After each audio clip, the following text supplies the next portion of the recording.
Yo, hello. Wow, what are you listening to? Oh, is this Blockbusters? Oh. I have not left you guys with the correct playlist. Oh wow. Okay. This wasn't my intent, but I hope you've been enjoying it. Yo, hello there guys. How you doing? Wow. Hello and welcome to another art live stream.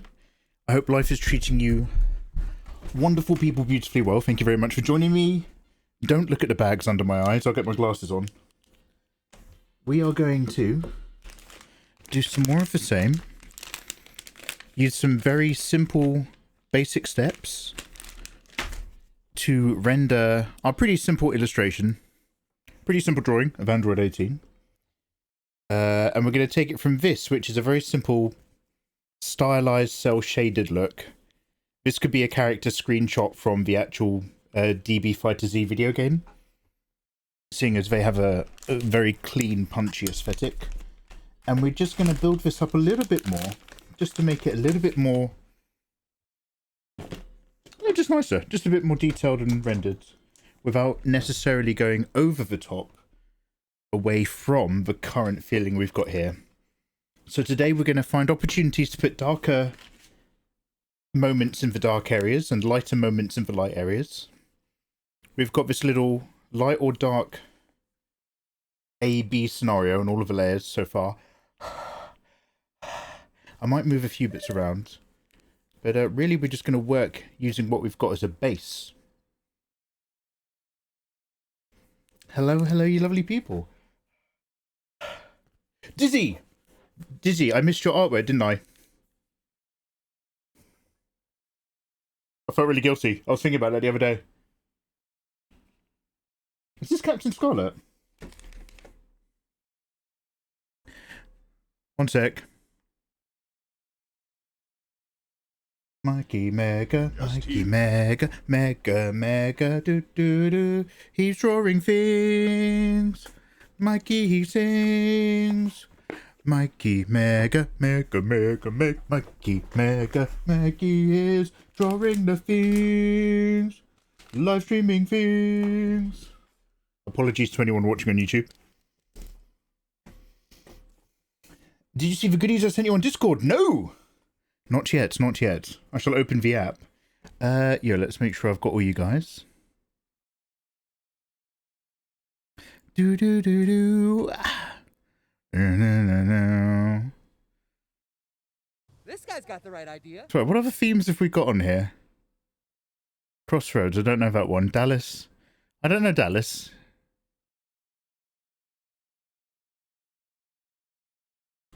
Just tea, thank you.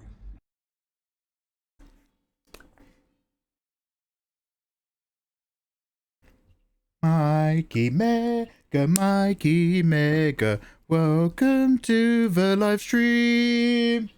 Welcome into the live stream, painting Android 18. Everyone get your feet up and comfy. This is the Mikey live stream. All right.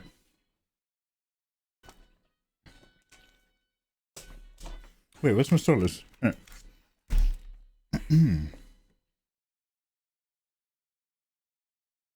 Let's put that on there.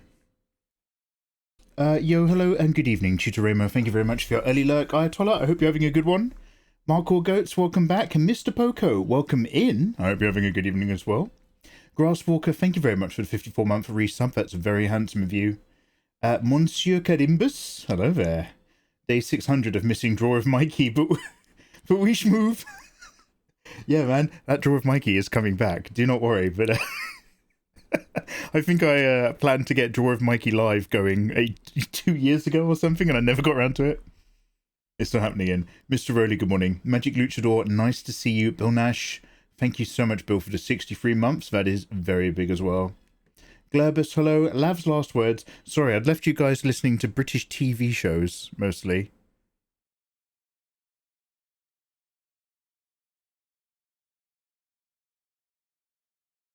You guys don't even know. Here's the good stuff, though. This is what we want. Angels, a choir of angels coming down upon this earth. Very cool, way to go. Mikey Elmo. Hey, Whoopi. Hey, Naru. Hey there, man. Hardcore crew. Nisart, Glurbus, Dizzyine, Nerdbox. Hi, guys. Hi, guys. Hi, guys. Hello, good evening. We're going to keep it nice and chill, just like yesterday. We're just going to crack on, do a little bit of work. Monkey Mega Mega, how dare you? Brewmaster Holston. Ayatollah is AFK. Good to know. Misty, welcome on in. This picture's strange. It looked like she's pregnant. Yeah, she's popping that tummy forward. I've given her tummy bulge. I might change the lighting a little bit down on the bottom half to re-describe it slightly. I like being serenaded by a senpai. Aww. You've got low standards, Dizzy. That's your problem. Hey, Chameleon S. Hey, Toasty. Thank you very much for the 21 months. Wow. Okay, guys, you lovely resubscribers. Remember to grab the art in Discord from the subs page, including this when she's done, before they disappear. We need some different. Let's go back to hits. Now that's what I call music. What's a good year?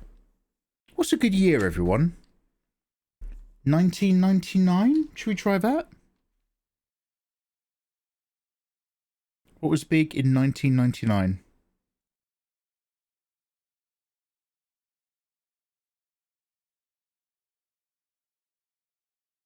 Very cool, 1984. way to go. Oh, bless your heart, Eva. 1,800. Yo, 2 months. 2 big months. Okay, they don't quite go back to... Now that's what I call LP. That's what I call hard wax pressing 1800s. It's just the very best in, like, gospel church in the roaming south. It's probably some techno bullshit. Wow. I forget Brewmaster Holston hates 1999. He did not like The Matrix. Wow. Hey, thank you very much for resubs. Was there something else that I had to do really quickly? Was I going to open or do something? So guys, I'm trying to work out how to add media share. And so far, I've tried it on Stream Elements and I can get the media share up, but I literally don't know how to do it so that you guys can use it, you guys being mods. I don't know where you input to the URL, so I'm going to try it on Streamlabs, as long as it's got like a settings thing where I can limit who can use it. Oh shit, I've gone to the wrong thing right now actually, haven't I?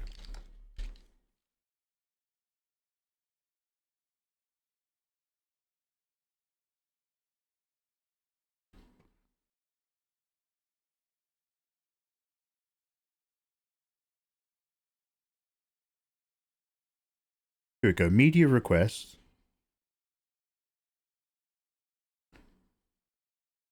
So I've got this so far. Wait, does this work? Oh, no, it's not even... No, it's not showing. All right, one sec. Let's try that again. Oh, chef. I fucked it up.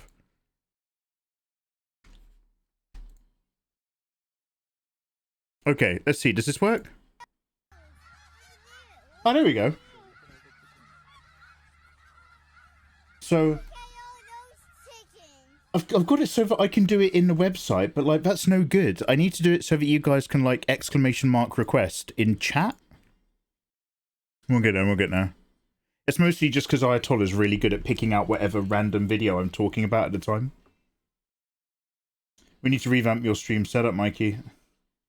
Yeah, oh no, it's long overdue, Eva. It's long overdue. This all needs an utter rejig. It needs a little shaky. I'm working off of old things. Let's have a working call set up to do it. Oh yeah, we can have a working call. Chameleon S is a working goal. 1 mini ninja higher. Spirit, welcome. Look, I know that this is my fault because I picked the year and everything, but listening to that song is sucking all the life out of the room. I don't want to have it on the background anymore.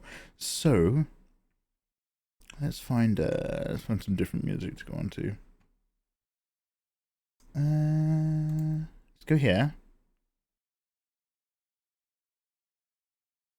I'm going to make another nice playlist from just nice sounding music. So I'm going to go back to that jazz we had yesterday until somebody... Actually, does anybody remember Little Fluffy Clouds? Does anybody remember The Orb? I used to love this song when I was a kid.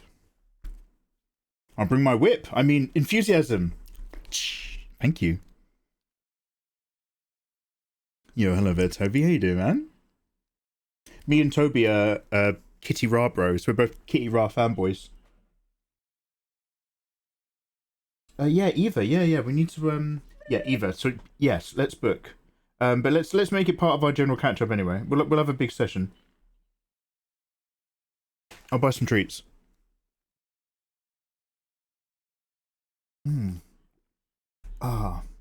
Hey, thank you very much for shouting out, Lily. I'm doing good, mate. How about you? Oh, yeah, no complaints, big guy. Just, I'm trying to... As you can probably tell, I've sort of simplified... I mean, this works fine because it's Dragon Ball anyway. But I've sort of simplified what I've been doing in my drawings recently. I'm focusing just back... Now, I like a good drawing of a background. Because I do believe it improves a piece when it's done correctly, for sure. In terms of, like, not just the aesthetic, but increasing the amount of implied narrative and stuff. However, I'm going back to the old classic of drawing characters in a void, just because I'm trying to focus on having a consistent technique for simple designs like this, that hopefully I can use as a base to create quicker artwork, or manage my understanding of what the outcome's going to be very early on through doing this. So it means we're back on that clean line art vibe, where it takes ages to do the lines, but we're just going through some set steps right now, and one of them gets you to this A-B feeling, like it's almost cell shaded anyway. So yeah, I'm just trying to find... I don't want an overly consistent art style, because if you're not evolving, you're as good as dead. But I'd like to have something where I can do a series of illustrations, and they look like they belong to a series. Whereas every drawing I do, I'm exploring something different at the moment, and it just like gives me very inconsistent results. For each piece, it gets me usually where I want to be, but like overall, I don't really have a visual theme other than boobs. DM me. Oh, I'd love to dom you, Eva. Yo, Shadow Art, hello there. How you doing? What do you think of Stellar Blade if you've played it? Monsieur, I have not yet played it. I actually want to, the moment we get this done, I'd actually like to give it a go. Have you played it, and what are your thoughts? I hear it's got gorgeous ladies.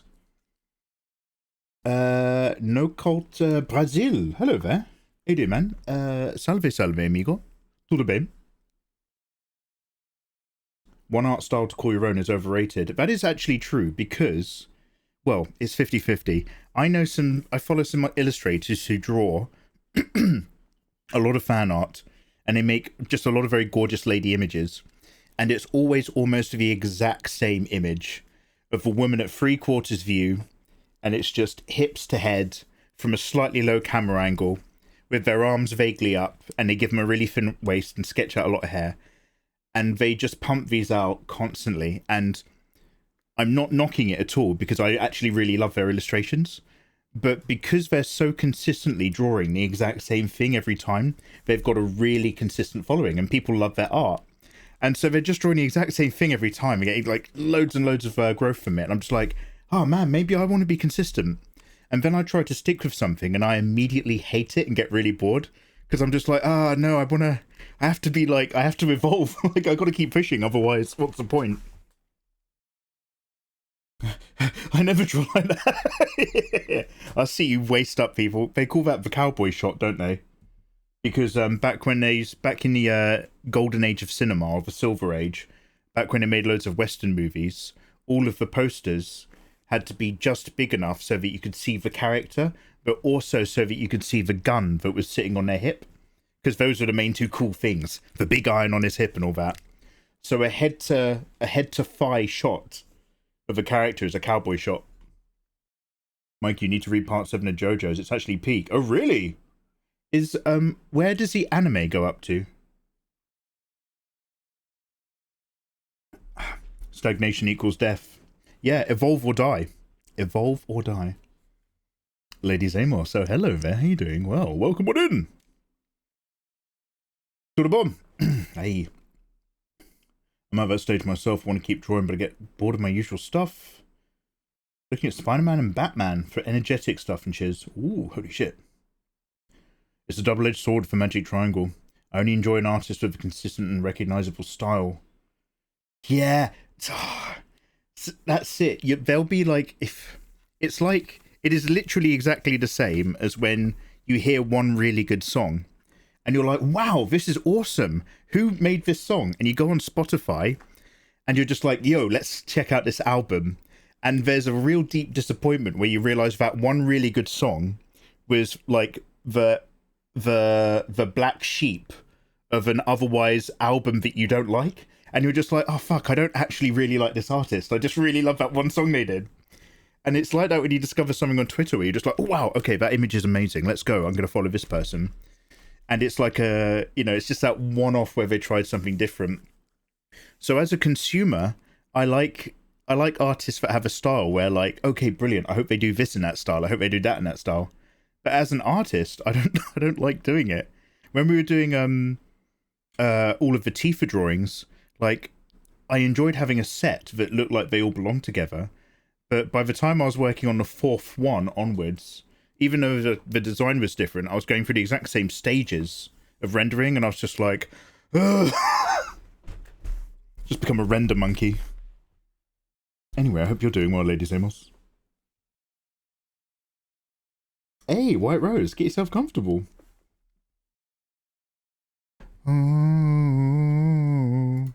Actually, do you know what? I'm going to make a radio from this.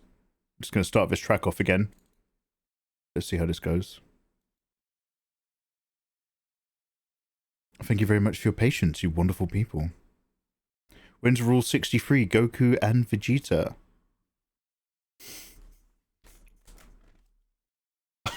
So, as you know, I don't have the time to do it. However, when I was doing 18 and researching it, I immediately was just like, do I want to make a load of like Futanari dojins where Android 18 is pounding little Krillin? That's my dream. That might be one of those self-insert character moments. Okay, right. Let's get recording. I'm gonna firstly just nudge a couple things. As mentioned, this is generally reading how I want it to, but I do want to just experiment to make sure a little change isn't gonna help. So I'm just gonna duplicate this.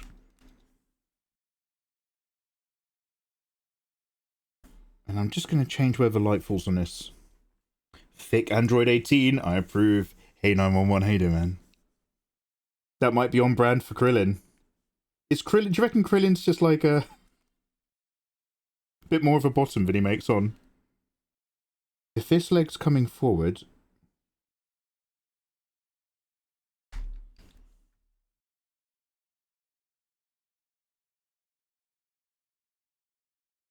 I'm going to put this down here. I'm duplicating these layers, so hopefully I'm not going to mess up anything we've done if I don't like it.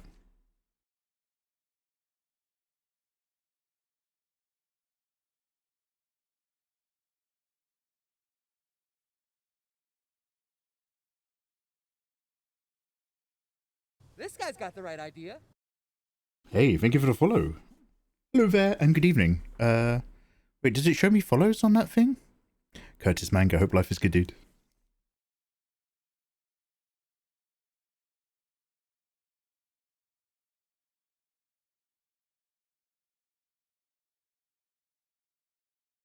Very cool. Way to go. Ooh. Boiler Chan Support Fund. Oh, Winston!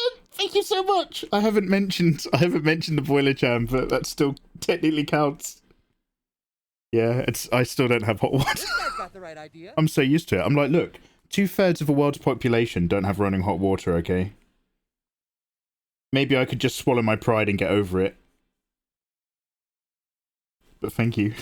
Thank you very much. I appreciate that. Okay, if I'm going to try to make this work, though, then all of this has to go, right? No.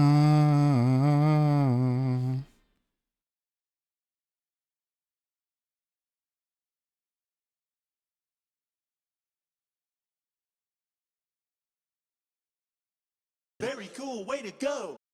Hello, my love, less than Ooh. 3. Yo, Curtis. Phaedrasil. Yo, how you doing, you gorgeous thing? Lovely to see you. Olivia, bear with me. I'm warming back home to... Oh, Jesus Christ. I'm warming back home to streaming. What button have I pressed? So I'm keeping my illustrations a little bit simple right now because I'm trying to find a trustworthy regular process. For the clean anime style, I'm going a bit harder with this little A-B cell shading and then trying to work out from there to paint through. But once I've got that out of the way, I'll be back making naughty dojins. And I'll have to get your opinions on it. I need you to vet my work. So, my layer selection has now turned red for adjustment layer stuff. I don't know how I accidentally pressed a button to do that, and I don't want to do that. Can I just escape?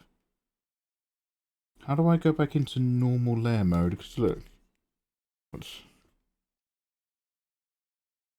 FBI, open up! Glad to have you back. Wondered where you went. Okay. Hey, 911. Thank you. Yeah. Well, dude, I've got... look, I'm redecorating one room at a time. It's a nightmare. Everything is plaster dust. Thank you so much for those bitties. 600 gorgeous bitties. Wow, thank you. I didn't even freak you out. Yeah, it's my bad. I never turn them off. Olivia, what are you doing? What are your creative works at the moment? Loving the lighting angle. I'm loving... I'm moving tomorrow. I bought my own place. So you don't need to climb in through my window anymore. Okay, good, because I think your brother was getting suspicious. So I was just like, oh, yo, Olivia has her own shag pad. Dude, that's so cool. I hope that goes as smoothly as possible. Damn. Same city, yeah? Damn, all right. Okay, for real, so what am I? Normal layer. I literally... Oh, is it this? Did I press that? When did I do that? Oh, that's dope. I'm very excited. Oh, that's really cool. Hey, Nanipyon. How you doing, you gorgeous thing? Not gonna lie, I kind of jumped to... Yeah, I need to turn the volume... So that's like a throwback. Like... From so long ago. I do need to sort that out. Do you know what? I might just put... One sec. Let me just throw this whole leg... What if we just don't?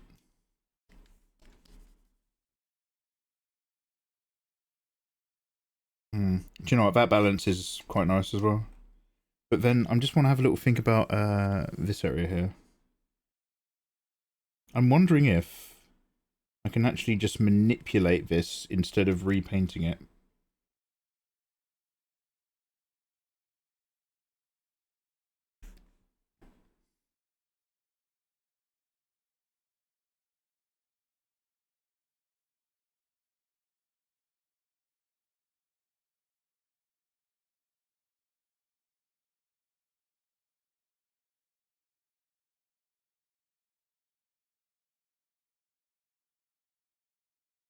Maybe.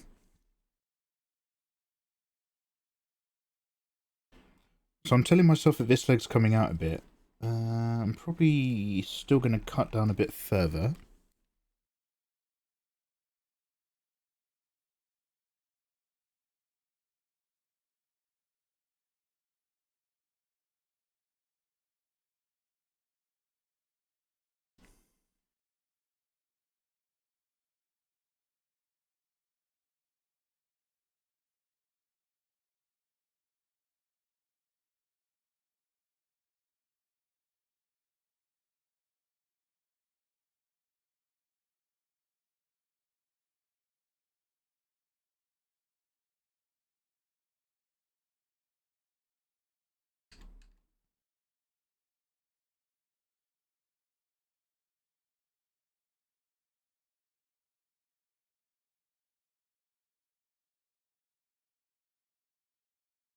Okay, I think I feel a bit better like that.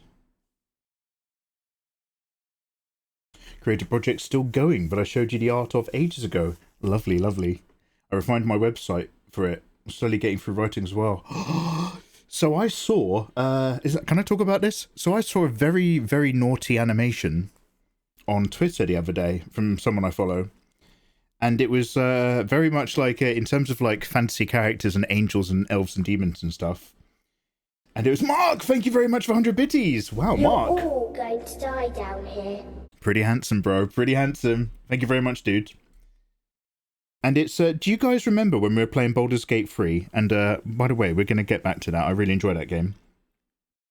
We were playing Baldur's Gate, and one of the last Let's Plays I did, we went to this inn in the Underverse. With them. He's studying us. Yo, Taryn. Oh. Welcome. Hello. Is that tea time with Taryn? Yeah, welcome in, you gorgeous people. I hope life is treating you very well. We're just still working on our Android 18 in my nice attempt to get very simple steps. Taryn, how was your stream? Welcome in, my name is Mikey. We are enjoying a cup of Yorkshire Gold Blend. Thank you very much. Nikkei Sloth by Night. Hello there, guys. Welcome in, guys. Mark, thank you very much. Guys, at my end, go check out Taryn. She's a super gorgeous art streamer. Secret filth bag, but keep things polite at her end. Yorkshire tea, this is why we're lovers. It's meant to be. Meant to be, Olivia. So in the, Taryn, welcome on in. I'm just talking about a naughty video I saw on social media. So my apologies. My mind's always in the gutter. And, so when we were playing, Baldur's Gate 3, in the Underdark place, we finally found a inn. And we met, I think it's all the Selunites, but worship the shadow or something. And this is like literally the last episode we did in the last Let's Play. And it was a lady with silver hair and like a tattoo here. And she was like doing moon goddess stuff. And do you I was constantly just like, wow, this lady's really hot. Yeah. Lady Lauren Green, your perfect timing. Lady Lauren Green, can you remember who I'm talking about? When we were playing Baldur's Gate 3, one of the last times I did a Let's Play, when we finally realised that you actually fancied an interesting character and not that really boring dude that I thought you were into. There was the silver-haired lady. She was like, I'm going to have a quick look for her. Maybe Isabel? Isabel BG3. Yes. Yes, okay, it's very much Isabel. You've nailed it. Is she a lesbian? Unsurprising. I often find myself very attracted to lesbians. I don't know what my problem is. So, like, let me just open this in open in a new tab. Just so you guys have context. Is this, So this character, Isabel. So I was like, damn, I like Isabel. That's not a great image, but like, that's the character. I was like, oh, Isabel's got it going on. Wow, I really like this character design. So, on Twitter the other day, on my nice Safe for Work Twitter account, crushing Mikey's dreams. Yeah, but you get off on that shit. That's your problem. You're a sicko, Lady Lauren Green. By the way, it's lovely to see you again, dude. I have been away for far too long. I hope life is treating you well. Lady Lauren Green, I hope you've downloaded the updates for the finals. Because I'm back now. And, she wasn't into that super boring dude. Yeah, you know the... Anyway, Taryn, she had really dull taste. She was like, oh, I like this guy. And I thought she meant someone else. And it was literally like... Mr. Milquetoast. Do you know what I mean? It's like, oh, he's so dull. Oh, I'm a really good guy. Oh, no, I've turned into a demon. Aren't I exciting? Oh. Taryn, is there anything that you'd like to share, art-wise? Of all your secrets? And so this guy was just like, wow, it's a bit heavier than I thought it was going to be. I'm going to turn that down a touch. So, like, anyway, I was like, hey, I really like that lady. So, just earlier today, I was on my nice Safe for Work Twitter, just browsing my account. It could have been in public, could have been at a bus stop. Glad I wasn't. And someone I follow who makes 3D naughty videos made this 3D futanari, lesbian futanari thing. And it's her with like a giant stacked angel lady with a very generous smile. And it's like this person, and obviously it's their job, but like basically 3D naughty videos have come a long way since I was a kid. Because I was like, holy hell! And like this angel is ruthlessly giving her a good time, and then at the end finishes generously. Safe for Work stream, guys. Finishes very generously. And I was just like, holy shit, this person's a genius. They're making insane stuff. So I was like, guys, we're going to play Baldur's Gate 3 again soon. We need to go back to BG3. Mikey, welcome back. Will you be streaming Stellar Blade in the future? Oh, yes. Perfectly Average Guy. Thank you very much for 27 months. Thank you very much for refreshing your Prime. Go and download that artwork available to you on Discord. And also, yes. So I'm going to give the demo a go once we've done this, basically. So hopefully, maybe near the weekend or something like that. So that'd be pretty sweet, because I've heard a lot about it. And I'd like to check out the vibes for possible fan artings and other such things. But what do you think of it if you played it? Raphael's your sulky senpai. Yeah. You like actual hot demon guy. Understandable. Oh, art-wise. Come share your love. Yeah, Ayatollah, welcome on back. Ayatollah, have you seen this naughty Futanari video on Twitter? Nathan might know. Is anybody, yes, Magic Triangle. It was a nil video. I couldn't remember their name. I was like, it's they've got like a really simple name, like Delete or Del or something. And it was, mate, I watched it before you did. But I was like, so back in my day, a naughty 3D video was, it's got like a really annoying theme tune. It's like da da da da da da da da da da da da da da da da. And this lady zipping around in a cart delivering pizza or something. And she's like, ooh, ah, da, da. And the guy who gets the pizza wins like a little lotto thing, which turns out to be, I think, BJ's and sex. And then his sister's like, yo, I'm really hungry for that pizza. And then his sister gets involved. And it's all like really chunky 3D models. And you're just kind of like, wow, this is a really difficult thing to stroke off to. I'm just going to go back to traditional actors and actresses. I'll just go on normal. And I saw this video on Twitter, and I was just like, oh my god, they've come a long way. Wow. You're showing your age here, Mikey. Yeah. Look, it's come a long way. That 3D adult entertainment has evolved far.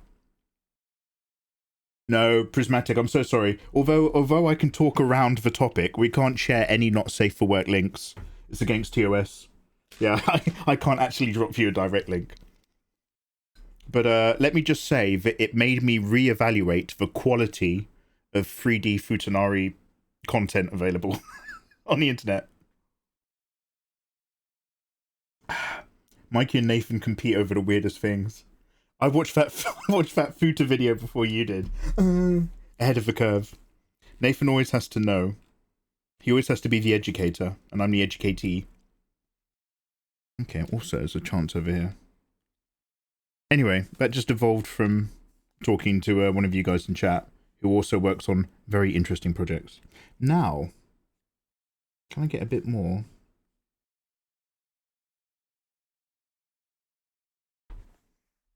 Bit more tuck. Friar tuck. You're a random guy called Jordan. How you doing, man? Good evening. Girl! Have you ever tried 3D character building? No. Like, I had to go at 3D back a billion years ago in Blender 1.1 sort of thing. Do you know what I mean? And back then it was a nightmare. And sometimes I see... Is it Pear... The person with the rat emote, is it Pear Force 1? Or Peach Force 1? There's someone on here who does a lot of... Like, they make they make gorgeous, busty 3D renders of fan arts faster than most of us 2D people get to drawing them. And I see their art a lot, because they always make it really gorgeous, and then they do like an animated turnaround that always looks really cool. And when I see that, I kind of want to. And then I remember what an actual nightmare it is, and I'm just like, no. I'll stick to... Because, like, how to put it? I have to learn to let go of all of these ideas. There's a load of ideas that I want to do, and a load of things that I want to do, which involve drawing 2D. And I'm barely able to get half of those done. So I know that I can't stop and then try to get into 3D, because I'm just like, no, all my ideas and my passions. So that's the point where you just have to bite the bullet and be like, do you know what? I still want it to happen. I just need to commission 3D artists to make 3D stuff for me. I have to work with other people. I like that talking about my project reminded you of a 3D Futanari video. I'm so glad you're open-minded. That's exactly what it. I was like, actually, talking about weird fantasy stuff.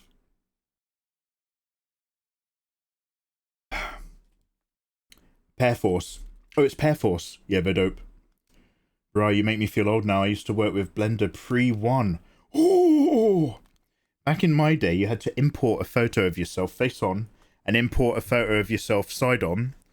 And then you had to zoom right in and you just had to put a point in the corner of your eye and you had to start building up the dots around your eyes to create surfaces. And then you had to work all the way around the cheek and you had to follow the contour, like surface building a face model. Like nowadays, you guys just have plugins. We didn't... You 3D models, you don't even know you're born.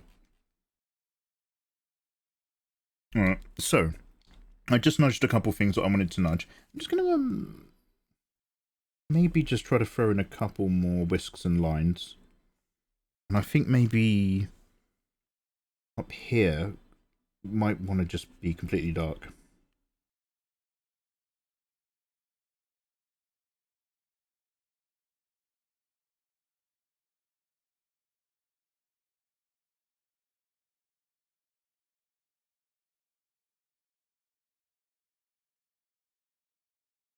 I remember playing Atari. I remember. I need to get back to packing. I'm going to lurk and love. Hey, have a wonderful move. Oh, I'm so pleased. That's awesome, dude. All right, we'll have a bit more of an update a little further down the line, you and me.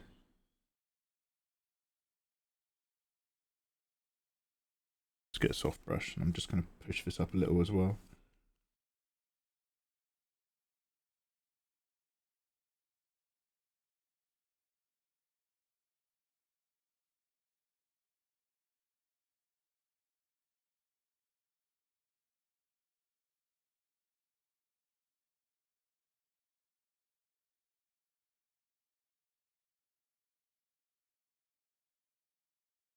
Okay, so we've got our basic A-being. I just wanted to nudge a few things, but this is basically where we were anyway at the end of last time.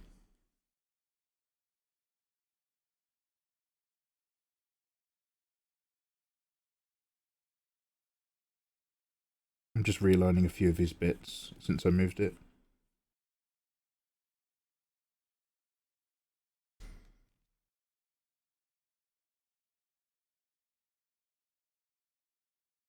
And so when we've got our ABs, we want to make that terminus between the two a little bit of a higher contrast. So I'm gonna have a little go at slipping round with a multiply layer very lightly. Might try a linear burn. We'll see how we go. And I'm going to nudge this blue a little bit more towards the purple, but lower saturation.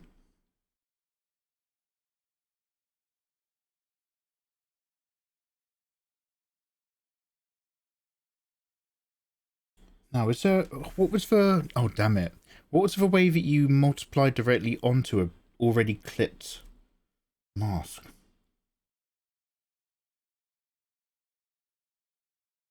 Oh, shit. I think there was a trick to this. I can't remember what the trick was.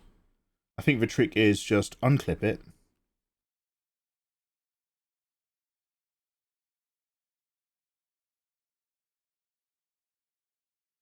Then clip to that. So don't worry about this mess. Let's get nice and soft. I'll lower the opacity. Oxy Kim, hello there. Good evening. How you doing? Welcome in, you gorgeous people. If you've got any art questions, feel free to ask away. I'm just trying to work for a simple cel-shaded method through Android 18 that actually takes us into an opportunity to make it a bit more detailed and just push the contrast a little bit.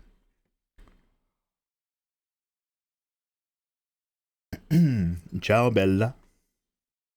You taking commissions? No, I'm sorry, Prismatic. That's a lot of work. Oh, random guy, it's a nightmare. But yeah, there's like I want to commission artists to get involved with stuff that I'm doing for sure. Like the usual stuff. Like I'd love to see some stuff 3D rigged, even if it's very basic, like 2D ani rig stuff. I'm just using words now. Ignore me.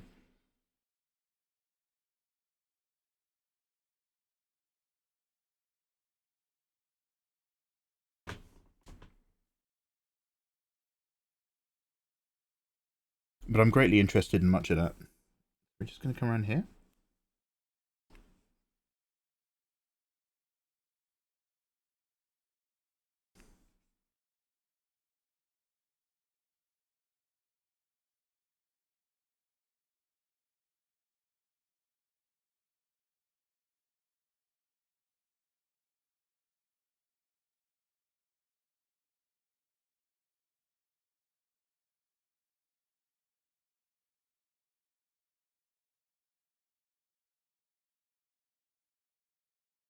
And although we're using multiply layer now, when I re-clip into this layer, I'm going to come back and put a flat layer on top, color picking out one of these colors.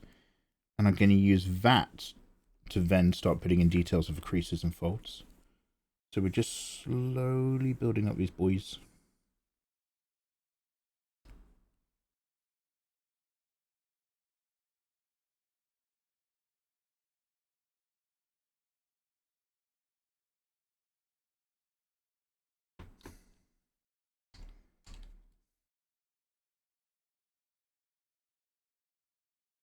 Then back up here.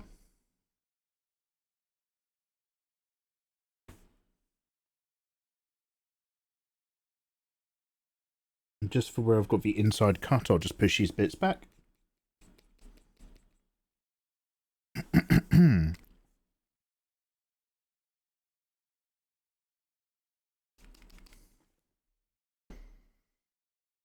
you animate in Photoshop? You can, but it's not great. That's pretty much it. Photoshop, you can get away with using it for sorting out GIFs and stuff, but not much beyond that I'd recommend. I resubbed to World of Warcraft after many months, so naturally the EU servers have just died. Lady Lauren Green, I thought of you the other day. Ayatollah got me watching. What is the... Guys, help me out here. What's the anime where he is the rubbish games player? The sort of gamer. And he, because he plays terrible games with loads of glitches, he started playing Fantasia Online or something. So his build is no armor, all speed, all luck, all dexterity with a big blue bird's head. Shangri-La Frontier, thank you very much. Shangri-La Frontier. Where's this going? Anyway, Shangri-La Frontier. And much like when I started reading Hikaru no Go a billion years ago, I was like, this manga's okay, I'm quite into it. But if anything, it makes me really, really want to play Go. So I started watching a bit of Shangri-La Frontier, and I'm about halfway through the season, and I'm not really that in love with it at all. But it really, really, really made me want to play an MMORPG. I was like, oh damn! Just in the very beginning, where he's working out how the game works, and he's like, okay, if I stay in this really early area, but get a really low encounter chance on the Vorpal bunnies, if I keep spamming them, I can get a pair of really good blades if I just wait out the stats, and then I can skip into the second town. And I was like, oh man, I really want to I want to play an MMORPG and like have a really skewed build that hyper focuses on luck and agility or something. Oh man, it got me in that gaming mood. And then I was like, I know gamers, and I remembered Lady Lauren Green and her illness, where she played with how many hours she's put into Final Fantasy 14. Yo, Ianni, you watched Shangri-La as well? Yes, Eva. Wait, has everybody watched Shangri-La Frontier? Do you use the gaming PC to stream art also? No, Ayatollah. Gaming PCs. Pure. Untouched, mate. Untouched.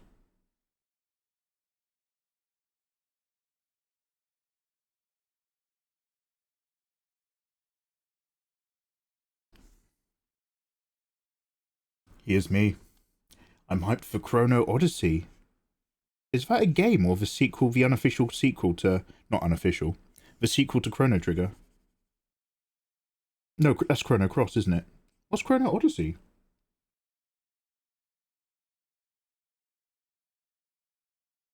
I cannot deny my gaming-related mental illness.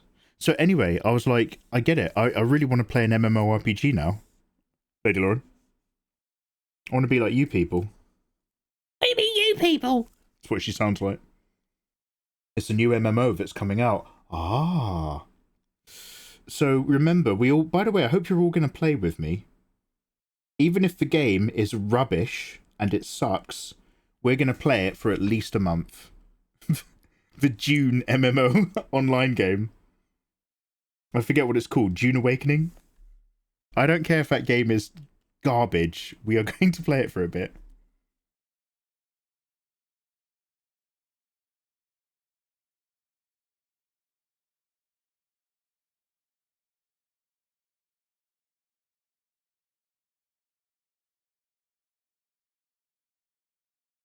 It looks terrible. Oh, shit. I'm so sick of WoW, but I'll probably never stop playing it. Oh my, yeah, like, you guys, once you're in, you guys are in, right? You've... Like, you only live once, and you know that there's no going back. By the way, this shading's working out great. Thanks for asking.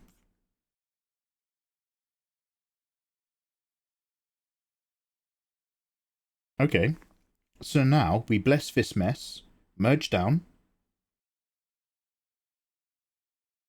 and then reclip.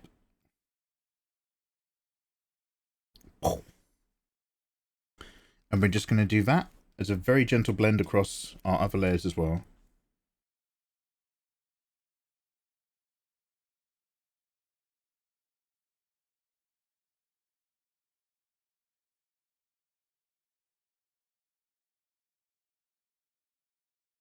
Actually going to go warm with this.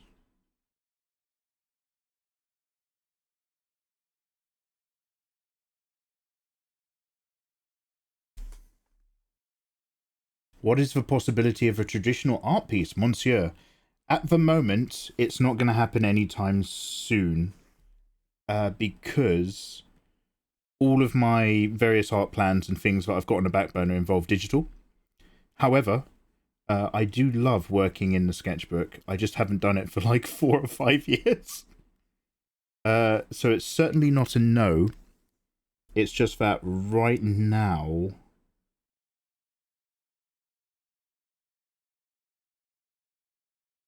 We've got some other stuff to do. The Sandland game is an MMO. Yeah, I thought it was... they always said it was an online game. I don't know why. So, like, and again, they don't listen to me. They don't answer my emails. The only way I can see an online Dune MMO working, especially when that whole game is set around this one Messiah character, is if they make it in an alternative universe, like Shadow of Mordor or Shadow of War, where there's loads of people who are part of the Kwisatz Haderach bloodline, and they're all in online MMO competition to, like, unlock their full potential. As well as, you know, trying to create the biggest band of Fremen. I'm the Kwisatz Haderach. No, I'm the Kwisatz Haderach. I'm the Kwisatz Haderach. And, you know, you try to... So you have to, like, get religious indoctrination points, resource points, increase your ability to see the golden path, affect your status within Chome. That would be an interesting way of doing an MMO RPG for Dune. So if they've done anything like that, then it might have a chance. But if it's basically a very basic resources gathering online game with the least popular map from any other MMORPG that has multiple different planets and maps. Hey guys, do you like MMORPGs? Yeah. Do you like their varieties of different worlds? Yeah, yeah. Well, how about that, but only one map? It's the desert one. It's kind of better when I'm reading it, to be honest. Better at the cinema.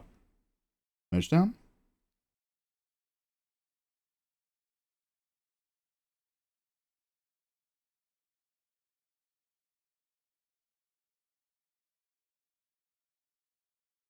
Schiller's Ghost, you're still playing WoW as well. Back in my day, I had to study a year longer. Because of WoW, I was playing it 24/7 for 6 months. Nonetheless, I finished in the top 5%, just a little bit delayed. Wow, okay, good to know. To be fair, I did better in some studies than others. And then I also I had to sign a contract with my art teacher to promise I was going to turn up to lessons. And I had to do 2 years of artwork in a single year for my A-levels and my AS, because I was so naughty. And then I got the individually best art grade at the end of that year. Nobody was happy with me. I was like, okay. And then I did two really good years worth of art projects in a single year. And the Ofsted external examiners came in. It was the best stuff in the whole school.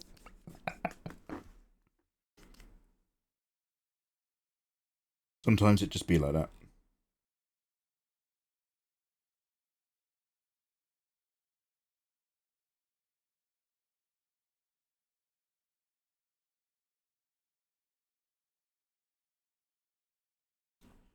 So there we go. We're just pushing 2 layers before we start doing our details.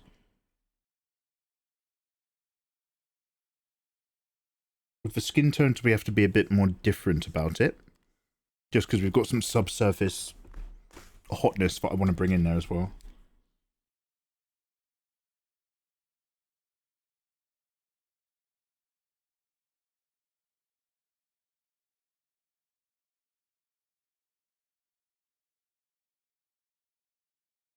I'm going to bring a tiny bit of warmth into this grey.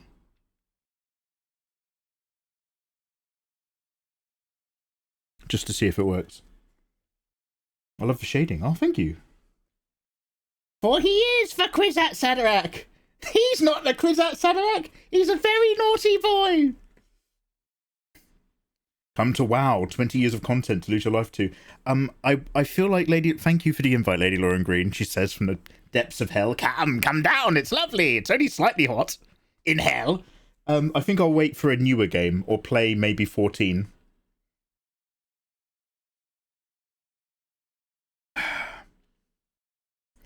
$14 keeps me subbed purely because I don't want to lose my houses. Oh, do you lose your in-game properties off the server if you don't keep up your subscription? I saw a meme that was something like Final Fantasy XIV players looking you dead in the eye with no hint of irony to tell you that the game gets good after about 1,300 hours.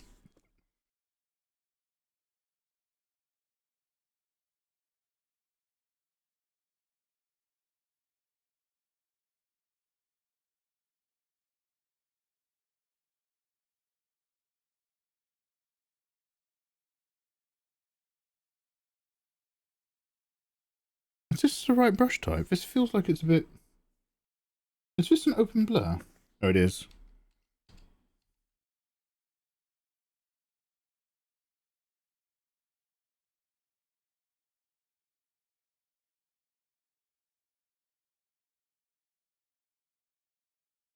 This feels a bit tight. Are you sure that's not got pressure turned on? Just going to go in and out of that brush to see if it behaves differently. Do you guys remember me complaining about the pressure sensitivity automatically turning on all the time? This is when I was still streaming in my bedroom. When I was a younger man. And every time I came in or out of a brush, the pressure sensitivity toggle would turn back on. And I couldn't for the life of me work out how to get rid of it. And I was having proper conniptions.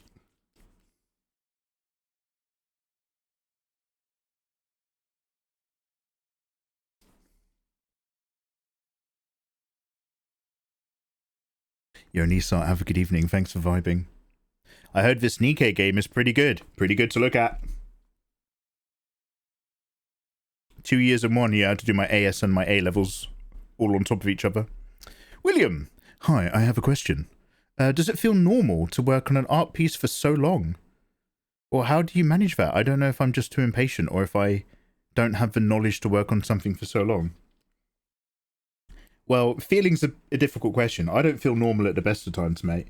But in terms of like, as an illustrator, when I've been doing art over the years as I've grown up, I used to think that spending an entire evening on a drawing was a long drawing. And then eventually you kind of like, you look at your artwork and you're just like, oh, I kind of want to push this a little further, or maybe I want to explore more color. And so then it's like, wow, I've been working on this piece for 2 whole nights. And you start to think, okay, that's not too crazy. You just get completely used to it. This is now my expectation to be able to produce something. And then if you're not careful and you're not very well managed like I am in terms of what's effective for time management, you get into a place where you're just like, yeah, I'll kind of keep coming back to this piece, maybe not working on it too much at any one time, but I'll keep coming back to this piece a little bit, a lot, over a whole week. And then you're just like, yeah, this took a week's worth of evenings, and it just, your tolerance for spending more and more time on something can naturally go up really organically. So don't stress it if you're just like, I don't want to do a drawing that takes me an entire week of evenings. I want to produce an illustration that I'm in a mood to do now, and then I want to move on in my life.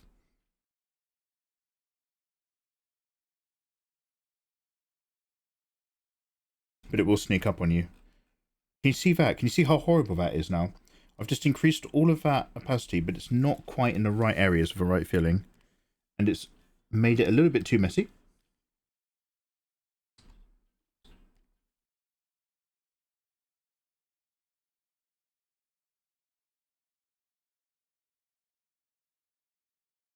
There we go. Just clean that back up.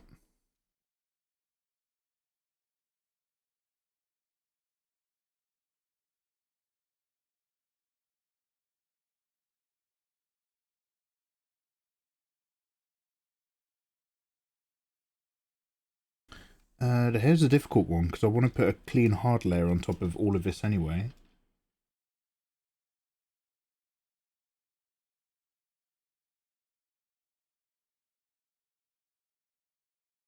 So this one is purely for the soft blends.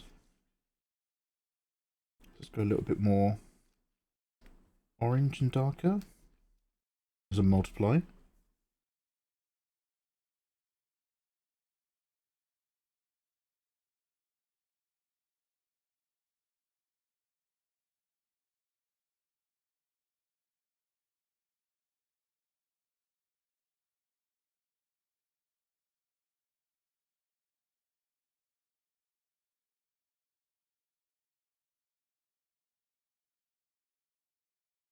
The rest I'll do myself manually.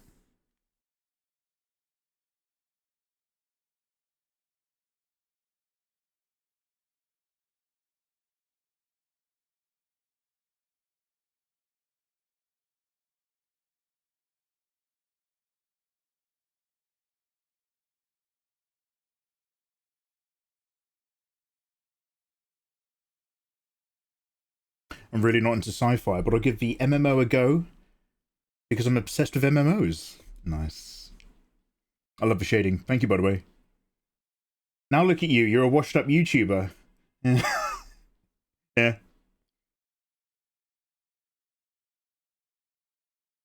Final Fantasy 14 players say it's good after ARR. Already R. Okay. It's just a time sync. Oh, I don't have time. I don't even have a very good sync. Wasn't it Windows in the end? Yeah. Oh, the rotate one's gone, yeah. Mikey, did you answer my question from earlier? I had to go, but now I'm back. No, bro. Let's just say I did. Jozu, hello there. Welcome on in. It gets good after about 200 hours. God damn. Now I'm going to duplicate this just in case I do screw this one up. And then we're going to release. And then we're going to clip.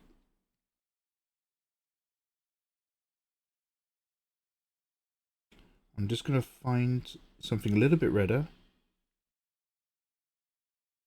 This guy's got the right But I'm idea. coming in as a multiply layer, so this will darken despite me using a light tone. So let's not get too wild.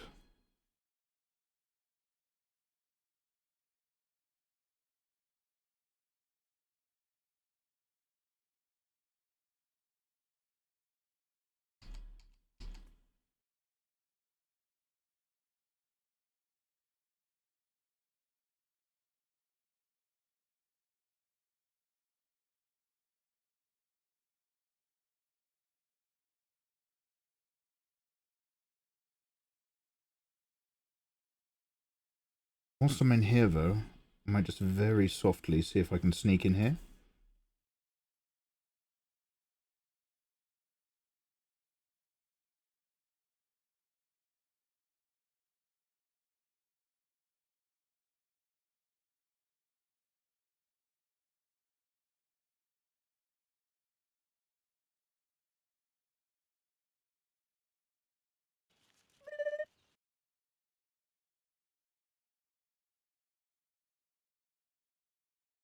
Hello, thank you for the follows. Evening. El Hosely. Mike, you should try Toon Squid. Its brushes are amazing. It's made for iOS. They're also smart. Toon Squid, is that an entire program? I'm a Photoshop clip creator boy who keeps promising to check out Procreate, but never got round to it.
Do I want to put a hard edge on this, actually? What's it?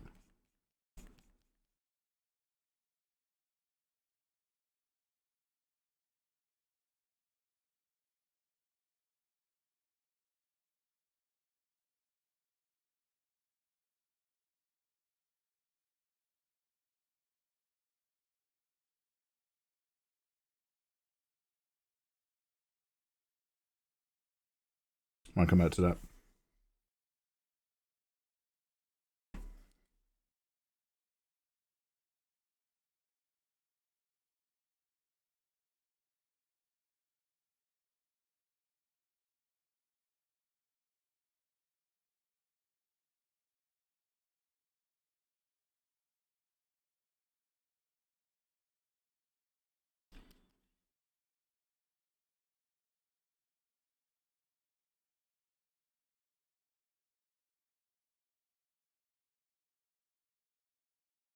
The Ugly Doll Stargazer. Hello there, thanks for lurking along.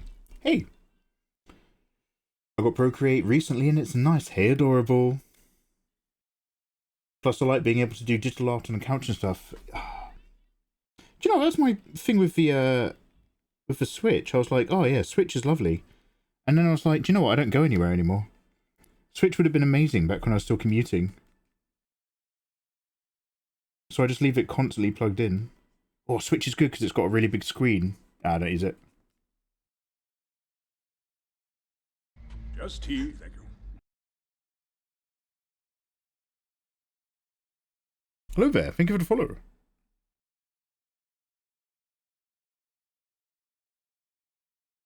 I'm Googling as we speak. Yo, Hannah, awesome, how you doing? I like your second name in your user avatar, Belectra.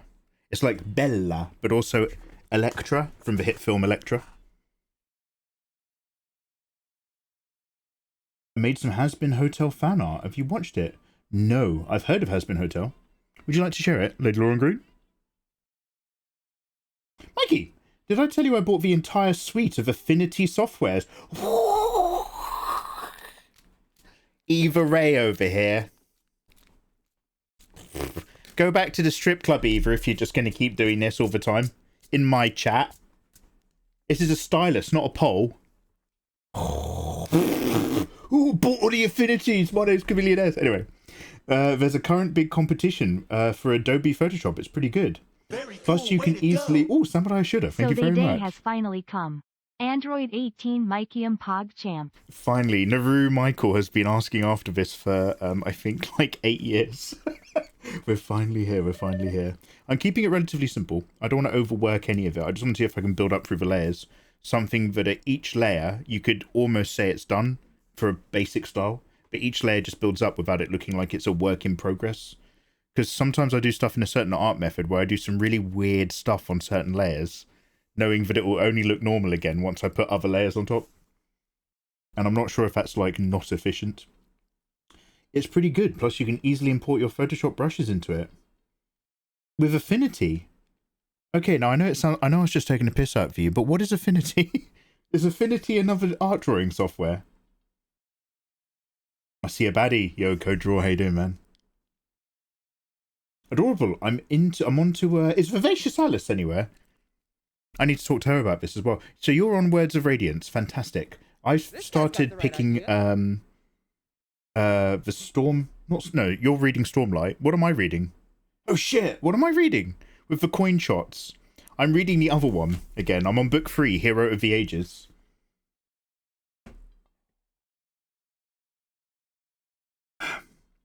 The subtle pose is really sexy.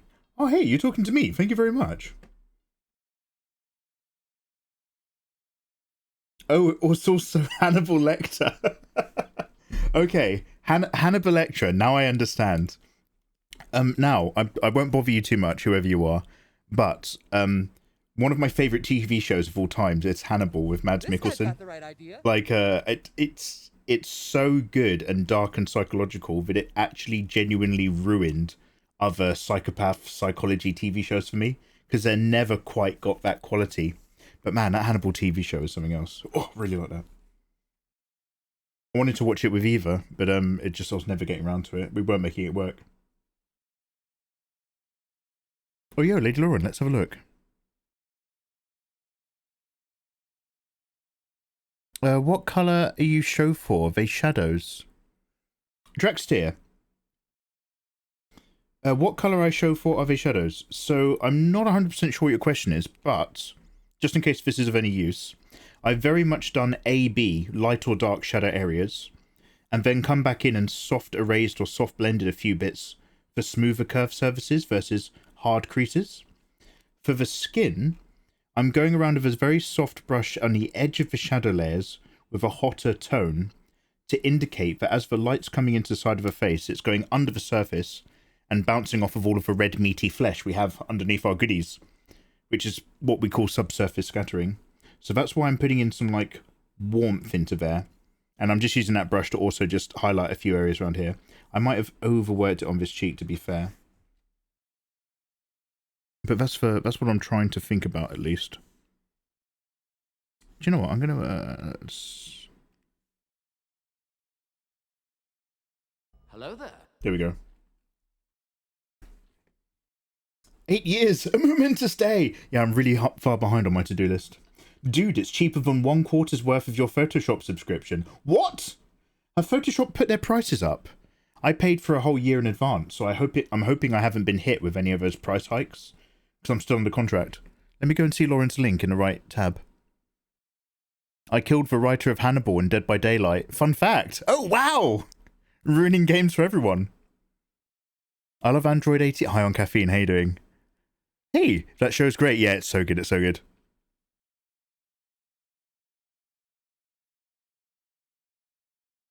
Yeah, so no, I'm not trying to make her pregnant. I just wanted to... So she's being lit by her thingamy with a light path that's only 80% accurate. And I wanted to get this lovely highlight over her tummy. Number one, because we need to pay more attention to... Do you know... Guys, girls with tummies. Do you know what I'm talking about when I say there's this kind of like grey one-piece tight dress, which is really, really good for like being tight around your hips and then showing off your tummy pouch? And it's the equivalent of yoga pants. It's like the yoga pants of one-piece dresses. It's like a little mini. Anyway, so ever since I really liked looking at those things, I'm just like, where's an opportunity to show that I want her hips forward, so I want her tummy up and out to kind of show that her, maybe her hips and bum are like popping back. So I wanted to have the light coming down and catch right over the top of her tummy as a result. But no, I'm not trying to draw her braggers. Affinity is literally the analogues of all the Adobe. What? Oh shit, okay. Yeah, Mistborn. Sorry. Yeah, I'm on Mistborn book 3. Anyway, what's L-Dog up to? Oh, damn! Oh man, this is a confluence of very big, bold shapes. That whole thing is popping. Wait, who's this guy? From Has Been Hotel. Okay, I have no idea what that is. He looks like a character from a Cult of the Lamb DLC. I like it. Dad Chiller, hey dude, welcome on in. I bought all 3 of the Affinity softwares for $115. Lifetime perpetual. Wait, what? Am I supposed to... Okay, maybe I'll look at Affinity. I don't know. Do you know how difficult I am with change? Come on now. Let's slow down all that. You guys are all fast movers out there on the internet. Let's calm that energy down. Ebrig, lovely to see you, dude. Thanks for popping in for a quick hello. I hope the evening's going well, mate. Oh yeah, Eva. Okay, so Eva, let's talk about my stream. Let's talk about you. Let's talk about our book. Let's talk about lots of things. This looks so good. I'm actually recently getting into Dragon Ball. Oh, yo, Dash, hey. There's a lot I already know. It's just my first time sitting down and watching it. Dash, I'm quite similar. I've watched all of Dragon Ball, the OG, and I've got like all of the manga in Japanese up to the end of Z, which I've not read. Cool, way to go. So Nice. I haven't watched Z, and it was only the recent sad news that's kind of been like, hey, maybe we should really just start getting into that now. Maybe we should give that stuff a go. So I'm trying to keep it very cel-shaded, but then build up from there. So we're just pushing the darks, increasing a bit of contrast.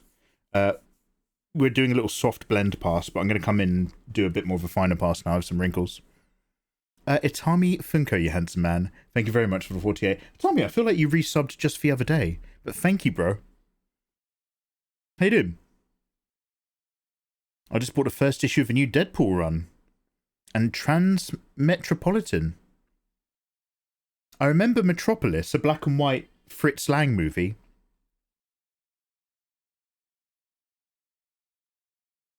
Love a good tummy. Yeah, love a good tummy. I know exactly what you mean. Yeah, you guys know exactly what dark grey tight-fitting one-piece dress I'm talking about. Like when you see it, you know it. You're just like, oh. Leotard. No, it's not a leotard. Ouchian's like, welcome on in, dude. You're talking about a bodysuit? No, not a bodysuit. Yeah, okay, the real ones know. The real ones know. How you make the lines? Draxtier, the way that you've sentenced that you've got how you make the lines. Now, Draxtier, if you have trouble typing or anything like that, I'm not taking a piss out of you for that. But the way you've typed that is like, it reminds me of a skit from Family Guy. And it's like, they're taking the piss out of NYPD Blue. Is it like Paulie? There's a really fat guy. And he's like, we now take it back to NYPD Blue. And he's just sitting there in a chair and he's all like sleepy and like diabetic. He's like, what do you think was in that Danish? Do you think it was cheese? It just like always makes me laugh. Me and my, I think that's season 4 Family Guy. Me and my housemate when I was at uni, whenever we were tired, we only spoke in Family Guy and the Office quotes.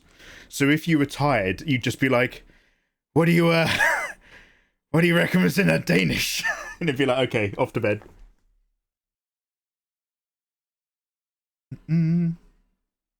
But anyway, long story short, I also need to be getting into Dragon Ball, yeah. Yo, Itami, not too bad, thank you very much. There's a deal for Photoshop on all apps. Oh, really, Toby? Is it cheaper than Alinity? What do you think about Clip Studio Paint? I think it's brilliant. I often think that I really should have taken the time to learn it more so that I could transfer to Clip. But I never do, because I know Photoshop to a mild degree. And so I'm just like, maybe I'll get into Clip next time. However, it's got a few things which I think are brilliant. The hard round brush in Photoshop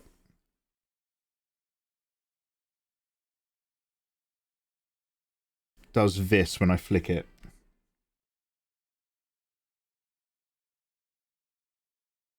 Do you have any idea how... Excuse my French. Do you have any idea how fucking awful that is? Look at that.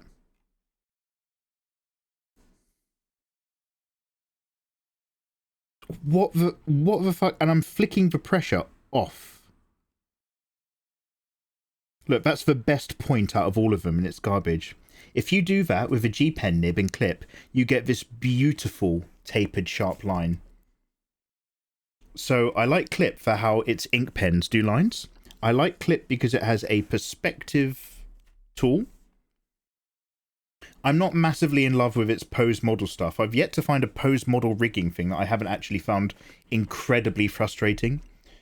But its perspective grid stuff means it's brilliant for actually doing environments and scenes. And everything else seems pretty cool. The problem is that I just don't understand the layout whatsoever. It looks utterly alien to me. And I'm always just like, I'll just go back to Photoshop. I'll learn it next week. Let's start by talking. Oh, Eva. Dragon Ball is great. Original Z is great.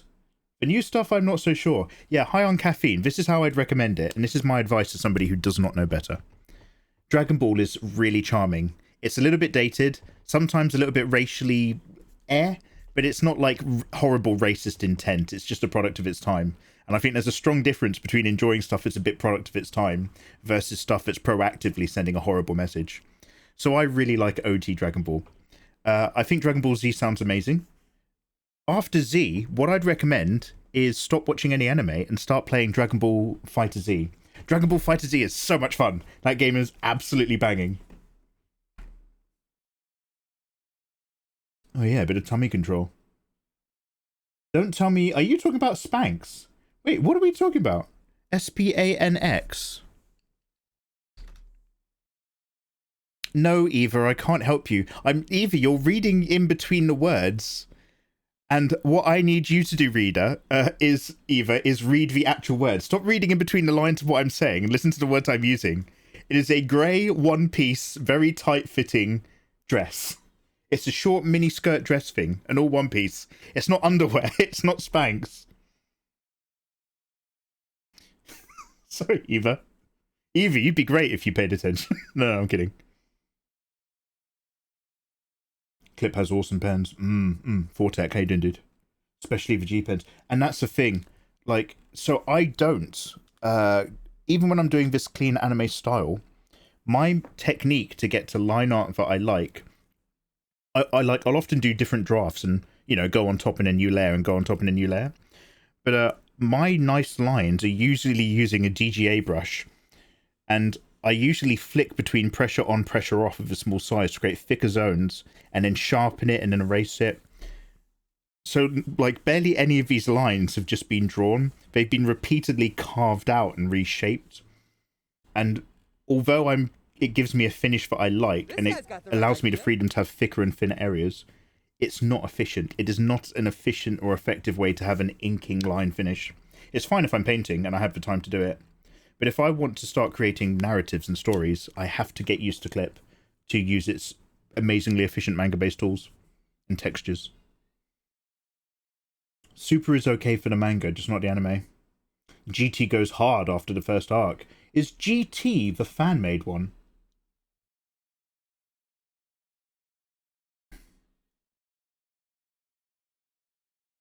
This guy's got the right idea. Yeah, tapered brushes and Clip. Eva is transcending the words like the movie Her. Is that where... Is that the one where she goes into an airplane toilet and disappears and she has to make herself reappear? With Scarlett Johannesburg. Red Witch.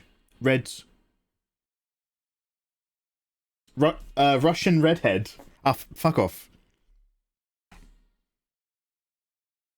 It's a dress that Nikkei D Killer wife has. Yes, I think that's why we were talking about it. One of the Nikkei wives has it. I'd rather be mansplained than be Mikey-splained. Oh, wow! After having a single conversation with me for an afternoon, Eva's just like, fuck it, I'm just going to walk in front of that work site and talk to real human beings for a bit. Just gets rudely catcalled and she's like, oh, that's so much better than talking to Mikey. Oh no, oh it's Scarlett, but it is Scarlett Johansson. Ah, okay, so something did connect, but not the correct thing. Scarlett Johansson voicing the AI. I'm from Argentina, we're Dragon Ball OGs. We watched Dragon Ball through primary and middle school. GT was made by the studio without Akira. Yo, high on caffeine. Like, there's a super, super strong Like, I think the biggest fan bases are maybe people in Japan loving Dragon Ball, and then it's Latin America, and then it's the black community. And but I say community just so I can scope a whole load of countries. And then it's like white Europeans. But like, mate, LAM when it comes to hardcore Dragon Ball fandoms. Yeah, I know about you guys. Don't you worry. Speak words, Mikey. Eva, you're warming me up for a conversation. Eva, yeah, let's chat sometime. Mikey, listen to me. Hold Mikey's face. You are saying words, but they're supposed to mean things. Oh, wow. Hey. I'm sorry, Eva. I'm trying to transcend the need for words in our dialogue. I'm trying to find something more between us. I can see if your heart's not open to it. That's okay. Okay, let's put a little bit on here as well. Hello there. Hello there. Thank you for the follow. Good evening. Sorry, I'm still not at the bottom of chat. Both of my chats are actually behind. Oh heck, sorry. Raya1 or Ryan. Hey, thanks for the follow. Just tea, thank you. Oh, and the Angel. The Angel! Ah! Oh no, I've just thought of that video again, because it was a giant angel that was giving that lady her attention. Sorry. I apologise.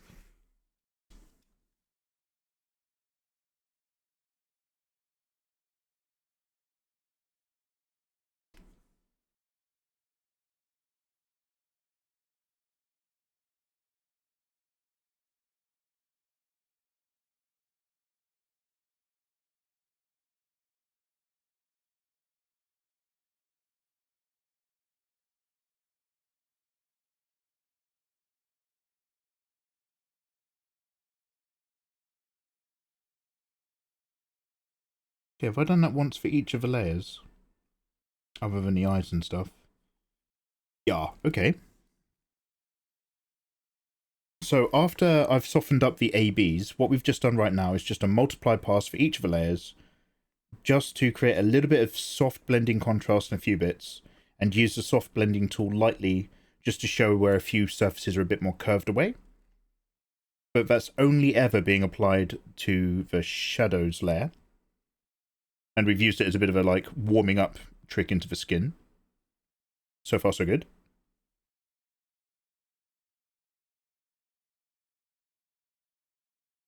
So let's save a flat before I come up with any other good ideas that ruin it.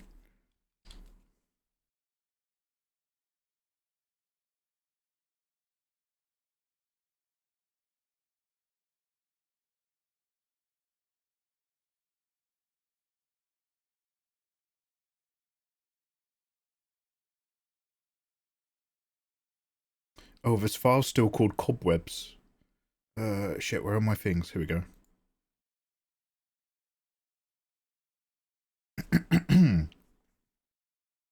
So now I'm going to take what we found in those darker areas, and we're just going to fill in another darker layer with another pass. So if I start off in the hair, seeing as we're looking at it, we're going to create another clip. This is just going to be a normal. I'm going to go back to our hard brush. And I'm going to pick somewhere that's nice and dark from our earlier work. Oh, Kalu Konzi's dropped a gifto! Oh, look at Kalu Konzi! Yo, Kalu Konzi, how you doing, man? Thank you. That landed to Gestalt. Yo, G3 Stolt. I love how they've spelt their username. Gestalt. When you to take something in with a Gestaltian glance is to understand all of the separate elements by absorbing it as a whole, right? Careful, that's not bedroom talk.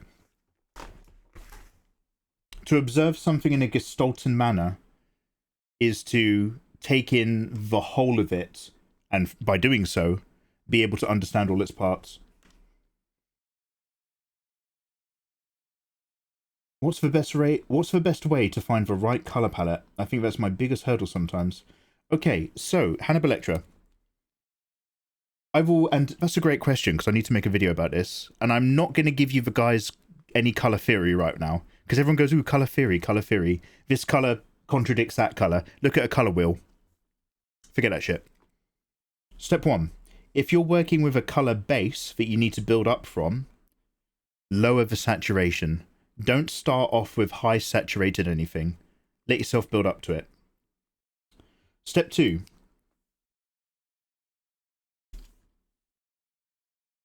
Where's this guy?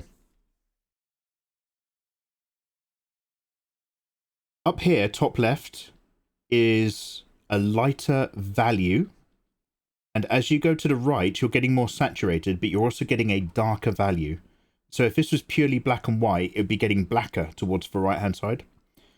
So whenever you color pick the base color that you've got, like my skin here, when I worked out that I wanted to take this skin tone and have like a shadow version, I did 2 things. I took an opportunity to nudge down the color wheel into a color that naturally has a darker value, i.e. going from these light yellows towards something a bit more reddish and orange. And then on here, I went over to the right and also down. So the right took me a bit more saturated, and down means I've got a darker value as well. So that although I'm still working with the colors, I want to make sure that if I make this image black and white, that I'm actually getting darker in the shadows. I'm not just changing the colors. And I had a piece where, like, now I should have known, no, I knew this a million years ago, and then I did not apply this to a particular piece that gave me a massive headache. And I eventually realized very late in the piece exactly what the problem was. And I was trying to do a demon lady with red skin. And here we go. Karlach from Baldur's Gate. This little trumpet.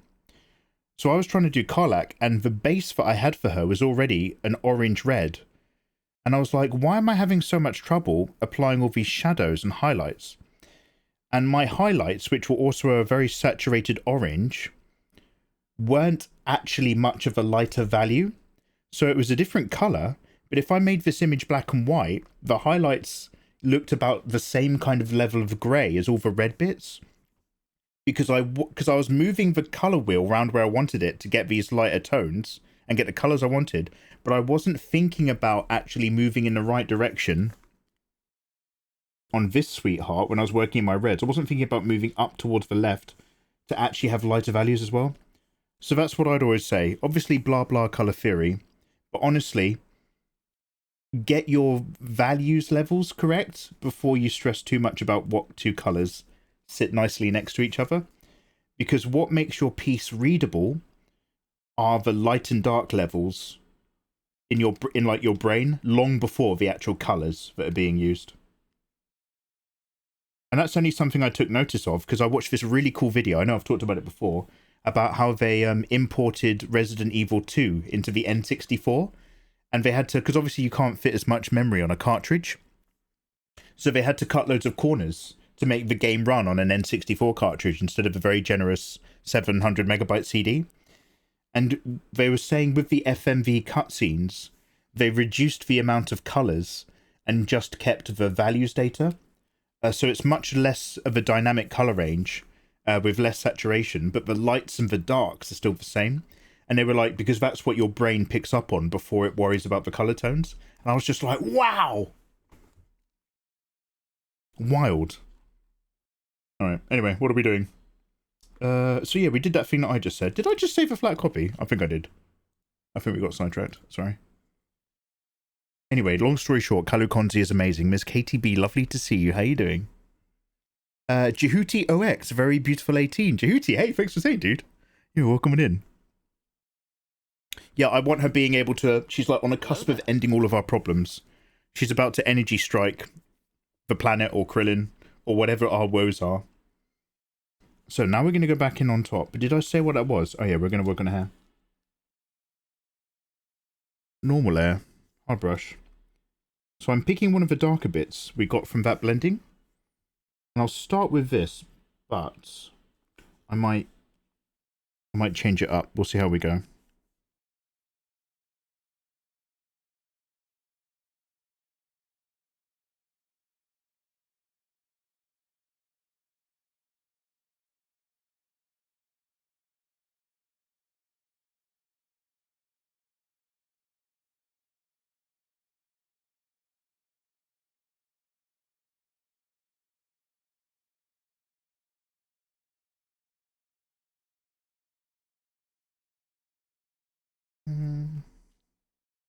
don't think that needs to be dark. I might just go a touch darker, just so that I can start picking out other shapes. Can you see I've just pushed myself towards the oranges again before I even colour picked anything?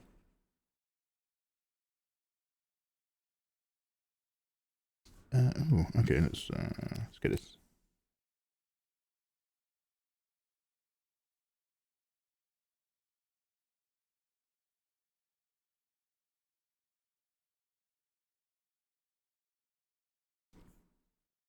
And so this tone is really similar to that one. But on my values check, you can just see that this bit that I'm pushing further backwards is an ever so slightly darker grey than the other bits next to it. And that's what I'm aiming for. Just to, although I've got different warm colour tones that I'm playing with these shadows, it has to be a darker value overall.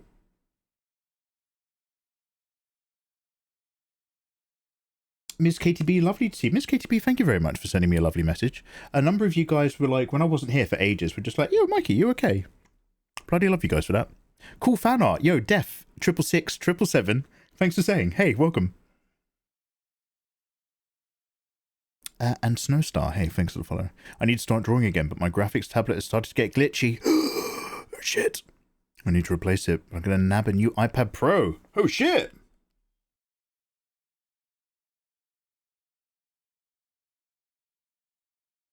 Ah, alright.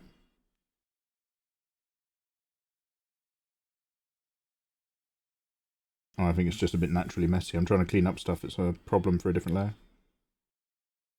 This guy's got the right idea. That detective is the right question. Yo, cheers for the follow, Super Duper. Hey, welcome in, guys. That's good. So now, as mentioned, I have something that's a little bit darker that I can use to start putting into the shadow layer as well. Although I'll do it hopefully very lightly, but let's just get this guy happening.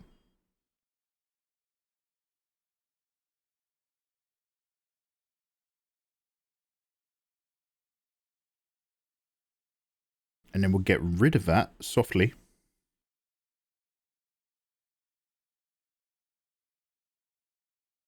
But we'll leave just the hint of that cast.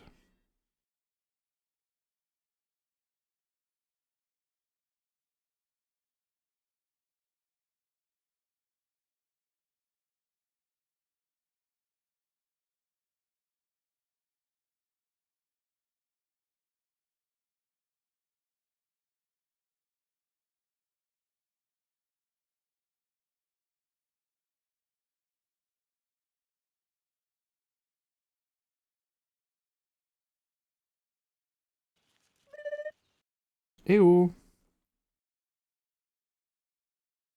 And again, I don't want to put too much anywhere. I don't want to overwork any of this. I want to keep it having this even feeling all over it. That kind of cel-shaded vibe. But we're just picking out these little moments we can play with. Yo, Def Survivalist and Super Beard, you guys are very handsome. Thanks for the follows.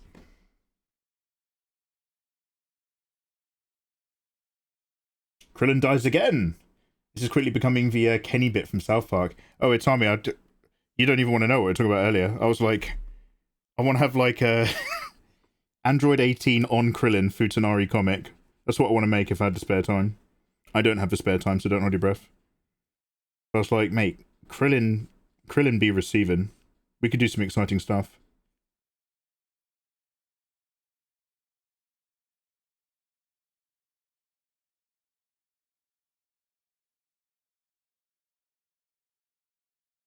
This is quite dark, because this has got a lot of dirty leftovers from when I was doing my pencil layers. Like I was saying, because I was kind of cutting them out more than...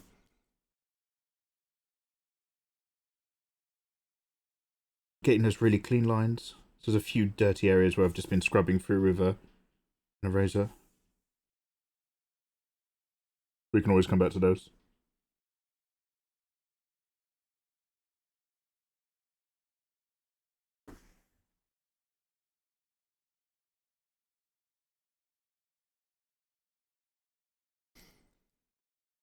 Calm down. Yo, Russman Silver, how you doing, man? PSA, it's reset time. Okay, ladies and gentlemen, I need to have like a, I want like a boom boom. Ladies and gentlemen, if you are currently playing Nikkei on your devices, mobile or otherwise, if you are currently playing Nikkei on your devices, mobile or otherwise, your daily reset has occurred. Please log into your game and do your dailies.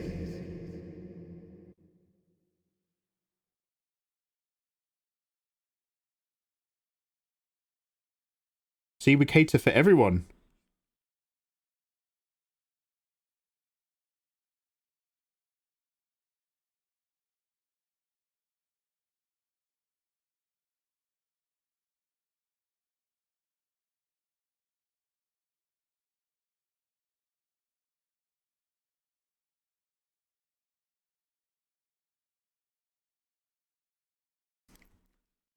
There you go.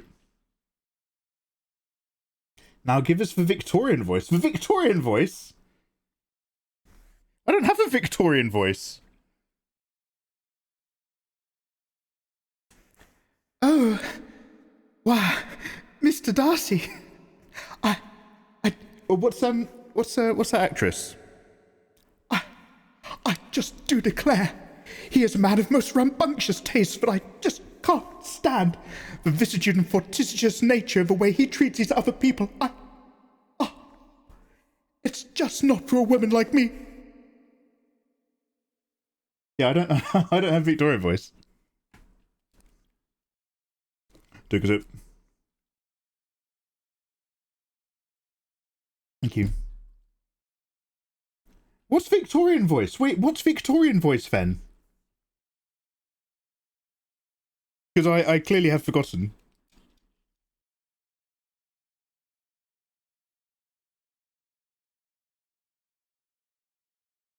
Okay, so we pop down to here. Now we're going to do another layer. So this is where I need to be a bit careful, because less is more. There's a part of me that wants to overwork a face. Because I'm always paranoid at having images where I've worked a lot of detail into some areas, but I've given it that really plain anime face look. However, on this particular one, we are keeping it really simple all over. So I don't want to go too far in the other direction. So we're going to pick up this skin tone. And we're going to go right and down. Just a little bit. I'm not going to go any redder.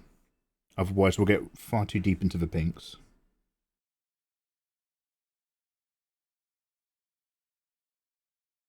That's not Victorian. Oh, cool, blimey, governor. Oh, frappant for the king. Oh, wait, it is. Oh, wait, it is, yeah. God bless the king. Oh, what's that, governor? Great big turkey on the horizon. Oh, yeah. Oh, got a carriage and an apple and pear. Oh. God bless the king. Oh, see you later. Yeah, okay. Yeah, I forgot. Sorry, yeah. Oh, governor, blah, blah, blah. That's actually verbatim correct. Oh, governor, blah, blah, blah. God bless the king. Right, maybe just a step darker. Go on then.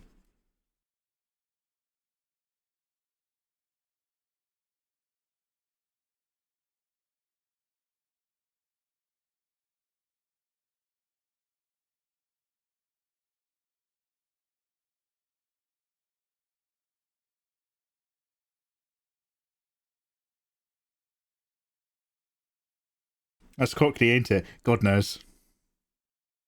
God knows anymore, man. Like, I'll try not to put a label on it, mate. You know what I mean? Whatever it is, it's terrible and it's not worth anyone's time.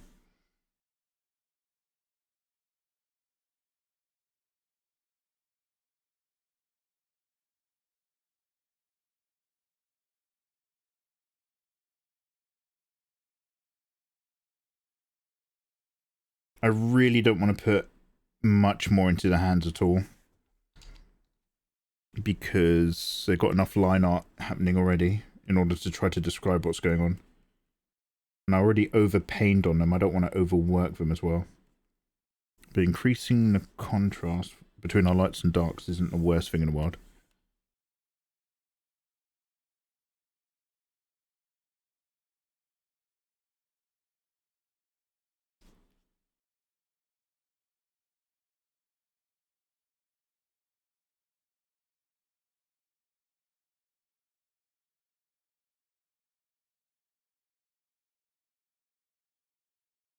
In this particular example, I will go ahead and just select these bits.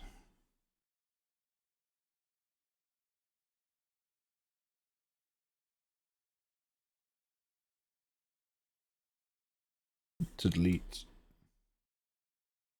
those bits.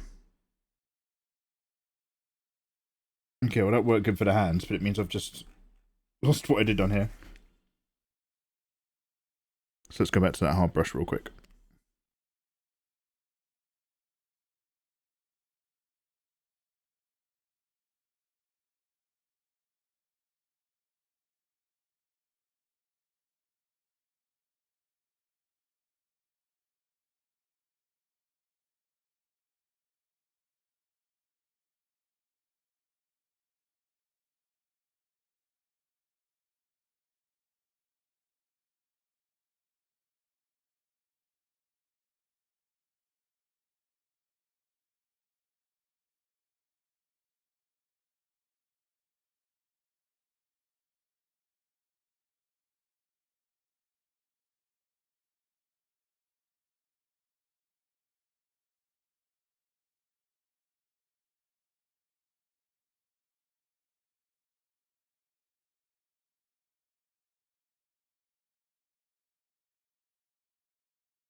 I'm jealous of an android. Mike the Mystic, hey dude, welcome. The CEO of Nvidia said biology is now moving into the engineering realm. Hello there. I took that as cyberpunk, hello indeed. Yo, hey, thanks for the follow. I'm enjoying this playlist. It's a bit all over the place, but it has been generally quite good. Wasabi, hello there. This was just off of a... This is, again, dude, this is just song radio based off of a particular track.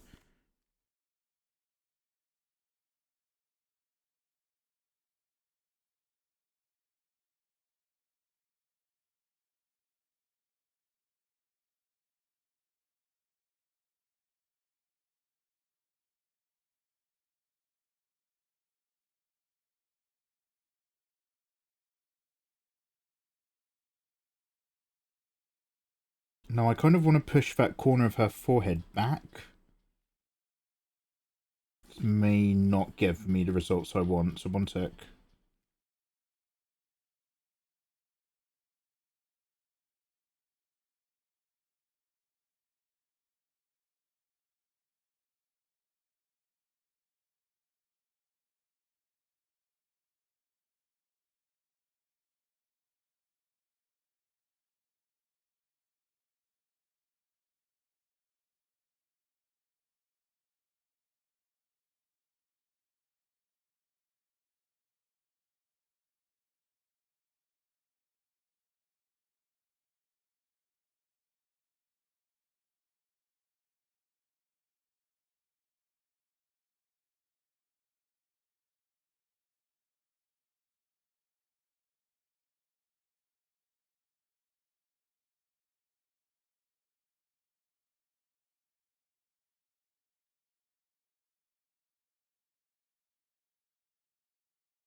Yeah, that'll do for now. So let's pop over here.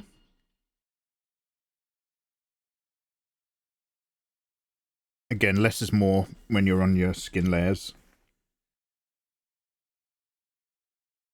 Fabrics and wrinkles, though. Hello. We've got options. Let's get a soft eraser tool. Maybe lower the opacity, depending on what I want to do.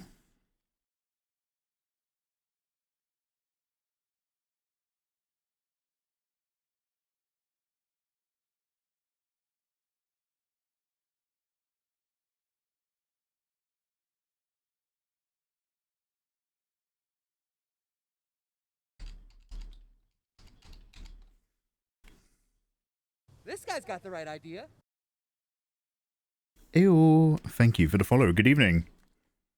Then Bombk. If I said that right. I love your YouTube videos. I was surprised to see Twitch recommended your channel, and I knew I recognized your name. Oh, Wasabi. Hey, yo, welcome on in, dude. Thank you very much. Must be a Fremen. Greatly appreciated, man. Yeah, I have to do many more YouTube videos. Many more. But I'm just doing some Patreon stuff at the moment. Once I get this out of the way, I'm going to play some video games later in the week. And once I've got the video games done, I need to get back onto making the next set in my beginners tutorial stuff. Oh, Lotus Asakura. Yo, wow. Turn off this high-pitched Mikey nightmare if you want some deep, rich, great voice. Dude, I hope life is treating you beautifully well. Guys, Lotus Asakura is my favorite commentator and watch-alonger for violent video games. And also, so dude, I've just been saying, obviously, after our great loss of Toriyama-san, I wanted to do some Dragon Ball fan art, so I'm trying to keep it very simple and very popping. And the only thing that this has done has made me desperately want to replay Dragon Ball FighterZ. Man, Dragon Ball FighterZ is so much fun. Like, I play a lot of Tekken, but it's so, like, comparatively bright and popping and exciting and quick. So yeah, I really want to get back on it. Yo, welcome in, you handsome people. I hope life is treating you beautifully well. My name is Mikey. I'm an illustrator from England. I make beginner drawing tutorials on YouTube, and we're just doing some Android 18 fan art at the moment and dossing around. Everybody at my end, make sure you're following Lotus Asakura. He's absolutely dope. I'll pop in for a cheeky like from time to time. Incredible art as always. Oh, incredible attitude, man. I've been great. I hope you've been even better. Mate, ups and downs. I'm redecorating my bedroom, which means that next door is full of plaster and sanding dust, and I'm slowly getting there. I've got loads of carpet samples, so I'm going to get the floor laid soon. But basically, having to do IRL house stuff just is like, it's a nightmare. All I want to do is draw, mate. All I want to do is draw. I'm on a Tekken heavy these days, but I feel you. Truly a loss that can't be overstated. Yeah, we lost an actual king. Like an actual king. But dude, hey, I hope Tekken is treating you very well. I still haven't jumped into 8 yet, which I know is putting me behind. Look, I'll just go raid Mikey and I'll say hello and then I can go and live my life. No. Have an update about me and video games that you haven't asked for. Look, Mikey, I need a wee, mate. I gotta go. No. Let me tell you about me playing Tekken. Dude, thank you very much for raid. Have a wonderful evening. Go and live your life. Thank you very much for popping in for hello. It's lovely to see you, bro. Yeah. We'll get back into those games for sure. But we've just got so many drawings to do. You have to prioritize those things, right?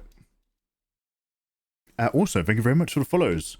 Suta, someone whose name is in Korean, Anyong, Captain Saber, and Hope UI. Very handsome of a lot of you. Hope life is good. And King Odium. Oh, King Odium. Is that a reference to the Stormlight Archive? I feel like I'm seeing Stormlight Archive and Sanderson references everywhere. Or is it simply to do with Pandemonium when that happens in the Berserk manga? Or is it neither? None of one and half of the other. No. Dude, I love people who raid and take off. They're literally my favorites, man. Like, go and have your day.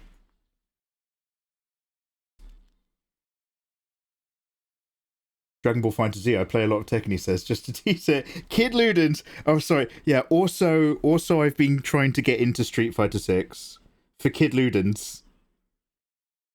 That's me giving one back, do you know what I mean? That's like when you go visit a sick kid in hospital. That's one for society. One for society.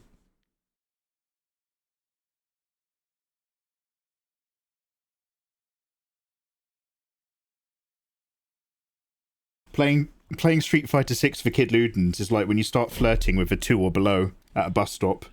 You know, give a little something back. No, don't worry. That's based on somebody else's joke. Hello there. I don't judge people like that.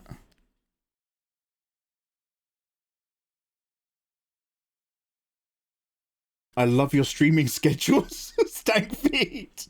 Thank you. I'm pretty sure that's not actually a compliment, but thank you very much, dude. I love your attitude. Hello there. No, Odium is a Korean World of Darkness. Oh, wow. Oh, you're an edgelord. All right, King Darkness, welcome on in.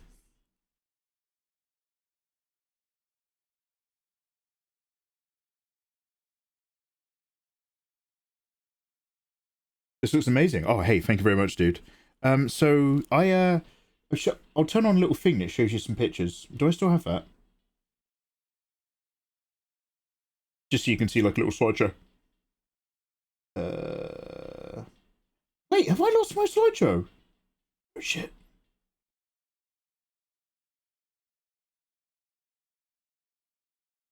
Oh, almost. Hey, oh, there we go. It's a tale of two cities. So, what I'm trying to do at the moment, and I'm really glad that I've picked a Dragon Ball character to do it with, because these are better suited, I think, to very graphic, bright, cel-shaded, popping colours and lines. But I try to experiment in something different every time I do an art drawing, because like there's loads of different ways you can draw, right? And it's really fascinating. In an attempt to find the ultimate style for me personally, and I still haven't found it. So I'm trying to take a bit of a step back at the moment. I'm trying to simplify my illustrations and go through some basic steps as I'm rendering and colouring to see if I can find like a bit more of a consistent process. And once I hopefully do this a couple times, I'll start to get back into doing more intricate artwork with more backgrounds and implied narrative, in the hopes that those steps as a regular foundation to approaching something will help me realize ideas that might usually confound me a little bit more. So this is our back to simple and take it slow and try not to overwork any one area, but layer after layer just build up a gentle increase in detail and colors. And it's keeping me happy so far. Sometimes you just got to drop back a little bit, ease off the throttle, you know? That guy from the last tournament is going down next time. Hello Oh, there. are you guys talking about the Tekken tournament we had? The one-shot walk-in?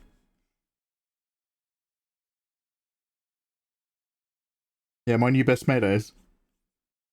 Now, I know this sounds hateful, and I promise I don't mean it like this. I did take a weird kind of humour in the fact that Ayatollah was expecting to be a big name in the tournament, and he ended up being the first one out. It was bullshit. It was bullshit, but it was a little bit funny.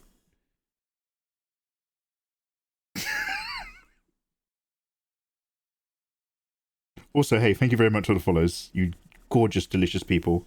I hope life is treating you all very well.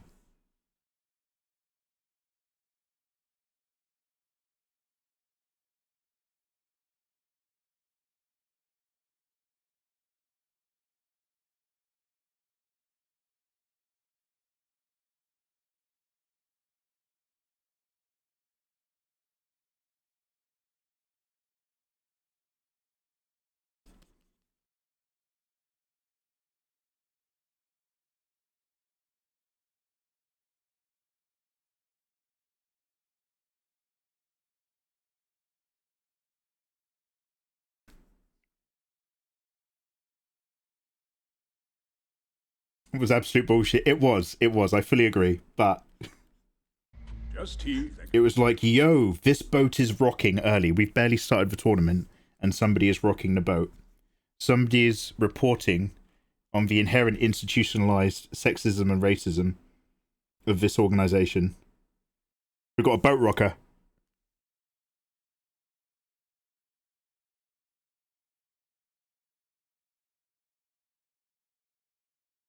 Now, it's not a witch hunt, but I didn't like some of the answers in our anonymous survey, so I just want to know who wrote them. It's not a witch hunt. It's not a witch hunt. Who's been rocking my boat? In our anonymous survey, some of you said you felt like you were being persecuted at work. Now, it's not a witch hunt, but I'd very much like to know who wrote that, so that we can address the issue.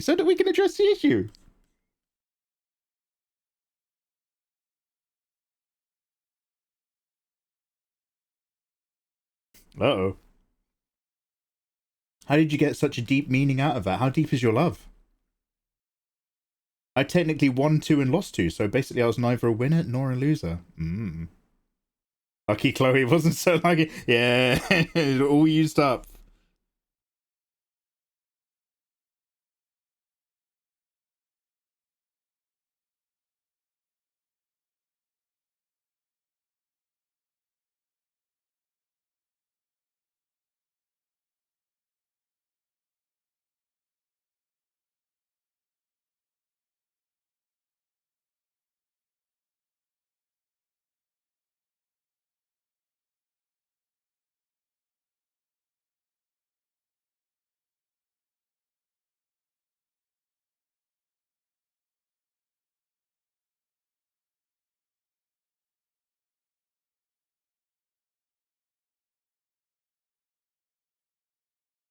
And so this is why, by the way, I'm still on a separate normal layer. Although all of our darkest darks over this event horizon are out of that multiply layer, that's what I'm color picking for the normal layer on top. So I can just manually go in hard brush into there, and it blends in. So I can then come in with a soft eraser tool to take the edge off of the hard brush work without it soft erasing into this already existing soft blend. Because if you soft erase into a soft blend, it's so difficult to then paint that out evenly.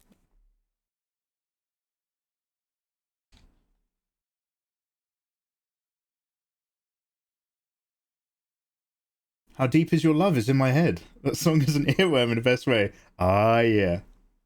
Hello there. What are you working on today, sir? Art Kagi. Hey, welcome on in, dude.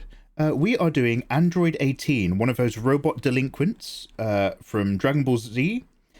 Because I wanted to do a Toriyama fan art because, you know, rest in peace to our fallen king. And also I wanted to do a bit more of a graphic, simplified image that's kind of got that harder cell shading edge. Because somebody gave me feedback once about my artwork, and they said, I can always recognize your style. It's very soft. Even when you kind of do more graphic pieces, it's still very soft. And I was like, number one, thank you very much. Number two, fuck you. All right. So now I'm just like, come in. We're doing hard lasso edging, cell shading edges, cracking on.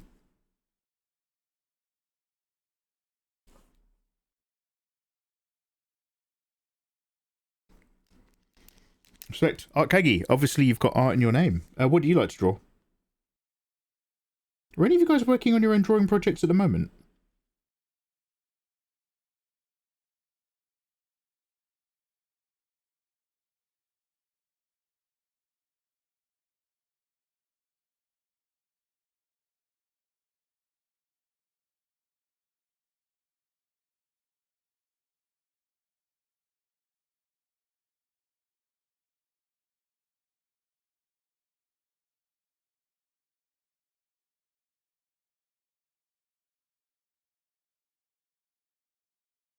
I'm trying to figure out rendering, particularly colors and how to cell shade in a way that doesn't suck. Sonny, so like, I'm not saying that my way doesn't suck, but what I've found so far is, for me, the most effective thing is just go right back to basics. Once you've done your flat colors, just do A and B. Is this part of the character in light, or is this part of the character in dark? So it's basically the same stuff that you hear like portrait artists telling you back in lesson number 1. Work out where the light bits are, work out where the dark bits are. And then you've got an intermediary value between the light and dark. You've got the darkest part and the dark equator. And then you've got an intermediary value in the dark towards the turning away surfaces because of bounce light. But the bounce light intermediary is always still going to be a darker value than the light side intermediary regardless, etc, etc. So I'm trying to take that thinking whilst I'm working in colors and make sure that I'm constantly going into my color picker and going down or up in value as well as shifting around the colors. God, I hope that made some sense. Otherwise, I apologize.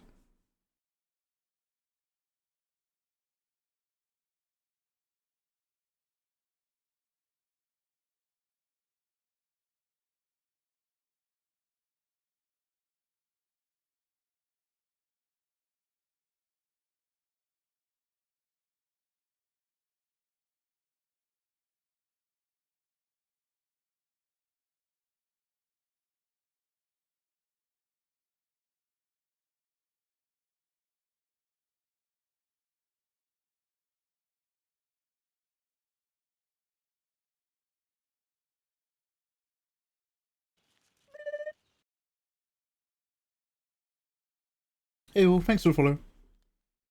Oh, hey, Mel. Hey, Mel, how you doing, dudes? I saw your... I don't even know what it was, and I know that it's not that sexy lady from the X-Men. But I saw you were very blue the other day, and I thought it was brilliant.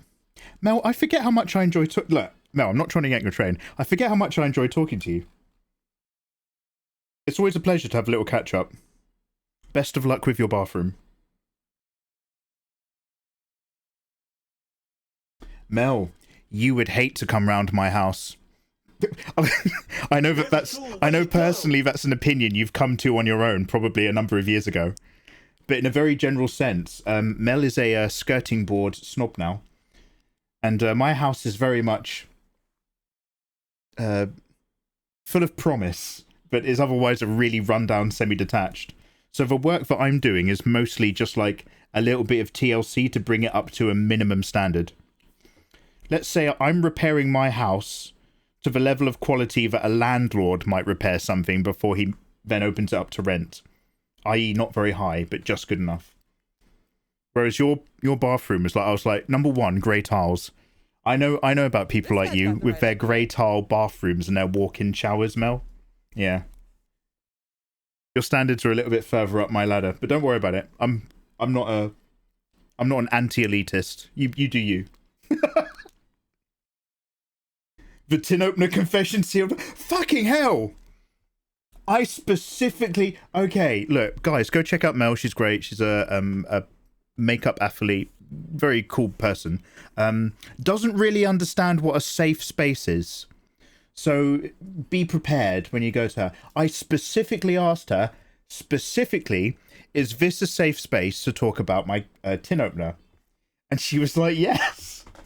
So then I talked about my tin opener, and then she ripped me apart for the rest of the street. She's like, you're disgusting! I'd never do that. They don't work like that. That's not what they're for. And I was like, okay, I'm having a lot of fun in your stream. That's great. But obviously, we have a different understanding of what, like, safe conversations are. I was like, all right. Friend at a distance. That's why I don't get back to her on Instagram. That's why I don't respond to her. All right, let's get rid of that slideshow. I've just realised it was still on. I'm so sorry. Hey, Fred, thanks for the follow. Wow, the jealousy is real. Must be a What's the tin opener confession?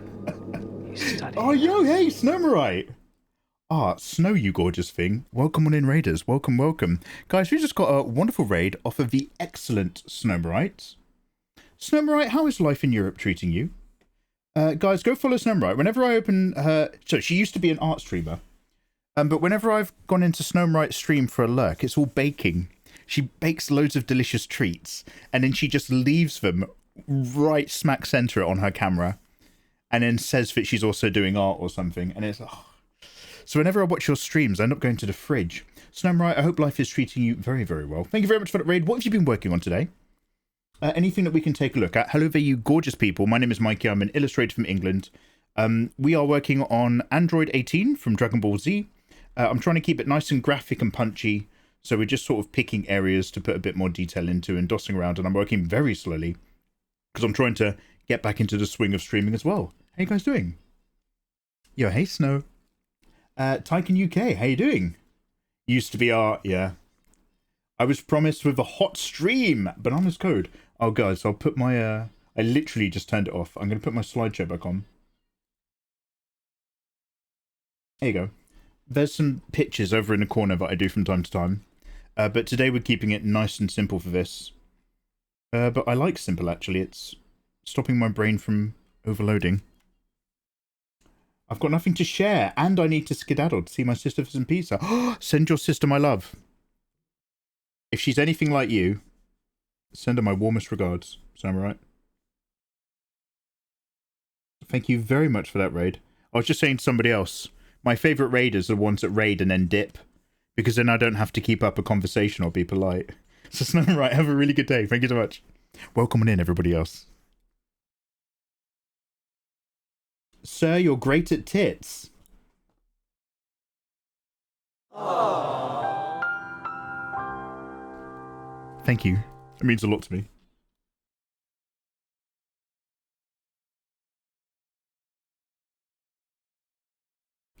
Might just slightly soften that though.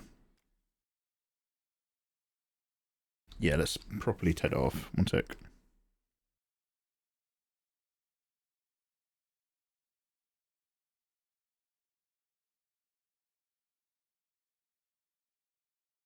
Anyway, I think I just started monologuing, complaining about Mel, but Mel and Snowmarite are dope.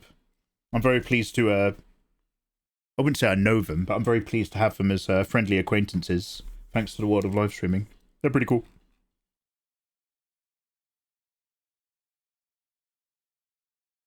Yo, hey, Drifty Pearl. Ouchie, ouchie, ouchie. Oi, oi, oi. Hey, Mikey Mega Mega. I've been impressed with your work for years, but still haven't taken drawing seriously. Am I a joke to you? I've been into music production. Have you ever released any how to draw books? Number one, thank you very much for the kind words. Hi, welcome on in. Number two, music production. That's very, very cool, man. Number three, no, I have not produced any how to draw books. That is something that I got asked a lot a few years ago. And I do possibly will maybe do one. How to put it? Like, I'm pretty sure I could make a pretty good one, and I would like to. However, whenever I look at how much hard work goes into people doing Kickstarters to make books, I'm just like, oh, but I also like playing video games and chilling out and drawing boobs. So I'm always just like, next year.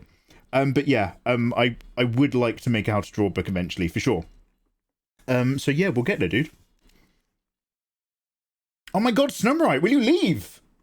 She was still here this whole time. Oh, that's icky. No, thanks for the raid, but seriously, mate. Mate, go live your life. Go on. Wrong layer.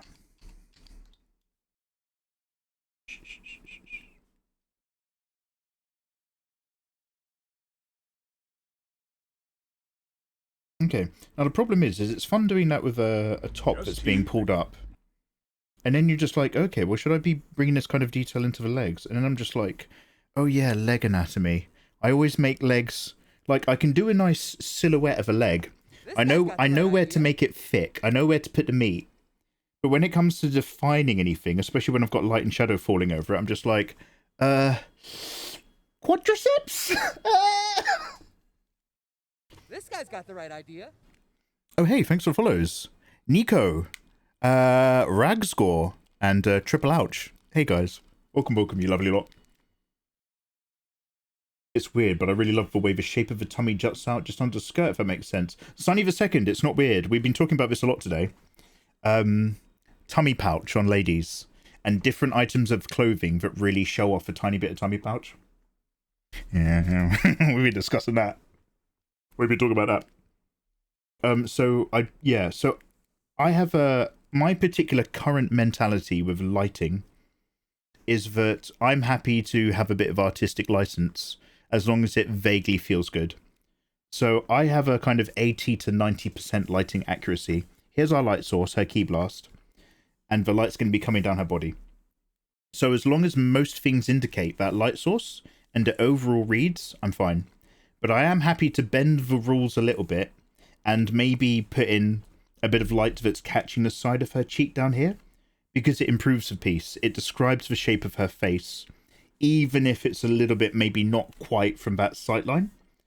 And I'm happy to have the light come down past her boobs and catch a bit of her tummy pouch, depending whether or not that would really, really happen from here with her head in the way. However, by putting it in, I'm drawing something that I like. So I'm always trying to find that balance, right? It needs to be good enough so that a random person who opens your stream out of nowhere doesn't immediately go, that looks wrong. Which might sound rude, but is actually, surprisingly, an incredibly good source of feedback. So it needs to be that amount of right without stressing any more than that.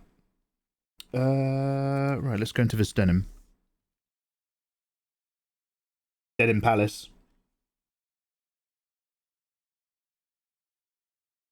And super similar, relatively hard brush. I'm going to pick the deepest part of that blue that we were doing from my earlier layers. I'll just start putting a few things in.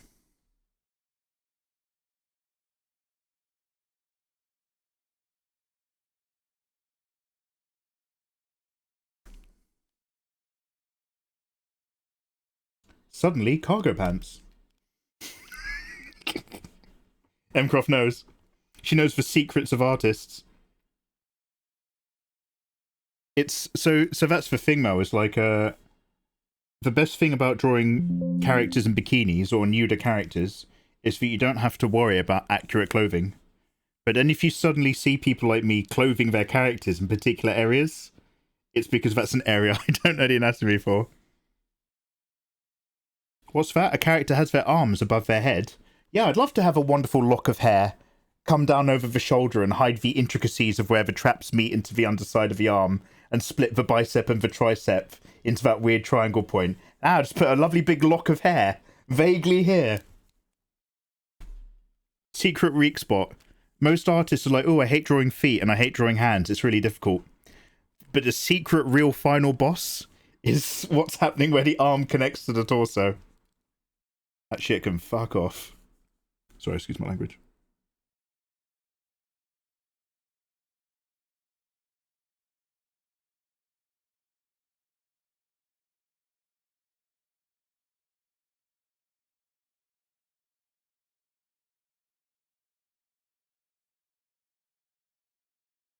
So I never wanted to be like a slightly pin-up artist at all. I just sucked at drawing clothes and I fell into it. It was like how I got into having a motorcycle. I was really into motorcycling when I was in my late 20s.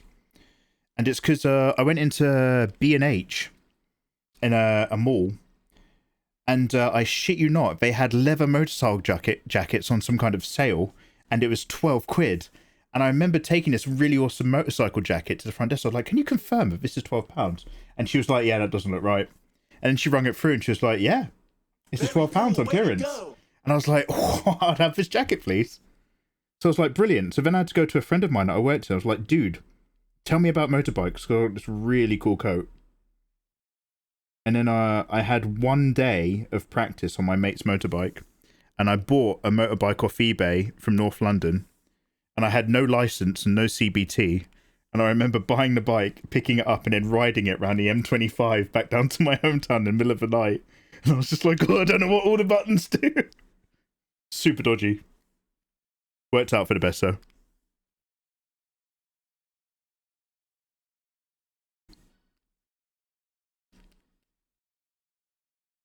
The hardest thing for artists is maintaining a healthy sleep pattern. Don't say that, Kid Loons. I'm not having fun anymore. That one's too real. That one's too real, okay? Don't project. Mate, I don't even know how to paint and I've basically got a template. I'm just a colour by numbers and I can't figure out either. I've tooted your horn before on this particular topic of the mental spatial gymnastics of working on a contoured surface instead of a nice flat screen in an anti-log? What do you call it when it's your reflection? In reverse. You people blow my mind. I'm always very impressed. Mikey, that's so reckless. Ah, it was worth it. It was totally worth it. I took a CBT like a couple weeks later after I got my bike. I'm totally legal now. I can ride any kind of motorcycle, apparently. Probably not a good idea. Not the way I crash them. What's B&H, Mr. British man? British Home Store, isn't... Have I said that wrong? British Home Store? B&H? Do they not do that anymore? Am I showing my age? Mikey, B&H got shut down alongside Woolworths. Oh shit.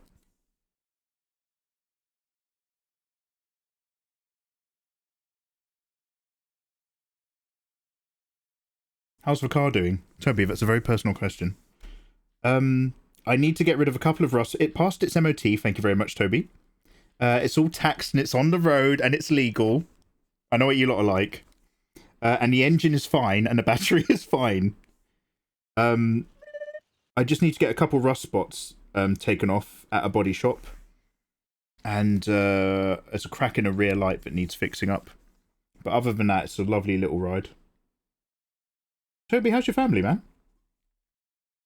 And without giving too much detail away, obviously, what are you currently doing in your job? I assume you're still working for the same place. I assume you never got that deep into their graphics media side, because I never heard about it again. But what are you doing otherwise?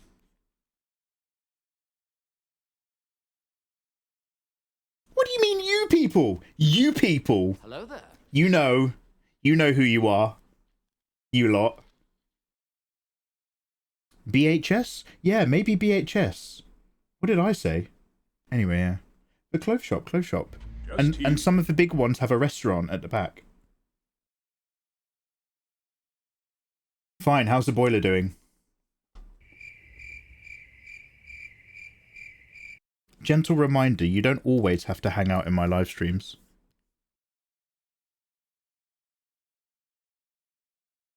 That was unkind.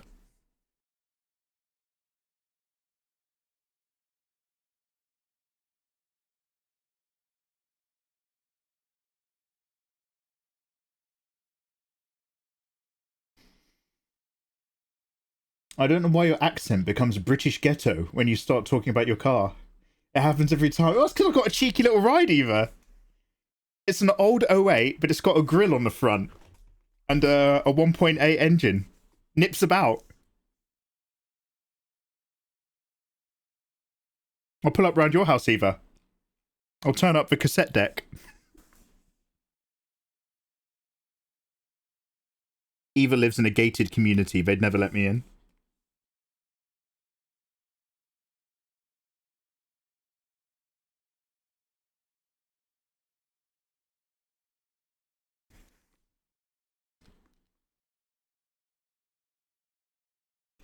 I want a Suzuki Jimny.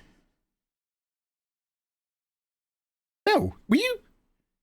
Obviously, you know I love a lurker, and you know I never look at who they are, because that's one of the unbreakable rules of Twitch in my book. Were you in our stream yesterday, Mel? I shit you not, we were looking at Suzuki Jimnys yesterday on stream. Because when I was a younger man, in my 20s, I used to drive around in one of the old model Suzuki Vitaras. I had a black Vitara with a big wide setup and the bull bars, you know, that kill children in car crashes. I got them removed eventually. And we were just talking about the modern range of retro and vintage feeling 4x4s from the 90s that are now like actually really popular. You want a Jimny? Yeah, I know exactly what you're talking about, mate. It's so cute. Yeah. That or a hearse. Nobody with a hearse. You wouldn't download a video game, you wouldn't hit a hearse. Alright, mate. Good luck.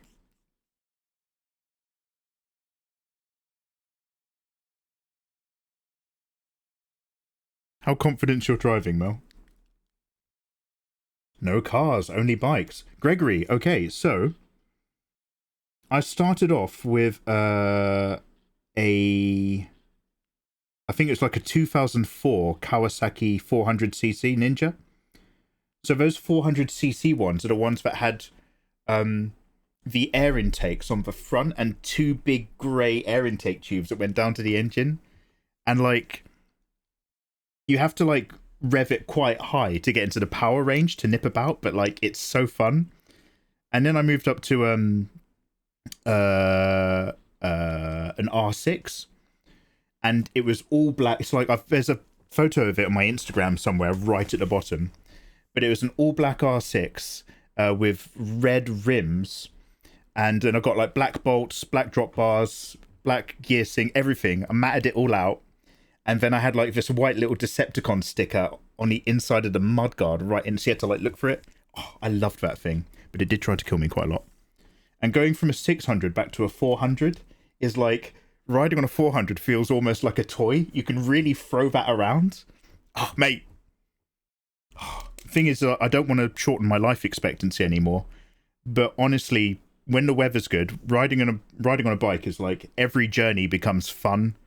It's like going to a go-kart track. You're like, it's just fun to do it. So like going to work was enjoyable until you get there.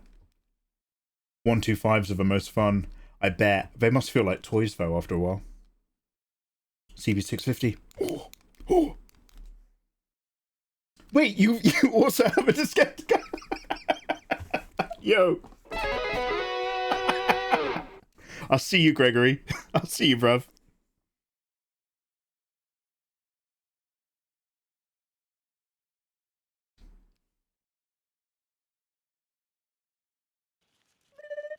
R6s will try to do that. Yeah, I loved it, but like,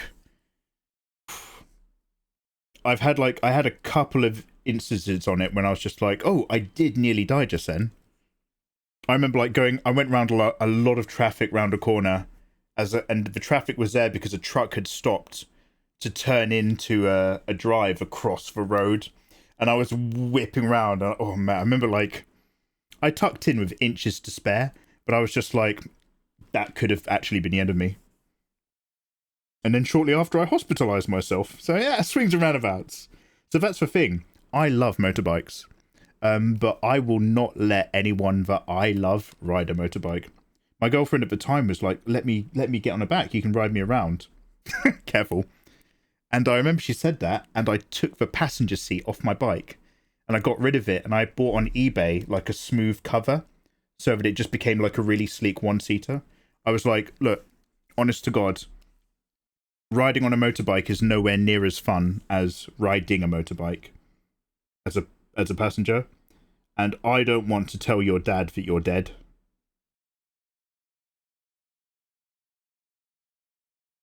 Because he would kick my ass.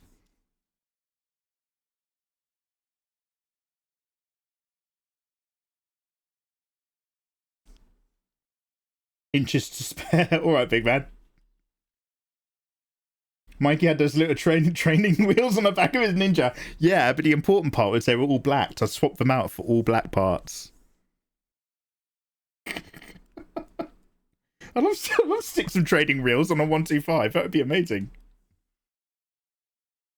Or like turn up to like a dirt bike event with training wheels. That'd be so much fun. I think you've quite convinced me.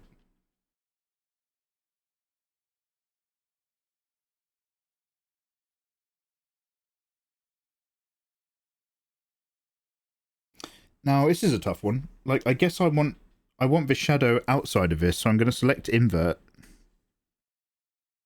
Just because this bit's more flat on. I was going to put this as darker because it's in shadow, but I'm not sure if I have to do this the other way, so bear with. I'm doing a lot of mental gymnastics right now.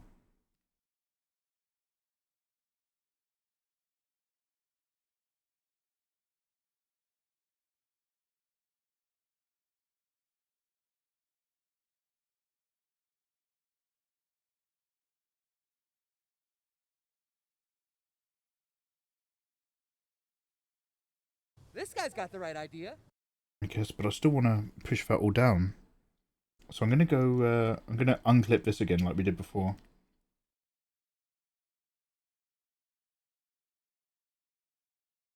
Also, hey, thank you very much for the follows, guys. For Nico, hiya. No control at all. Yeah, you've got no control and all of the risk when you're a passenger on a motorbike.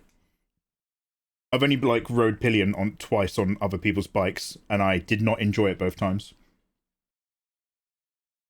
Being a passenger is the best part. Hey, Izzy. Incorrect. But welcome on in. I like the quote of riding to add life. Yeah, riding. Well, okay, Gregory, I like this. Riding a bike adds life to your time, but it does not add time to your life. Yeah.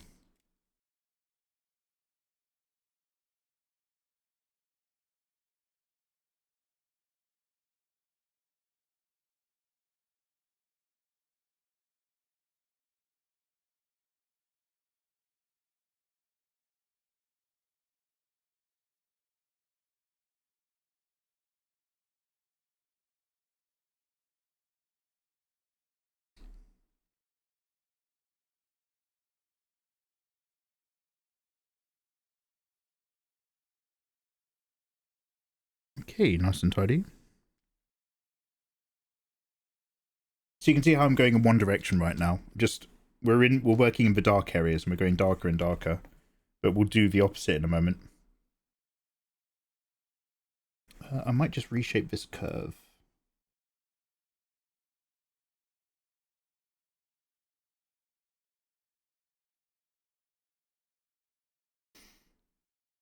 I told us going to get a chopper with one of those little sidecars for his body pillow to ride along with. Watch me take this bad boy round a corner and breaks off the training wheels on the first drift. Did you also ever put a playing card on the back of your bike wheel so it would sound like a motorbike when pedalled really fast? No, Kid Ludens, I didn't. And shall I tell you why? I, Kid Ludens, got those beads that you could get in a cereal box when I was a kid. That you forced onto, like, they clipped onto the spokes. So they'd rattle up and down as your wheels turned. That stopped being cool very quickly. That started being annoying very quickly.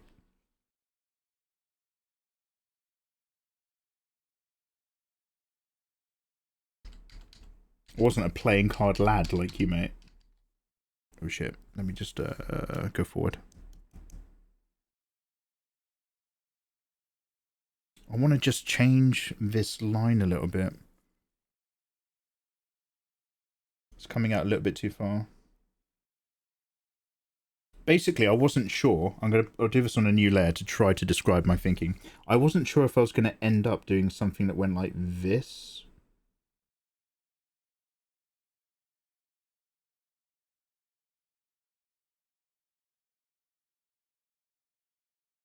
At some point, to further in an attempt to further describe tummy, but I think I just realised that I probably didn't need to do it. Like it wasn't going to help.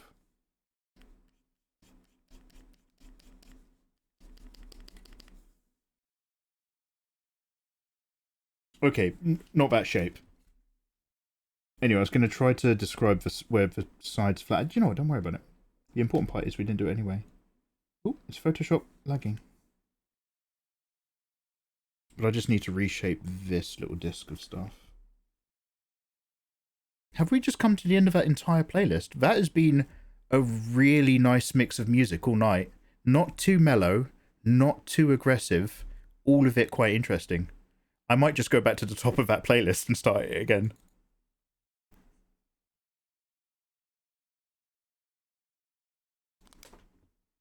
I've been looking for this song. What's the name? Ah, wife, I got you. One sec.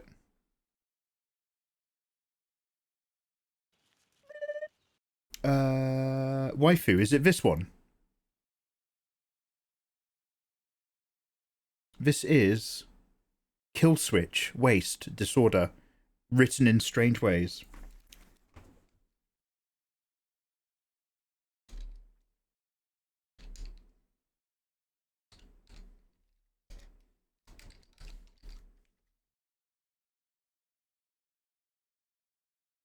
I'll wait for Izzy to tell me what other music I like. I really like a couple really good bands that's really popular with hot young ladies. Like, what's it? Bad Omen? Love them.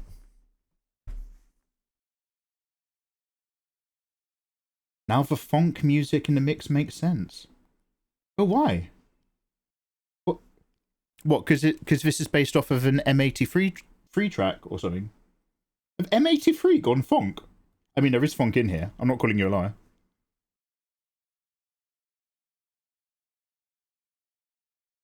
I hate you so much. Izzy, no, mate. You opened my ears to some absolutely awesome music. Which was instantly appreciated by a whole load of new people. I might have gone a little bit too dark, actually.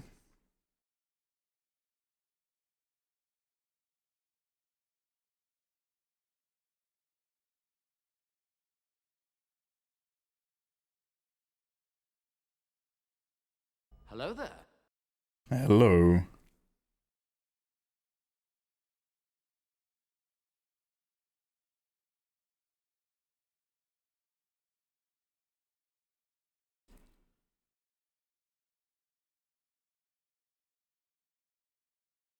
I don't want to do too much in here, because there's already a lot of line art happening, so I don't want to go too nuts with anything.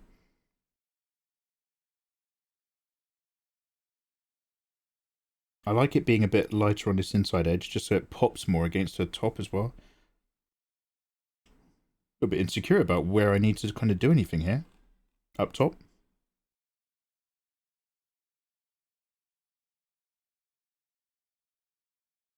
If anything, I don't like that.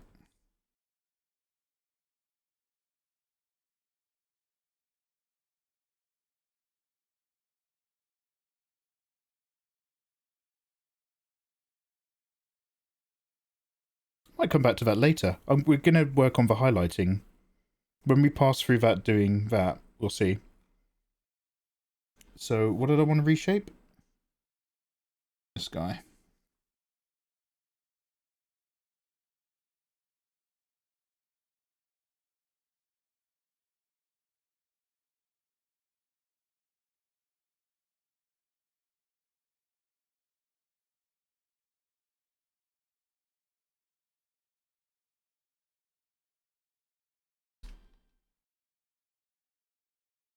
I'll do it the other way.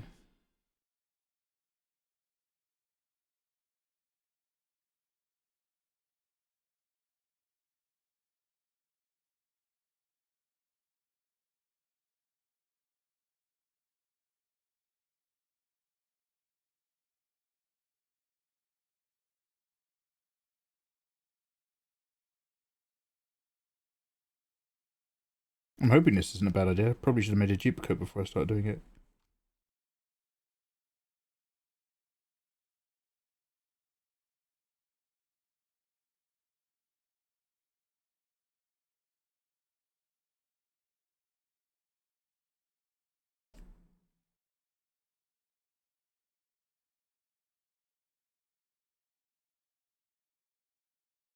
Oh, it wasn't such a good idea. Oh yeah, okay, let's do it a different way. Again, this is what I was complaining about earlier about when you've got a layer with a soft blend and you start doing any changes. So we're going to duplicate this, and I'm going to go for a wee. In fact, I might as well make myself a fresh cup of tea as well. I'm going to take a 5-minute break, and I'll see you guys in the tick of a talk. Let's break up that recording as well. Tell me to record when I come back, please, and I'll be your friend. Just get rid of that slideshow. Here we go. Alright, one sec.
Ew. So what I've done is I've put a chicken Kiev in the air fryer. That'll be ready very soon, and I shall consume it. It's a great game. Oh, Ratchet and Clank. Going Commando. Crest for booty. Up your arsenal. A Crack in Time. Didn't... Isn't that like a South Park game as well, Crack in Time?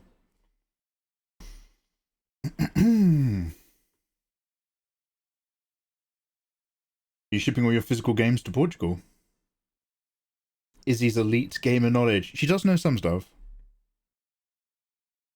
Booty Juice, how you doing, man? Record when you come back. Yaitza! Ni no Kuni. Damn, that's another game that I wanted to play. I have it, I think, on Steam or on an unopened disc for my PS3. Never got around to it. Never got around to Ni no Kuni. Didn't they make a sequel that was like, it had microtransactions that were linked to NFT accounts? And basically you could do stuff in game that was actually worth crypto. So it just became full of bots of people farming and just ruined the entire game. Am I thinking that right? Ni no Kuni Tuni. There's some Daft Punk in the playlist somewhere. Oh yeah, Nanifyon. Yeah, there was actually. I remember. Kill Switch mixes on the phone, tracks occasionally. Oh, on Fonk. Kill Switch is also an old school game. Kill Switch and Operation Winback were the first games to use a cover shooter mechanic that Gears of War made popular. Ah, I know that mechanic. For me personally, it's Deus Ex Human Revolution. Getting behind cover, shooting around it, punching out old Mrs. Walters.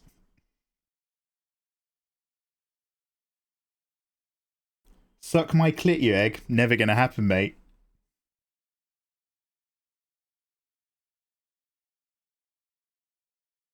Oh, fractured butthole. Okay, well, I was a million miles off. Fractured butthole. I played the first one. That was one of the earliest games I played when I was trying to make video game content on YouTube. Back when I first started, like, experimenting online. Kevel. I played that South Park game and BioShock Infinite. And I was like, I had to sell loads of stuff in order to afford a PS3 and an Elgato capture card, so that I could make really bad quality 720p videos. And after I played the South Park game, I had to sell it. I had to eBay it in order to afford the next game. Oh, they were good times. Yo, Samkey, welcome back, man. It's been a long time. Yeah, that's my fault, dude. I haven't been streaming for ages. Oh, I think I missed somebody else in chat also say it had been a really long time just before I left. So whoever that was, I want you to know I saw it, but I didn't respond to you, but I did see it, and thank you very much for saying. I remember your camera was too close to you those days. Well, yeah, it's because it was sitting on top of a... it was sitting on top of a tube of loo roll on my desk, my little Logitech webcam, and it was all up and in my grill. And also, now, like, I had gone through puberty many, many years before I'd started playing online, but my voice is so loud and high-pitched. It's really up here in the nose. Hey guys, what you gonna do? Welcome on in. Oh, okay, anyway, what's rotate? I see some of those old clips. I'm like, Mikey, calm down. Dude, relax. Mate, relax. Boy, what's up? We're gonna play this brand new game, Resident Evil 2 Remake. Mate, relax. Relax. I'm going to step on your balls and pop them like Orbeez. Damn! Is that why you wanted me to buy that plank of wood? Am I going to drill a hole in the middle and then put it on top of myself? Display my package through the middle. Does anybody remember, like, some TikTok or a Vine where somebody bought, like, 1 million Orbeez or something, and they filled their bathtub with Orbeez, and then they panicked and they started trying to flush them down the drain and down the sink? But they lived in like a housing apartment complex, and like it was fucking up everybody's sewage system.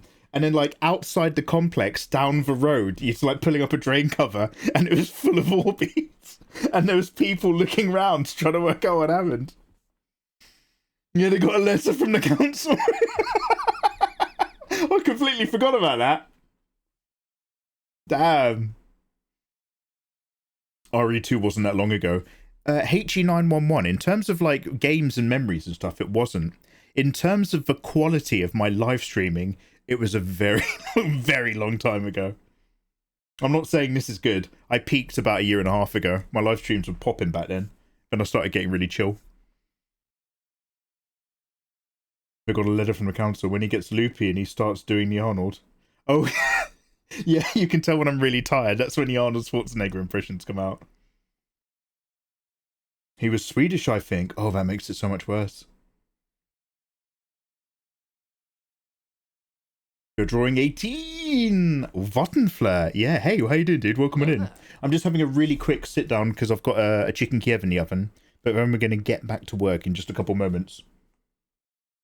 He was crying whilst recording. Honestly, like, I know I've told this story before, but I remember seeing that Vine or whatever, and I completely understand, because I remember when I was a kid, and my mum had gone out for the night, I was like, oh, hey, I'm going to make my own, apropos of nothing, I was like, I'm going to make my own candles.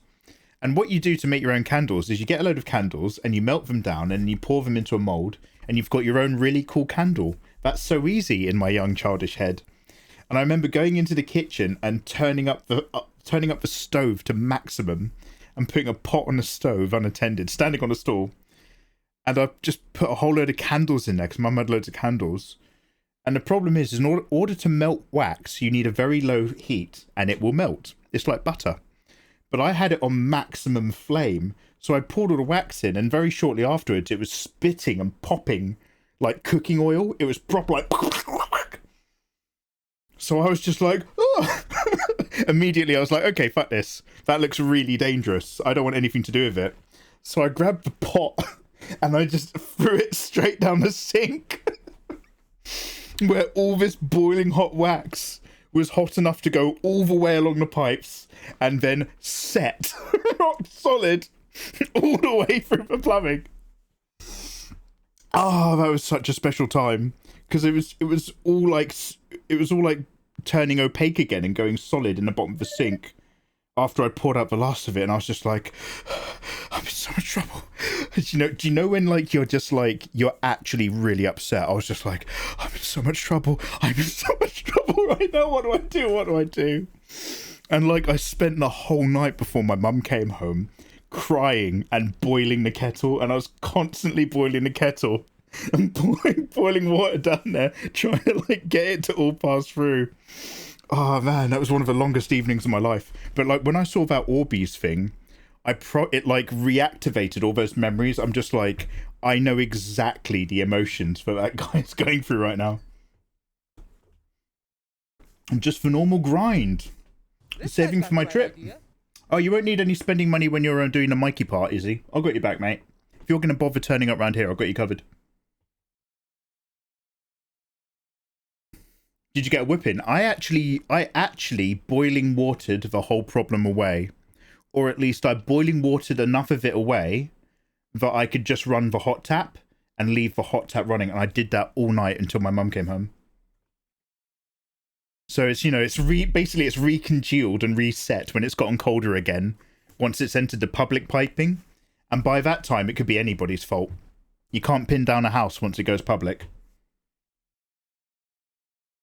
As an adult, you realise that the idea of getting in trouble as a kid is fake. Yeah, it's only once you learn to hate kids and wish that you could see the law being vigorously applied to young rapscallions on the street that you realise, oh, you can't harm kids. They were scot-free the whole time, but you don't know that when you're a kid.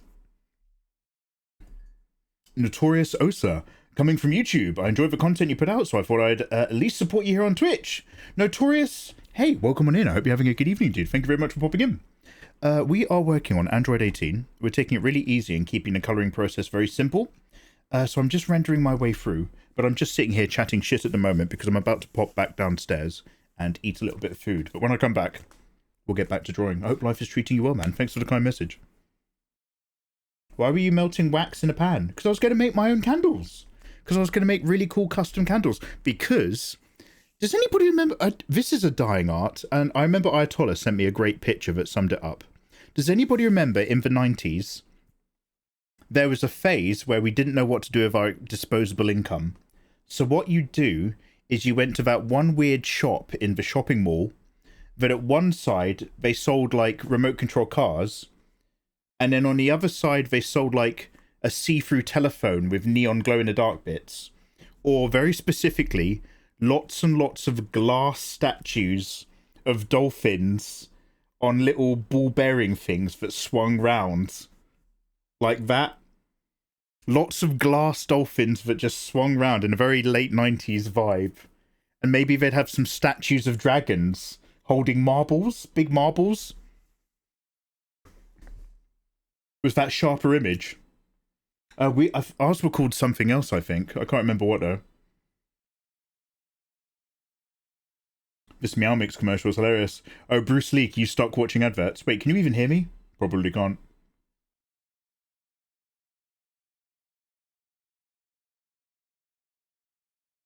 But Mikey got suplexed by Mama Mega Mega when she saw the water bill next month. My mum started going crazy. She never went funny about the water bill, but my mum started going really funny about the electricity, about leaving lights on. Yes, the balancing bird, where you the beak could go on your finger, but the weights are in the tips of the wings. Magical time to be alive. Now you guys have got 3D headsets. You're all off in virtual spaces, masturbating with each other.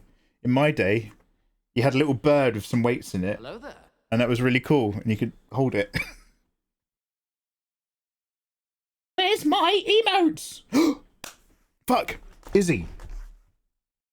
So I need to do a bit of a revamp anyway. I want to do some cool stuff for stream, and I'm still streaming off the back of really old things that we set up. None of them are working anymore. So Eva's going to drum some life into me. But also, yes, I never added your wonderful emotes, you gorgeous thing. I still have the files though. They're all you tweeted them all at me. I'm pretty sure I downloaded them because they were amazing. I do think I actually have them in a folder. Sharper Image was a little bit later and a bit more techy. Oh, is that where you went to buy your 5 stories high audio sound system? Each deck was the size of a VCR. I'm using words that half of you don't understand. And one of them was the main amplifier. And then you had another one that was a cassette deck, and they both had legs, so that would sit on top of that one. And then you'd have another one which was a CD deck. That has little legs, and that would sit on top of that one. And you'd end up with this little black tower, and it'd be like the pride of someone's living room. Nowadays, you're just like, yeah, MP3. Now kids are watching Pornhub on their phones. We had Goosebumps themed bouncing balls. We had... You kids have got Pornhub on your phones. We had hobgoblins. Do you remember, like, you buy those little toys and go blah, blah, blah, blah. Yo, hey, Scampy-Doo. How you doing, man? Hope you've been well. No complaints, Scampy. No complaints. Busy, behind on work, and I'm currently redecorating next door, which I fucking hate. But I'm doing it. But I'm doing it because it needs to be done. Take away their phone for a minute and a tantrum start. So, like, this is a thing. I'm of two minds on this. Because I was catching up with a friend of mine yesterday, and we were literally, because he's got like a little kid now, and we were just like, we were the last generation, and I know that this isn't strictly true, but in a very millennial sense, we were the last generation where our childhoods had nothing to do with the internet, where you'd all get on your bicycles and you'd cycle around someone's house and you'd play wall ball, and then you'd go back and play like maybe the N64 in the later part of your life. But you're mostly just off playing football, and then you come back in really late at night for dinner. And then we were still young enough to grow into the internet as well. So unlike our parents, we were still able to get it and use computers instead of being completely like locked out of that whole experience. And my mate now is just like, he's just like, honestly, they're conditioned and trained from babies to have iPads. And it's like, it's a completely different experience. And he was like, we were the last generation to be lucky. Because now, like, you know, you grow up and you're trained as a kid to be very much an Apple product customer and similar things. And that kind of affects your susceptibilities when you're older. And I'm talking very broadly, so don't worry. I don't really have these hard opinions. But equally, that's the point. The generation after my one that remembers the things that I remember are going to grow up different, and they're going to think different, they're going to learn different, and they're going to have different interests and think that different things are important because these things evolve, right? So I do think kids are missing out not having the childhoods that I have, whilst equally having to accept that, like, that's literally the whole point of humanity. Like, every generation's experience is going to be different based on what the one before has been building. 100%, I'm not really blaming the kids. Oh man, I'm not blaming the kids. It's like a dog owners. MLG Blackbeard, how you doing, man? What's the matter? The CIA got you pushing too many pens? MLG, how you doing, dude? Mikey, the kids like vinyl again. Hard pressed, huh?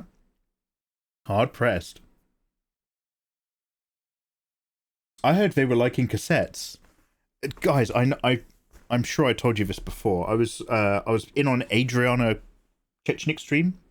You know, the adult star who got her spine broken by Logitech. And I remember she was doing a box unopening and she was opening up a cassette.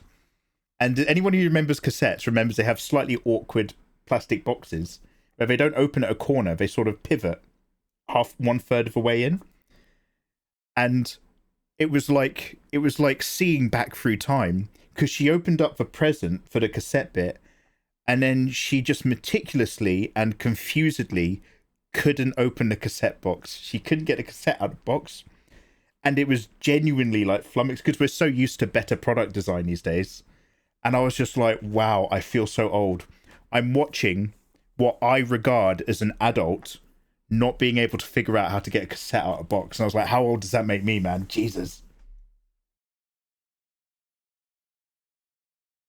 I like that your comment looks like you're responding to playing footy.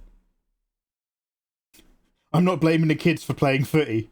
Fuck you, footy. Yeah, go down and play wall ball down the estate. Yeah, we're all outside till dark. And when video games got popular, it was the latter part of my life. Yeah, it was the latter part of my childhood. Like, I was really big on the N64, because I think I was around 15, 16-ish. Maybe, something like that.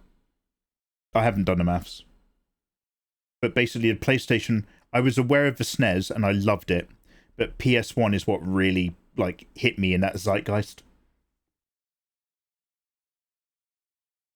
I think Millennial was a great generation, because we are that bridge in the social meta. We saw pre-internet and post-internet, and it happened at the point where we could both easily access both.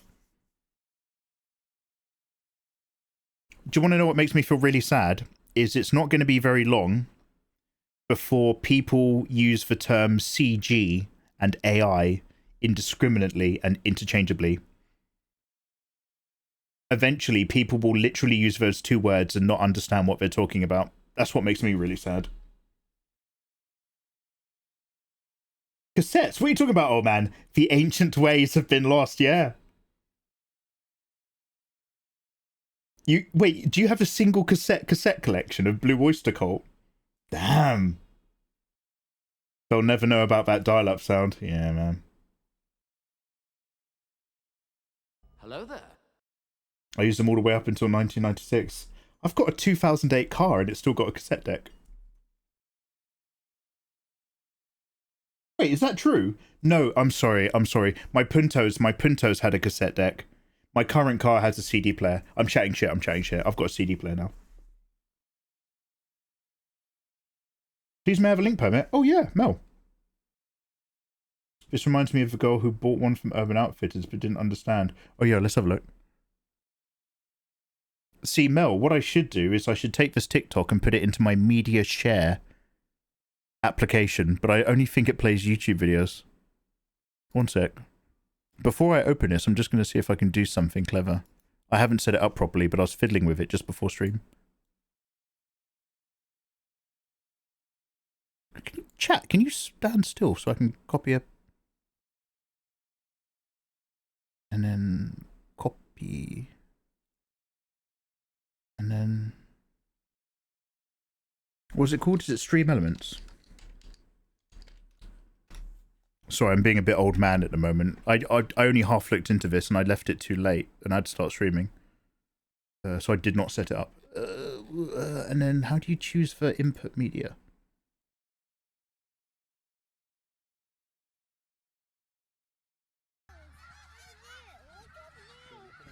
No, it only works for YouTube.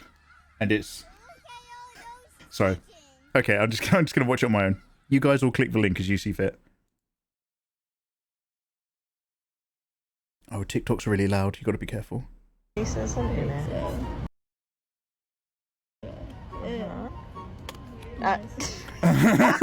She doesn't know. Open this. Why? Because that's how it works. You're acting like I do this stuff. Oh, God bless them. Oh my god. Like, look, lift that lid. Lift this part. It's a lid? Yeah. So this is vintage retro stuff now. Oh my god. This is better Oh than man, I honestly, thought. I love clear plastic products. Okay, now, there's probably only There one was way to something fix about it. the mid to late Here, that 90s, goes early there. 2000s, where we just, Yeah, all there's of like our a little- electronics came in clear, colourful plastic. And it was like such No, a hopeful it's- time to be alive. It was Yeah, like it's gotta, it's pre gotta- 9/11, It's gotta go in. Like, nothing, see how there there's was those nothing little left to things worry there? about except the government. Like that. You gotta push it all in. Did it? Damn! It's just a different world to them. Damn. Mel, you've bought a tear tomorrow. Mel, bringing a TikTok link into this discussion is peak hilarity. Yeah, she's literally just like, oh, what's that? Young people don't know how to open cassette boxes. There you go, Mikey. Try opening a TikTok link. Like you. All right, mate. All right, mate.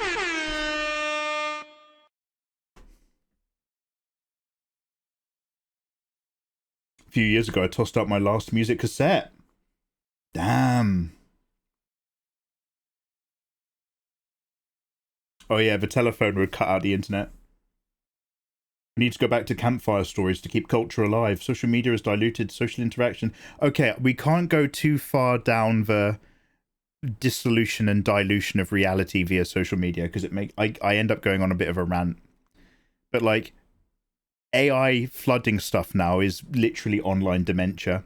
You don't know if you're interacting with real people and having real conversations or anything anymore. None of that exists now. And going forward, you won't be able to tell it apart. And it's like, well...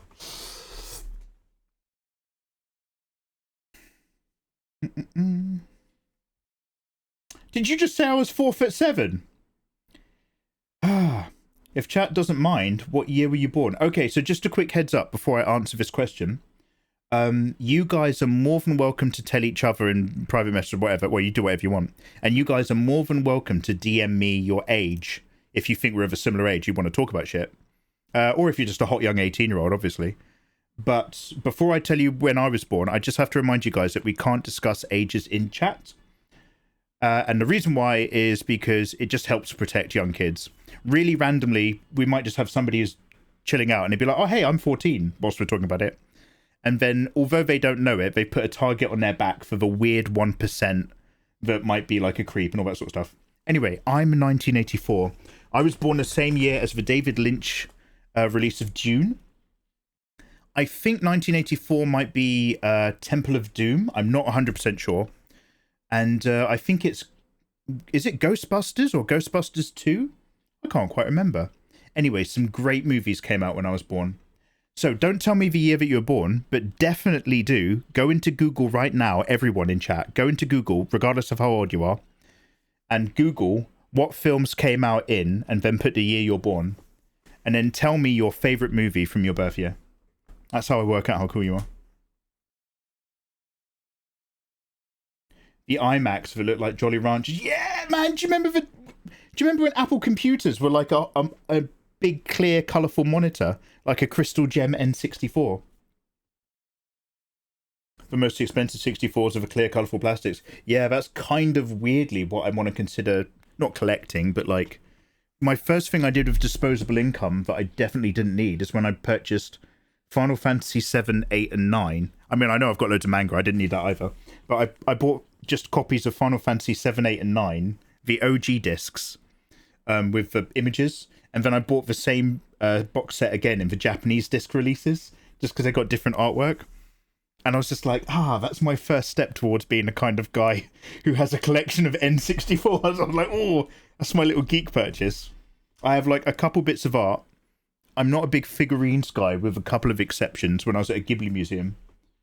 But like now I've got like a fucking Lego Batmobile, and I've got extra PS1 games. It's all that YouTube money. You couldn't even view it with the rest of chat. Mcroft, it was, you have to send it to me as a YouTube link. I think I've got a thing that I can put the link into a thing, but I don't. No, Mel, no. This is why convention meetups are important, Mikey. You've got to verify who's still human. That's too real. That's too real, man. And do you know what, Fenrir? What will happen is people will rent themselves out as IRL proxies. It'll, like, people literally, like, rent out their time. If you pay for me to go to this convention, give me a fact sheet of your AI setup, and I'll pretend that I was the person who was messaging all these people. They'll have a day rate. No, Mikey, no ages. No, I'm saying I learnt. Mr. Blu-ray, hello there, dude. Thank you very much for raiding yourself in. How are you doing, man? What was your stream? Yeah, I said it. See? Chameleon S, you've trained me so well. Normally we talk about stuff and then my mods get angry, but I remembered. No ages in chat. That's very much a mod rule, not a Mikey rule. Do not even encourage sending you ages. What are you even doing, man? People have told me their ages before in DMs, and like, I'm not talking about like young people, but people have just been like, "Yo, I'm 32. Yo, I'm 40. Yo, I'm older than you, and I remember the same stuff." Nobody, like, no kids are, just to be clear, no kids are talking to me in my DMs. Eva has to keep an eye on me in case I go, oh fuck, what was the guy's name who made the YouTube video game review videos? You know, the one who was sending pictures to a unvetted age group of girls behind his wife's back. Does anybody know who I'm talking about? Yeah, I'm not him. I'm not there yet. Eva keeps me sharp.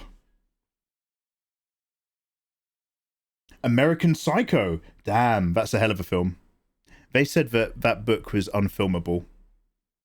But it's very much a tongue-in-cheek. It's very, very horrible, but very tongue-in-cheek.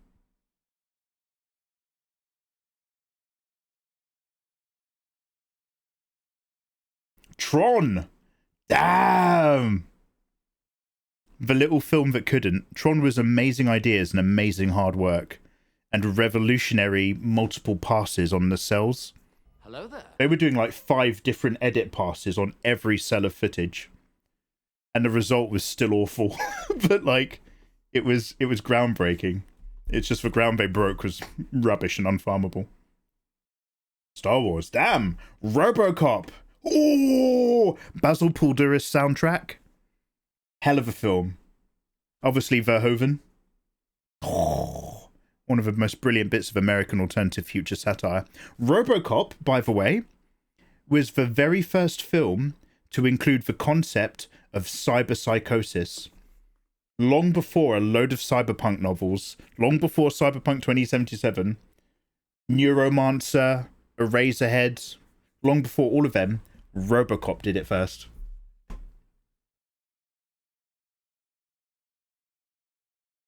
Mikey, I saw your review of Bodycon. Is it still good to use, or is Clip Studio Paint 3D models? Oh hey, Rizana 404.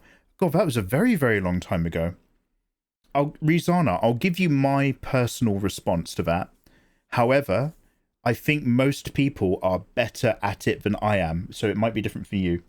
But I personally find virtual 3D models to help with poses incredibly frustrating. I will just need a hand at an angle or a body doing a thing, and when I sit there on a pose and it's like you have to spend 15 minutes getting the camera lens right for the right amount of distortion, to get the angle, to pivot, all these different things. By the time I need to look at a 3D model to help me with a pose, I'm already a little bit frustrated because I'm not getting the pose right. And then when I have to sit through that, I actually hate it and I always bail. I've never opened a 3D model and actually fully used it. So the one thing I do like about those bodycons, if you're an old dog like me, is you literally grab it and you pose it. I don't recommend that you actually look at it. I recommend that you photograph it and then look at the photo. Get it in the pose you want. Bang on your phone. And then look at that flat 2D image and then draw away. So I do think they're worth it, as long as they're cheap. I don't even know where mine are. But if you're actually just way better at online pose modeling, it's great because you can import it and just cheat. I know I follow some really good manga artists and that do like really nice artwork, but they straight up don't even bother drawing hands. They sketch out their thing, and the second they start doing their line art, they are straight into Clip Studio Paint or similar, using 3D rigging for the hands. They just dump them straight in, outline it, and then just like, tighten it up. They don't waste their time trying to be good at drawing hands. They're just like, there is a tool that does this. I'm not here to be super artist. I'm not here to be Seijin. I'm here to create some art and move on. So I don't blame them. But I'm still a bit like, oh, I better learn to do it. Toy Story and Jumanji. Damn, good year. Damn. Now the thing is like, if you put them both in front of me, I know that Toy Story is a better movie. I know that Toy Story is the superior film. But if you gave me a choice right now, I would choose Jumanji without a hesitation. Mikey, do you want to watch Toy Story or do you want to watch Jumanji? I fucking want to watch Jumanji. Damn, I might watch Jumanji. Damn, I haven't watched that film in a long time. I don't think the graphics hold up, but fucking loved it. Dark Crystal, Tron, The Thing. These are just, you're just naming great films now. John Carpenter's The Thing is not part of the Apocalypse trilogy, but it is his greatest work, I think. Even though it's 50% John Carpenter and 50% Rob Bottin. But it's such a good film. So tight. Monsters vs. Aliens and Paul Blart's Mall Cop. Waffles, sit back down, mate. Sit back down. I've never seen Dark Crystal, but I've seen so many parodies. I want to watch it. Dark Crystal and The Labyrinth are a pretty good double bill of like dark 80s. Is it late 80s? Fantasy? Maybe it's early 90s.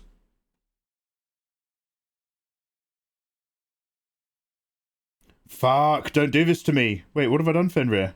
I don't want to think about that. Oh, I'm sorry. Oh, people, yeah, the grim reality of pervasive non-existent cultures. Something doesn't have to exist anymore. It only needs to be perceived as having existed in your target audience. But you can't say that on stream, girl. I want to smack. Wait, I can't say message me on stream. But people message me all the time.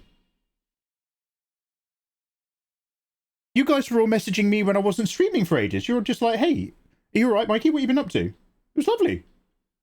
I'm going to go eat my chicken Kiev. We need to get back to drawing. I want Eva to smack Mikey too. What have I done? Oh, I think I might be a bit behind in chat. Do you remember that Miranda Sings?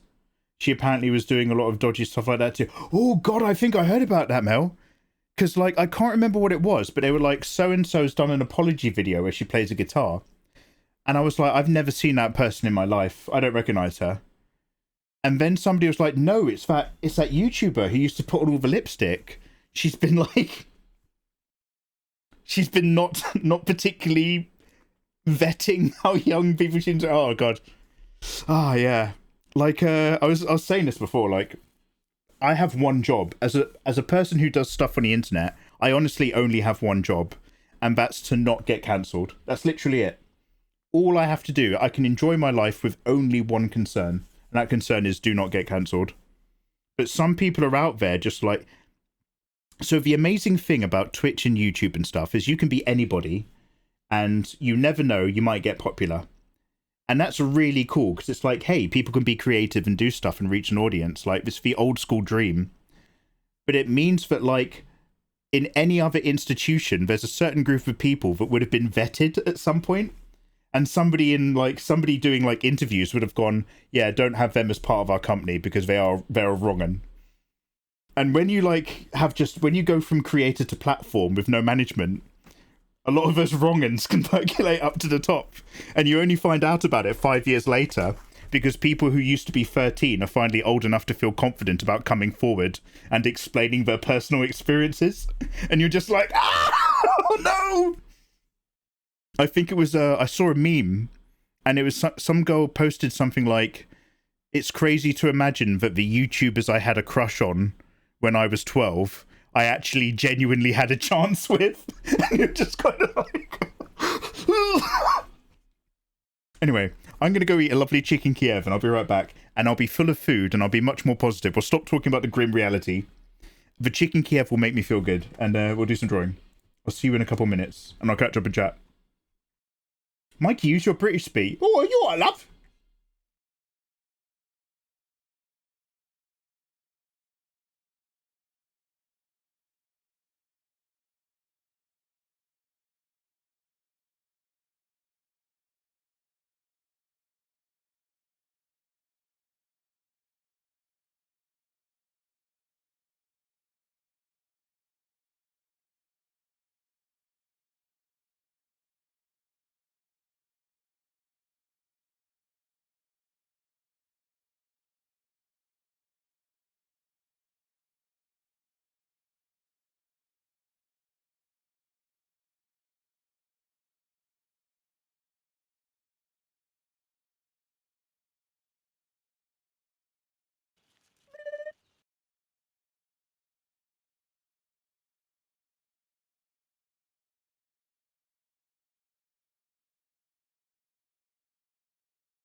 This guy's got the right idea.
Hello there.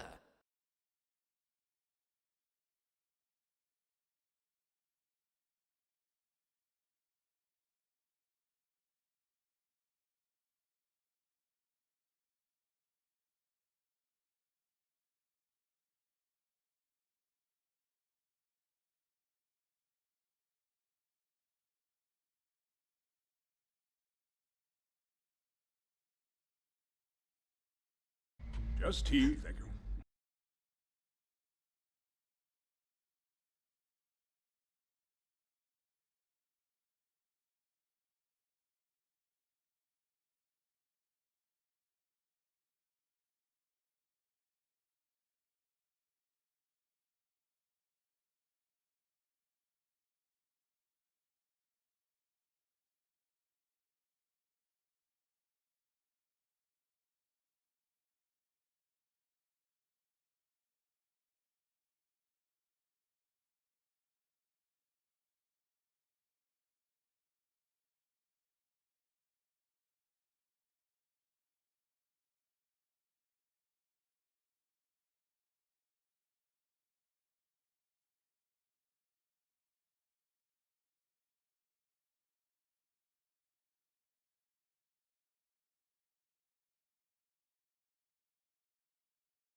This guy's got the right idea.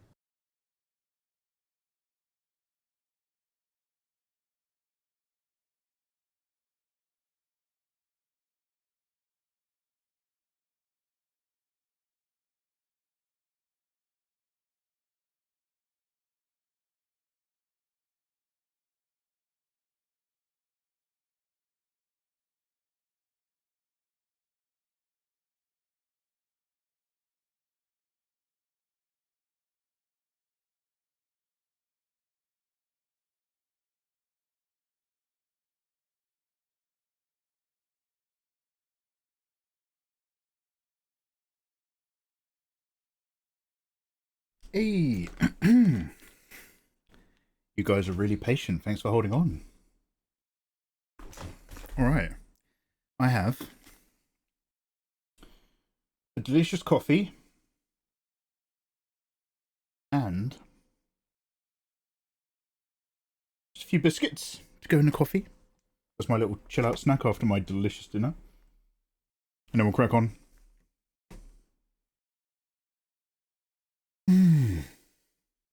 As far as figures go, amazing Yamaguchi are very posable. Oh yeah.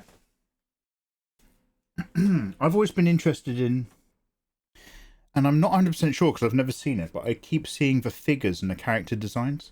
Is it Kamen Rider? Where it's a bit like Power Rangers, but the suits are like, they're all kind of vaguely insect themed, and they always look just really dope. By the way, HE911, thank you very much for subscribing, dude. I hope life is good. I appreciate that. You can now download my art for free in Discord, including this when she's done. But get it before it goes. I delete the old stuff. I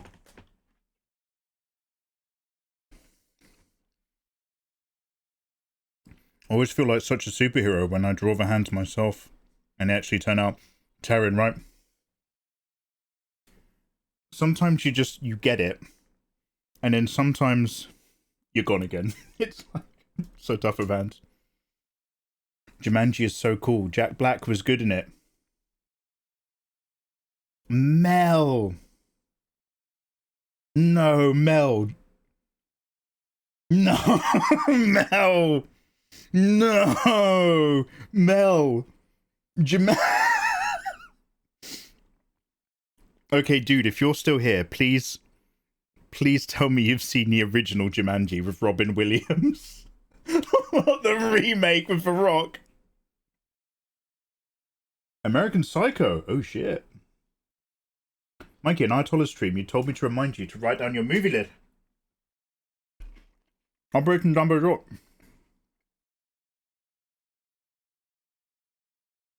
Oh, good show. Alright.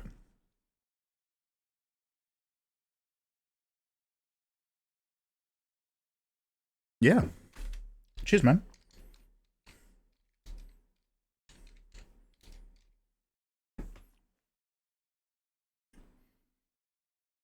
Centos. Hey, Mikey. How are you and everyone? Hey, Centos. I'm so sorry. I think you dropped this comment before I went to eat my dinner. Hey, dude. Welcome. I hope life is good.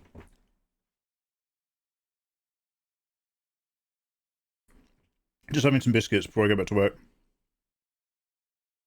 You made that job so hard. What, you're moderating? Okay, nobody messaged me. Nobody messaged me. I'm not allowed. I'll get in trouble. Sorry, Izzy. Sorry, Eva.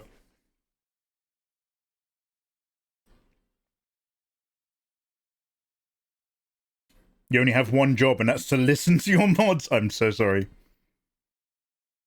My year had some good movies as well, including the best Christmas movie ever, Die Hard! Yo, Kevin Kitsune. And one of the best gateway anime, Akira. Kevin, if you're... I know I'm talking to people in the past who might not be here anymore. But if you're still here, Kevin... Akira I find is a fascinating one, because it was a gateway.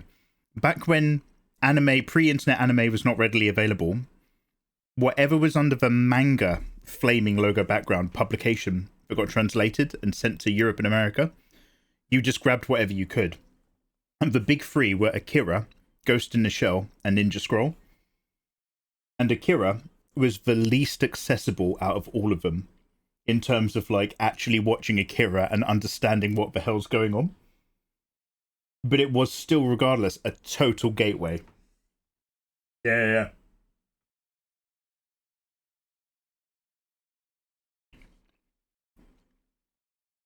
Instinct with Anthony Hopkins. Bruce Leak. Is that the one with him and a young Edward Norton or something? Where he's looking after a kid and he's trying to work out if the kid is a good un or a wrong un for a trial? Is that Anthony Hopkins? Or am I thinking of... Who's the guy who obviously never did, but everybody thought he put a gerbil up his bum? Richard Gere. Wild. I had to say that before I could remember his name. I think maybe I'm confusing Richard Gere. Maybe Anthony Hopkins is a criminal in Instincts. And he's working with a prosecutor to solve a case.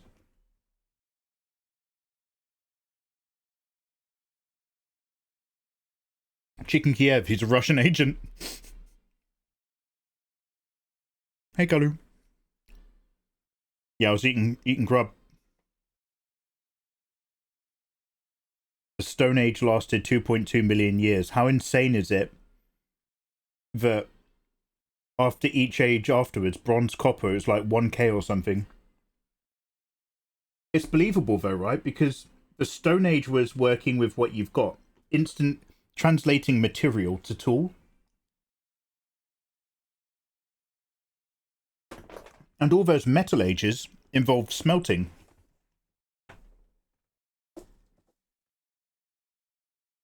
Damn, this biscuit fell apart.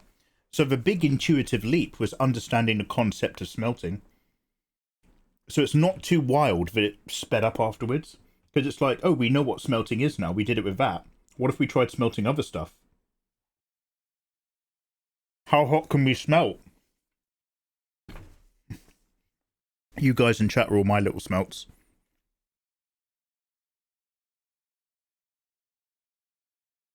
I was watching a video of people shopping in Portugal. And they're buying so many freshly grown fruits and vegetables that they pick locally. Kid Ludens, I hope you have an awesome time there. Where are you going again? Porto?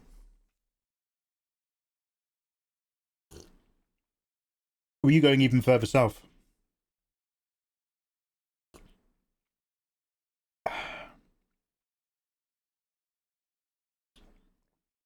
Oh, hey, Kid Ludens, good luck on your, I hope you get your second job, man. I hope it went well. You're saving up hard for the move. Yeah, that's awesome.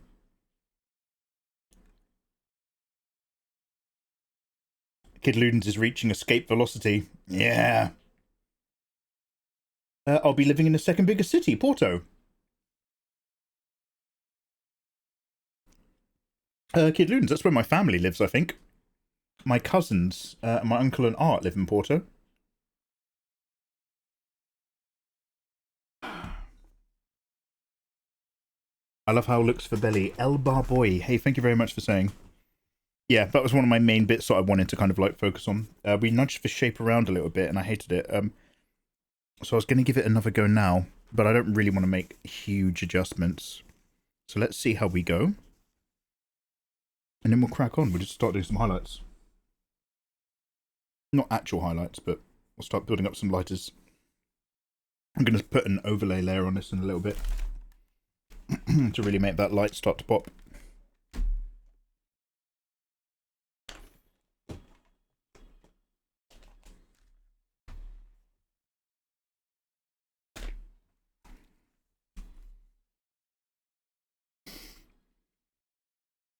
Mugsin, hello there guys, how you doing? Mugsin, welcome. Well, let me just pop to the bottom real quick. Cyber Wolfie, how you doing? Hello. Raiders of the Lost Ark. Yo, JS, good. Damn solid film. Damn good bit of filming that is. Raiders of the Lost Ark. I'm trying to remember if I remember any facts about it. One of the best uses of steady motion cam, I guess, when they did the secret ramp bit. I think the original storyboarding for Raiders of the Lost Ark involved having a duel with the knight. You know the knight at the end who's like, "I've been waiting here. You choose wisely." I think the original storyboard is he was going to have like a big sword fight with him, but they scrapped it. I want to change it to Coraline and One Piece Strong World. No, you can't, Waffles. Number one, no backseas. Number two, I don't know if I'm thinking of the right movie, but I don't accept Coraline as an answer because I've never watched it.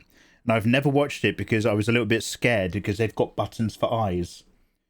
Does anybody know if that's the right film? Is Coraline the movie where they have buttons for eyeballs? I can't watch that film, and I never have. Because when I was a kid, the best things on TV, like we were talking about earlier, was adaptations of Goosebumps book. And it was called Round for Twist.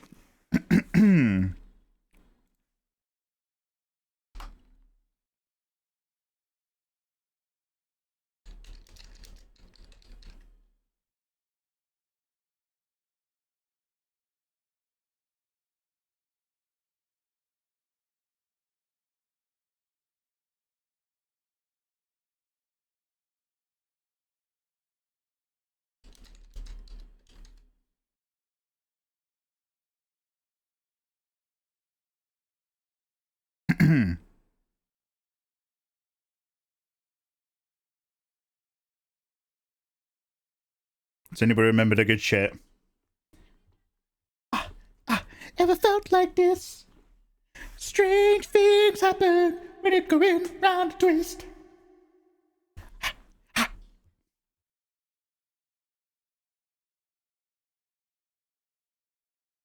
Have you heard the word about the bird and the spider? It wriggled and tickled inside her. Hey Nikki G, I see you in chat. Hey Tengri, welcome back, dudes. Ever felt like this? Anyway, I just wanted to... So anyway, in Round for Twist, they basically made scary stories for children. And in one of the stories, somebody has a magical orange tree that brings things back to life. And she feeds the oranges to a fur coat that slowly turns back into a fox. And at the end of it, the fox, so it's in the dark in her cupboard. And at the end of it, the fox is alive, but it's only got buttons for eyes. And I remember that scared the shit out of me when I was a little kid. So whenever I saw the poster for Coraline, I was like, I'm never watching that film. Anyway, where is that really good playlist? I'm so sorry, I've lost it for the sake of,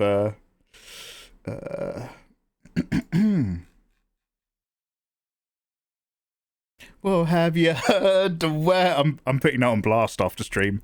That is going to be very loud after the live stream. about the bird and the spider. We were about halfway through, right? I'll just put this one on.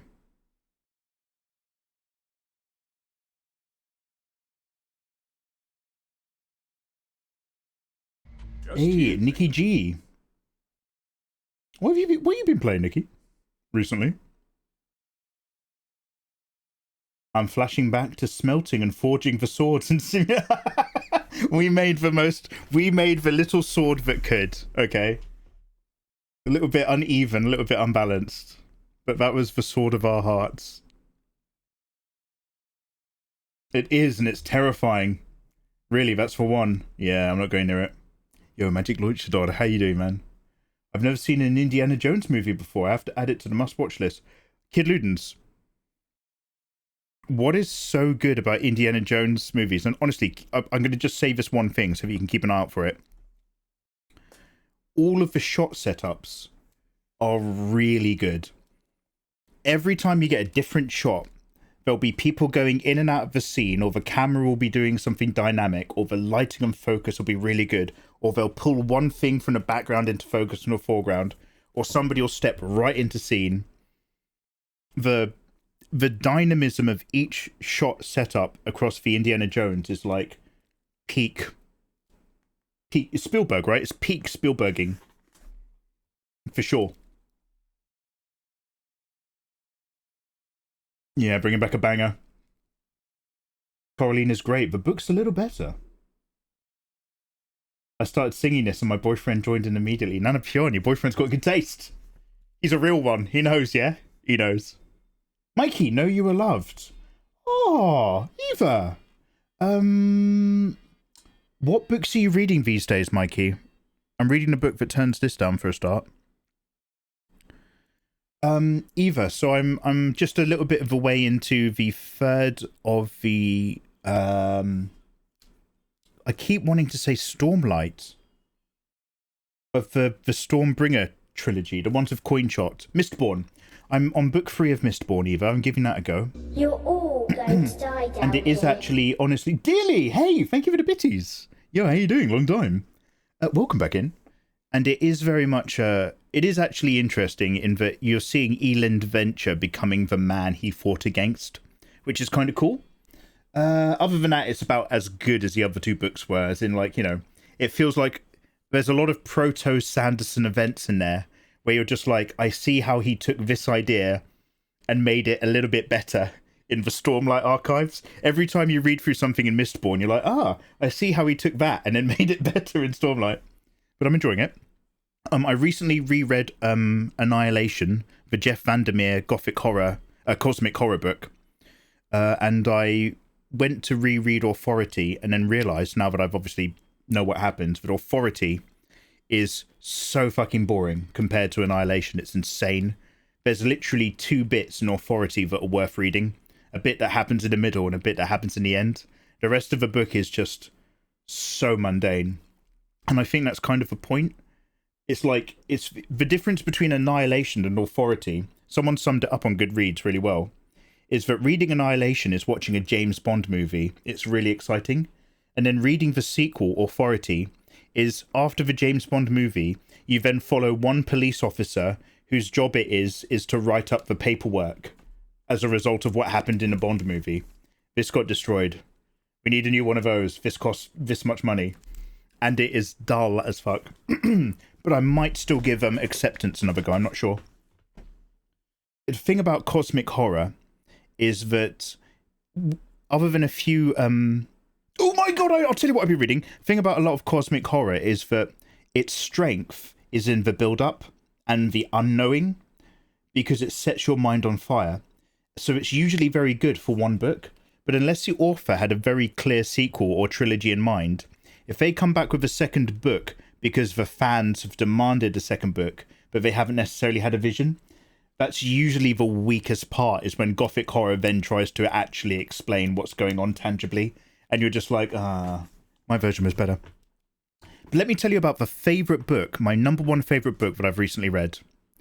As you know, I'm a massive, massive fan of Blind Sight, about human evolution and how they had to bring back vampires because they're more conditioned to hibernation and they're good for long distance space voyages, and people's brains were getting partitioned so that they understood the process of language in a different manner, and other people were having artificial multiple personalities loaded in because it was more efficient. So there's like artificially created schizophrenics were more efficient at particular jobs in deep space and stuff. So it's all this fascinating human evolution stuff and metahumanism. And that book has a pseudo sequel, which has a character. It's basically got one character that's kind of mentioned, but it is essentially a follow-up. It just happens in a different location, called Echopraxia.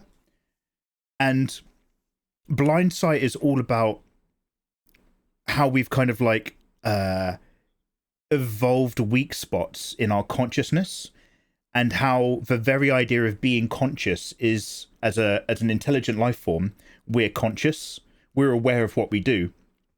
And that's actually like a very rare thing, whereas in a wider universe, other alien species that are also hyper intelligent never actually developed consciousness, or they did at some point in their evolution, and it wasn't efficient enough to survive. But the idea of being conscious of your actions is actually a waste of energy. And so there's these other species that take conscious interaction as a form of like using up bandwidth, so to speak, and they take that as essentially an attack. Oh, it's fascinating. So Echopraxia comes back to Earth, and it's more about other methods of transhumanism and people networking their brains to solve problems, and then like how susceptible people are to certain types of conditioning. Oh, it's so good. It's like without any spoilers for Echopraxia, it involves the most low energy, low tier version of an alien invasion that I've ever come across, where it's just more efficient to condition humans than it is to. It's so good. It's so good. It's so good. Yeah. So if anybody has read Blind Sight, or you're interested in the idea of like how vampires actually existed, but their brains, their left and right hemispheres link in a different manner, which made them sociopaths, but also very good at understanding human behavior as a prey. But it also meant that they had trouble mentally processing stuff, like they had missing keratin, and because right angles rarely develop in nature, for vampires, seeing two hard objects and surfaces at a right angle is like a dangerous visual stimuli trigger that causes their brains to spasm and shut down. And that's why we historically have a history of like crosses being useful against vampires and stuff. And essentially we rebred them back into existence because they were much better at problem solving than we are. Mate, either Blind Sight, Echopraxia, my favorite two science fiction books of the last 2 years. Hands down. Sorry, I'm going to get down here. I'm adding it to our watch list. Oh, do you want to watch Indiana Jones trilogy? Mate, I'll fucking watch Indiana Jones to you. Every time he punches a Nazi, though, we're gonna play. Sorry, I was no. Different conversation. Anyway,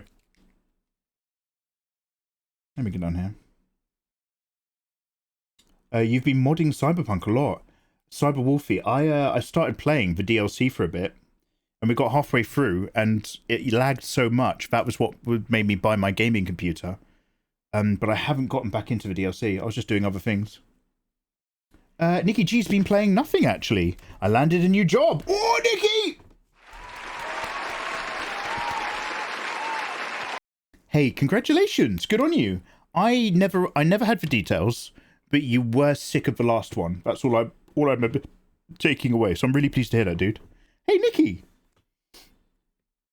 Pink Lemonade. I just joined, and Tumby. Yeah, yeah. We've been, for much of the night, we've talked in great depth about lovely tummy pouches on ladies.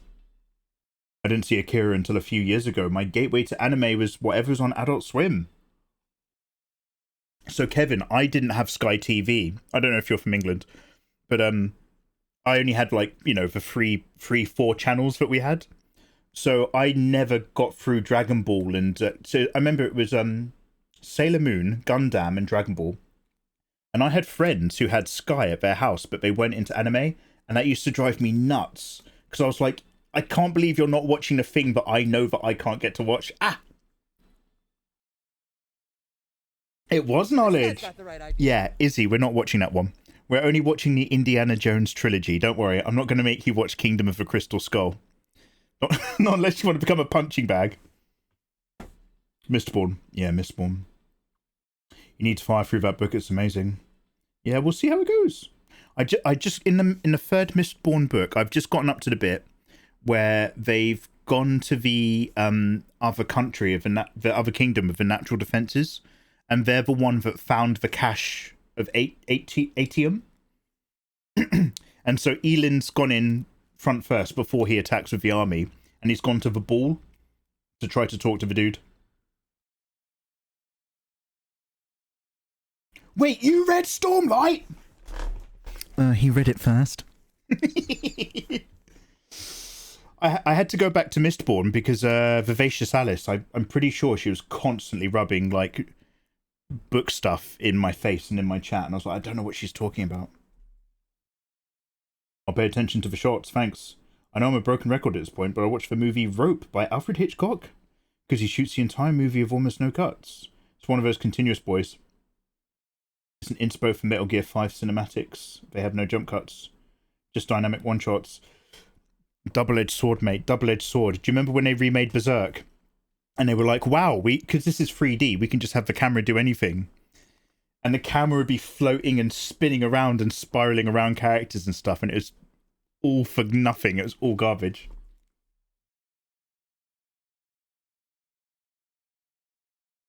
I want to spoil myself on one character in Words of Radiance. That film's outrageously good. Underrated. Rope. I've not read it. I've not seen it, by the way.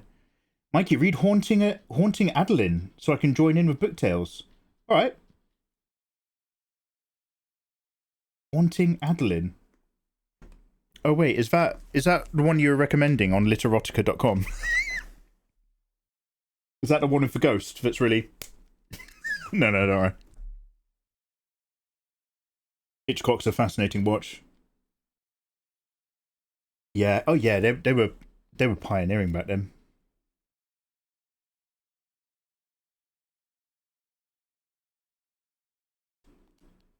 Read the Metal Gear Solid 4 Guns of a Patriot strategy guide. No, we're going to play Metal Gear Solid, remember? We're going to do a Metal Gear playthrough. Not like as a hardcore marathon, but we'll do them in order. I can't quite remember what we said. Okay, did it go like this? You can have a lot of fun playing the Resident Evil games in chronological order, if you don't mind going up and down in quality. But the Metal Gear games, although they're out of chronological order, you still want to play them in release order because it makes for a better narrative and reveal. Oh my god, yeah, Love Bite. Sorry, Eva, yes, the Love Bite trilogy. Yes, Eva. Well, we're gonna put it on the agenda. We'll have a really quick chat about the low quality of my streaming lately and how I'm going to get better. And we need to outline the Love Bite trilogy. And then yes. Mikey, I love this art style. There's going to be a background of just colour. I actually might just leave it like this because I like how stark the negative space is. I like that it's bright and that there's nothing going on, because I'm also trying to bring it back to simple. If I had more time, I'd consider like a negative colour or maybe a background, because Dragon Ball backgrounds are also really poppy and vibey. But I need to get this finished. Oh shit! I was supposed to finish it today so I could do all the alternative versions tomorrow. But basically, like, you know, I don't want to get too far beyond the 5th for my Patreon deadline. So I've got to pop it out for that. We'll come back to it. It still had to soak up a lot of time in the line art, but I do like going in with a harder cel-shaded start this time and working out of there, because it feels like it really suits the Dragon Ball aesthetic. But thank you. Blind Sight, yeah, all one word, Blind Sight, is the first book. Echo Praxia is the second book. Oh, I meant Coraline. Okay, yeah, I'll watch Coraline. Oh, is that going to mess me up, though? I'll download it before you come. Just remind me closer to the time and I'll download it.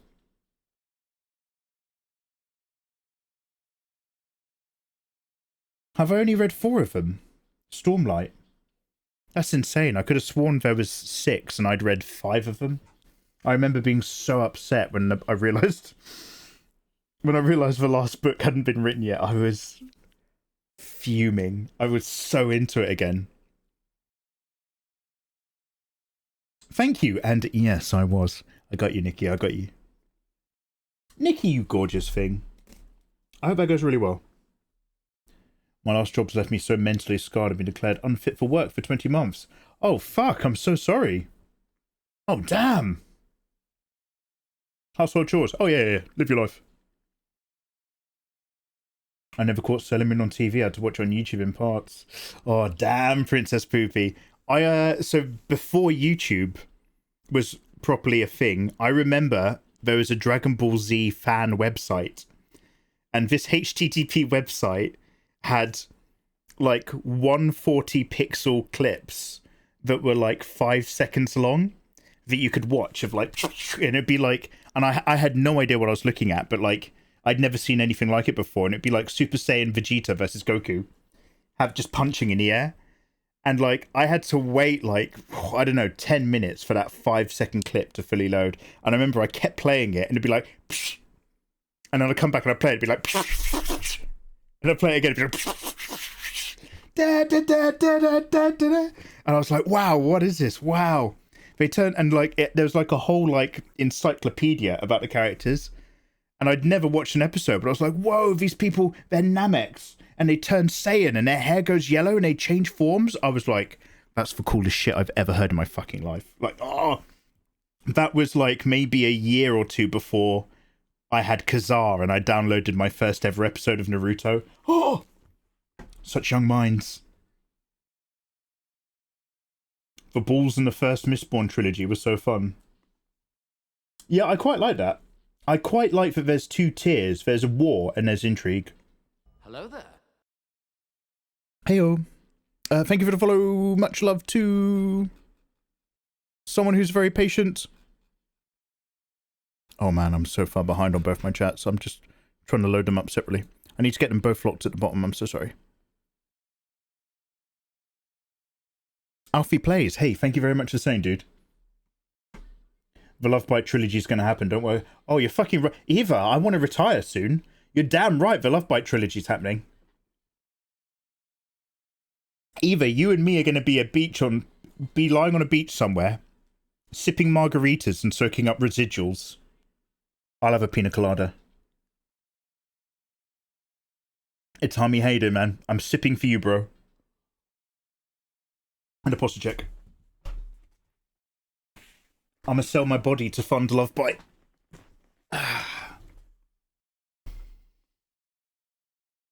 As the resident Metal Gear boy, whenever what's his name isn't around, you're the dude. I recommend Metal Gear. Oh wait, you do recommend chronological. Oh shit. Oh, maybe I've got it the other way around then. You recommend Metal Gear in chronological order.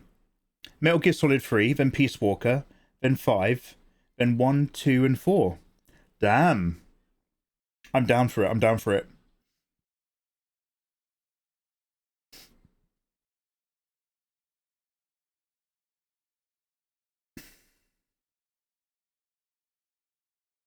Just need to borrow your lovely brain for it. Eee. Book 5's out this year, Mikey. Relax. Fenrir, I'm a Game of Thrones fan. I don't trust that, okay? I'm like one of those Pavlovian dogs that starts pissing on itself because it doesn't know if it's going to get a treat or if it's going to get a beating. I don't know about book releases. I don't trust authors.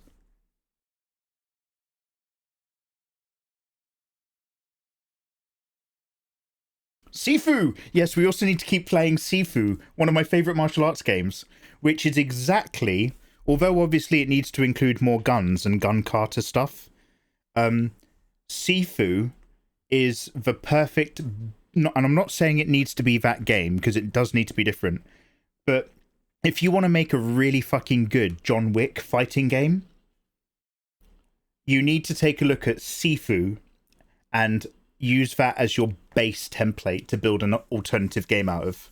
If you make John Wick that kind of grappling, fighting, punching, working around what's in the room, maneuvering, but with more guns, you're going to make a great game. If they make John Wick a really boring third person over the shoulder run and shoot, what's the fucking point? Oh, Eva, have a wonderful evening. Thank you very much for hanging out. Yeah, Eva, hit me up on socials. In DMs, Eva. You know the score. Bye. Oh, it's getting a bit late for me as well, actually. Sanderson has a proven track record. I'm just saying. Thank you, Fenrir. Thank you for addressing my insecurities. Pikachu, how you doing? Who drew this? Pikachu, hello. I drew this. Me so far. How you doing? Me so far. Doe, a deer, a female deer. Far, a long, long way to run. Me, a name I call myself. Anyway, don't worry about it. Don't worry about it.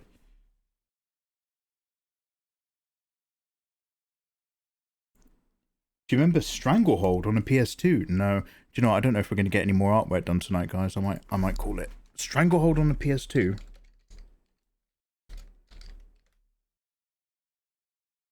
It was basically a John Woo game. Oh yeah, £2.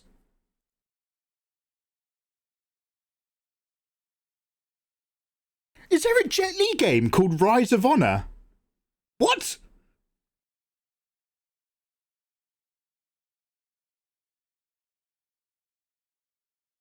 Wait, is that Chow Yun Fat? Wait, is Stranglehold literally a Chow Yun Fat licensed video game?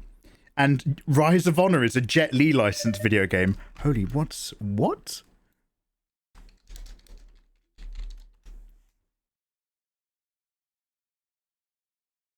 Yo, it looks terrible. Okay, I kind of want to play Rise of Honor. Alfie, honestly, I love your vibe. Also, my name is pronounced Aoife. Aoife! Hey, my apologies. Aoife, thank you very much for saying. I love your attitude. Warhammer tag. So Android 18, Necron Flayed 1 confirmed. Woodimp! I'm so sorry. Did I have a Warhammer tag in here? Woodimp, I apologise. I didn't mean to. I'm not trying to like, yeah, I'll get in whoever I can. I'll sneak him in. Yeah, Warhammer. Yeah, Warhammer's right at the back of my van, Woodimp. Yeah, do you want the sweeties and the Warhammer? All the way at the back of the van. Go on, kids. Sorry, dude. It's because we were playing Rogue Trader a few streams back. That's completely on me. And wait, Necrons and sweeties? Yeah. Mate, Necrons are well into boiled sweets. You can tell. Yeah, sorry, we were playing Rogue Trader. That's my bad. I'm really bad at tags. That's on me. My mods have a go at me for incorrect tagging all the time. Yeah, it's a PS2 game, for Jet Li game. Do you want to know? So I'm looking at that Jet Li game, and it looks like, unsurprisingly, a upgraded PS2 version of that PS1 Jackie Chan game. Does anybody know what I'm talking about? There is a PS1 Jackie Chan game that basically I think kind of got a second run of popularity because of Sifu. Just tea. But Jet Li Rise of Honor literally looks like that if they made it on a PS2. And I'm a big Jet Li guy, or at least I certainly was back in the day. I would love to play a Jet Li video game, even if it's garbage. We'll give that a go sometime. But we'll have to put Rise of Honor. What about that John Woo one though? Is that actually worth playing? Yes, they were great. No, it is terrible, but it's genuinely fun. Yeah, this looks awful, but it also looks like it might actually be a bit fun as well. I remember Rise to Honor being Garbo. Yeah, that's what I'm hoping. Mikey's baiting with Warhammer. Yeah, by the way, I do have a Warhammer YouTube channel. I do War the Hammer. This room is a tip, so I'm not going to move the camera. But I want you to know that I have 200, and I shit you not, I have 255 litres of Warhammer. Because, like an idiot, I subscribed to Imperium magazine, thinking that I'd have spare... I'm magically going to have spare time. Where, Mikey? Where's this magical spare time? I'm going to have spare time, and I'm going to make videos about Imperium Magazine, and I'm going to paint Warhammer models from Imperium Magazine. What actually happened was I didn't have any spare time, and I kept getting Imperium Magazine. So I've got like so much storage, which is full of unopened Imperium. But I do have one Necron and one Space Marine, which I enjoyed painting. M Green 22, how you doing? Jackie Chan Stuntman. I don't know if that's Stuntman in the title. Let me give it a quick Google.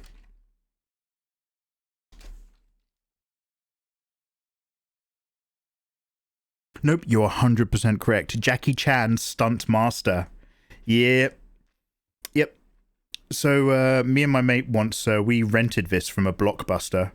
I remember we played it all weekend. It was really difficult. I'm pretty sure it's based on a Jackie. I remember that cartoon. They had to find the different animal medallions. And I watched a few episodes because I was such a Jackie Chan mark back then. I love Jackie Chan, don't get me wrong. But that cartoon was just a garbage cartoon. What was the game with the guy with a van being an electrician? But it's martial arts.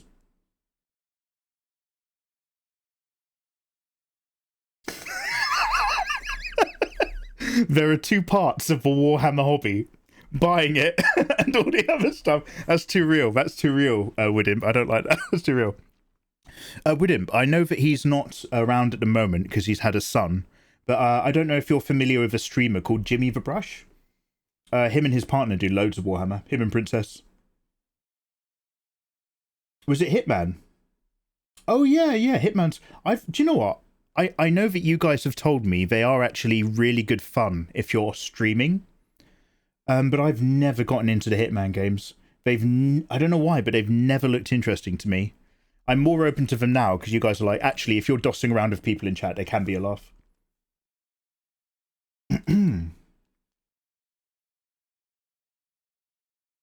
Basil Brush, boom, boom. Yes, Jimmy. Did you ever hear about how Jackie Chan's parents met? It's nuts.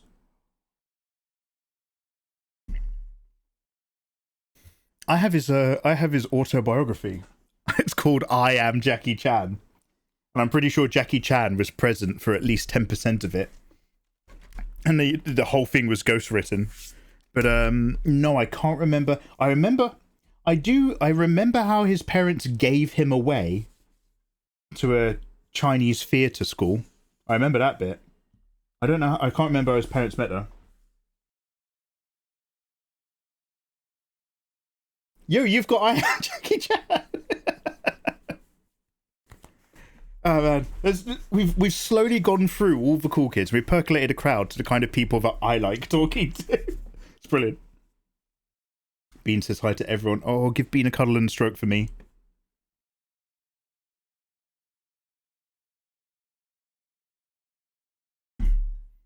I remember people being asked if they would choose the Infinity Stones or the Talismans, and they chose this. Oh my god, for and that was like, so that was after peak Jackie Chan. Do you know what I mean? Like, Jackie Chan's wonderful rise was like back when he just about stopped doing films for the Triad gangs and started getting in the Yuen Wo Ping productions. So like, it's not his earliest stuff. But like Snake and Eagle's Shadow, from then onwards was like, oh man, Jackie Chan is the shit. Drunken Master, all those ones.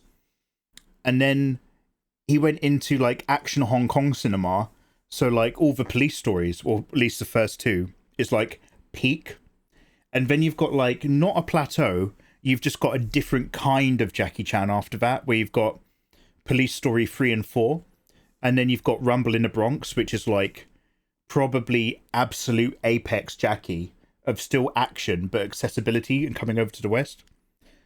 And after Rumble in the Bronx and some of those, he was still in really good stuff, but the action kind of trailed off. And you had like the Tuxedo, and you've got like Rush Hour and stuff like that. And weirdly, Rush Hour, when I remember it, is a wonderful film. And I tried rewatching Rush Hour recently, and it is unwatchable garbage. I was really upset. I recently tried rewatching Rush Hour, and it was just, I couldn't sit through it. It was so bad. Drunken Master was amazing. His father arrested his mum for smuggling opium. Would you like to reduce your sentencing? Oh yeah, that's good. That's shaved off 10 years already. Keep going. Wow. Ah, yeah. So that's the thing is I remember it being charming and funny with Chris Tucker. And if you actually rewatch Rush Hour, you realize Chris Tucker does only one thing. And he goes around trying to suggest that people have weed. And that's it. What's that, man? You got weed? I smell weed. I'm arrest you. You got weed. Am I smell weed? And I fucking shit you not. Every single line of dialogue, which is not talking to Jackie Chan in that movie, is him trying to frame someone for having weed. That's his entire stick. And it's just like... and it's so dated now as well, because it's just like, I'd love some weed, thank you very much. But back then, it's like the 90s. And like... Jackie Chan was still learning English, and Chris Tucker is Chris Tucker, and he was doing a lot of improvising. And Jackie was just like, I hated making that film. I couldn't understand it. It was a really frustrating production. Ah, and he didn't let me do enough martial arts. Ah, so poor. Yeah, it's a real shame. My memory of Rush, that was a real awakening. I was like, I fucking love Rush Hour. I'll put on Rush Hour. Do you want to know what I ended up putting on instead? Naked Gun. Naked Gun 33 1/3. There you go. I'll just watch that. Tucker was amazing. Tucker was at his best in The Fifth Element. That's where he worked. Because he belonged in that universe. Do you know what I mean? It's like rewatching Kenan and Kel. It was so funny as a kid, but it's so bad as an adult. Yeah, I probably couldn't go anywhere near it. Nana Pion, have a wonderful evening. Yeah, it's UK over here. I'm going to probably call it as well in a sec. I just like chatting shit with you guys whilst I was eating my biscuits. So... for those of you who are just like, oh, this is really frustrating, I'm actually here for the drawing, Mikey. Can you shut up? We've been going through like a set process of steps. And those steps have kept things feeling nice and clean. And for this style of artwork, nice and saturated. And that was hard A-B shadowing, then a soft blend on the shadow. And then once we'd gone around and done that and worked out where our basic lights and darks have been, we've gone back in with a multiply to darken up the areas of shadow as they meet the light to increase the contrast without less necessarily darkening up the other bits. So we've just been going around doing that. On the skin tone, we've been doing it with kind of warmer reds and pinks, very subtly to give off the idea of subsurface scattering, whilst at the same time, if we zoom out, we still have that cell shaded feeling. It's just now a little bit more detailed, little bit more three-dimensional as we start to curve off around the edges by just darkening surfaces as they go away from us. So it's only when we're going to come back now and come in and do some highlights, just with some of these bits, maybe some alternative colours. And this big hard light source, we're going to go in with an overlay layer on the lit areas. And that's going to really kind of like shift it up a gear as well. But other than that, we are keeping it relatively simple so that we can just enjoy a very clean, easy read with no particular one area being overworked to create like this nice kind of like, there she is, Android 18. We've got a little bit of tummy, we've got a little bit of boob. We haven't overdone either. It's still the OG character. I have kind of drawn her as her mum style in her original younger outfit, but that's just because I draw them thick. I can't help that. That's God. That's not me. What's this song? It's just funk garbage, don't worry. I'm actually here for the drawing. Can you shut up? Yeah, I'm so sorry, Ayatollah. You're so patient. Okay, everybody who plays the finals with me, please. So I don't know if I'm streaming tomorrow because I basically have to finish this and draw alternatives.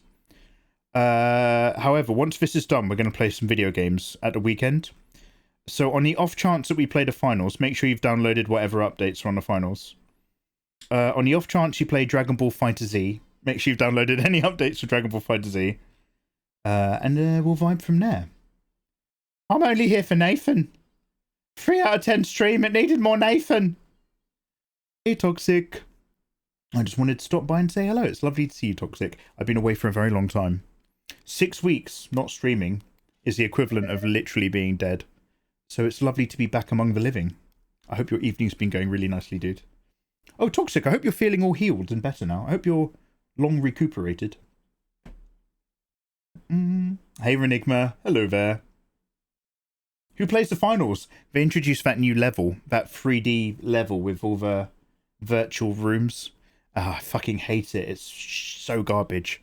I actually, I start dipping on games until it goes back to the Las Vegas map. Is my Marisa a joke to you?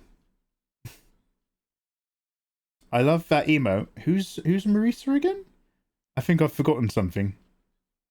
I'm driving all day tomorrow, but I'll have the finals updated for the future. Don't worry, Fedra. You have a lovely day. You're going to Anime Expo, right? Have an awesome time, man.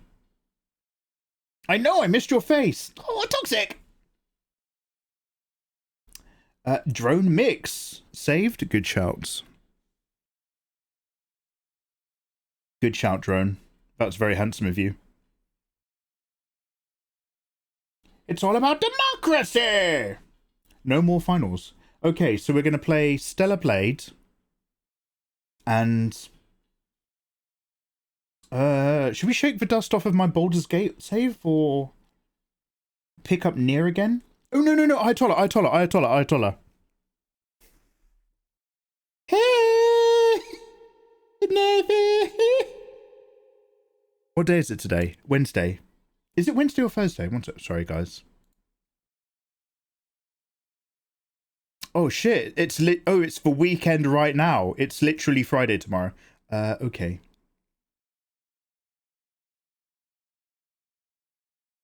Okay, I don't know what I'm gonna... Just follow me on Twitter.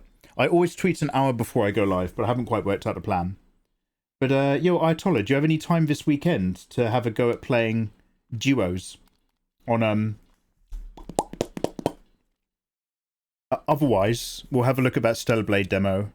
And, I'd like to play, like, a really short indie game or a puzzle game. Something relatively chill. But we'll see. We can play games, guys. We can play games. It's Friday to you guys already. Damn. Toxic, you're an hour ahead of me. Great White Kitty, you are far ahead of me. Damn. Flush Baldur's Gate. I'm not going to play Street Fighter 6 this weekend, Kid Ludens. I want to have fun. Do you want to know what's so weird? Is I fucking love that Dave the Diver game. And I feel like I stopped playing it at the perfect point for me. We had a really good final night. We did the Jellyfish special evening. And I appreciate we've done one boss out of maybe 6 or something for the actual narrative. But, like, you know, I'm just like, nah, I like that. I really enjoyed that. I don't really desperately want to play it again. I'm sure if I put it on, I would change my mind and I would enjoy it. I'm sure. But I'm not really hungry to pick that back up at the moment. And I don't even have, like, a bad thing to say about it. I really enjoyed it. Please bring back 12 minutes. Oh, how dare you mention 12 minutes in my live stream. How dare you flagrantly bring up that game. Have they released any other games, that studio? We could just play some chill point and click stuff. Like, I've got Bertram Fiddle, which I think is just a 2D click and puzzle game or something. I think that might be quite nice. Kitty's the real MVP. They've released 13 minutes. Oh, it was Ayatollah. It was Ayatollah. Nathan, don't be like that, bro. Don't be like that. That was genuinely an entire evening of suffering together. That was like, I can't remember what it was, but it was like, not only was it long, but it was the bit when we worked out what we had to do. But we had like a photo or something, and we were trying to give it to the dude, but you have to leave it on the fridge so the dude walks to it. I remember like losing my fucking mind. I was ready to harm people. Damn. Yeah, don't bring up 12 minutes. No, so we'll look for another indie short game that's genuinely got a shorter playtime than 12 fucking hours. Crouton Commander, I just popped in to say hello. I got to run now. Crouton, have a lovely start to your weekend. Thank you very much for hopping ahead, and it's lovely to be back streaming. I've been seeing, obviously, some new faces joining us. Hi, guys. Welcome on in. We do video games and art. You can ask me anything. But it's been so cool seeing all the old faces and names that I recognize again. Lovely to see you guys. I'm glad to be back on Twitch. Oh my god, so the game was only 12 minutes. Toxic, you've played 12 minutes, haven't you? Have you? Have you, question mark? I don't know if you're... I feel like you played it, but I tell you what, you were probably just playing Hogwarts the entire time. Yeah, so Toxic, it's not a bad game. You basically relive the same 12 minutes over and over. But every cycle, something that you've discovered will help you make a different decision in the next cycle. And then some stuff you discover you have to kind of let go of in order to pursue something else. It's quite clever in what it does. But if you're me, who's not necessarily as clever as the game designers had hoped, that short, fun little indie game can genuinely be 12 hours of your life.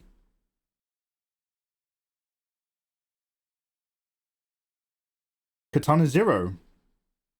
Is that quite short? Or Fez?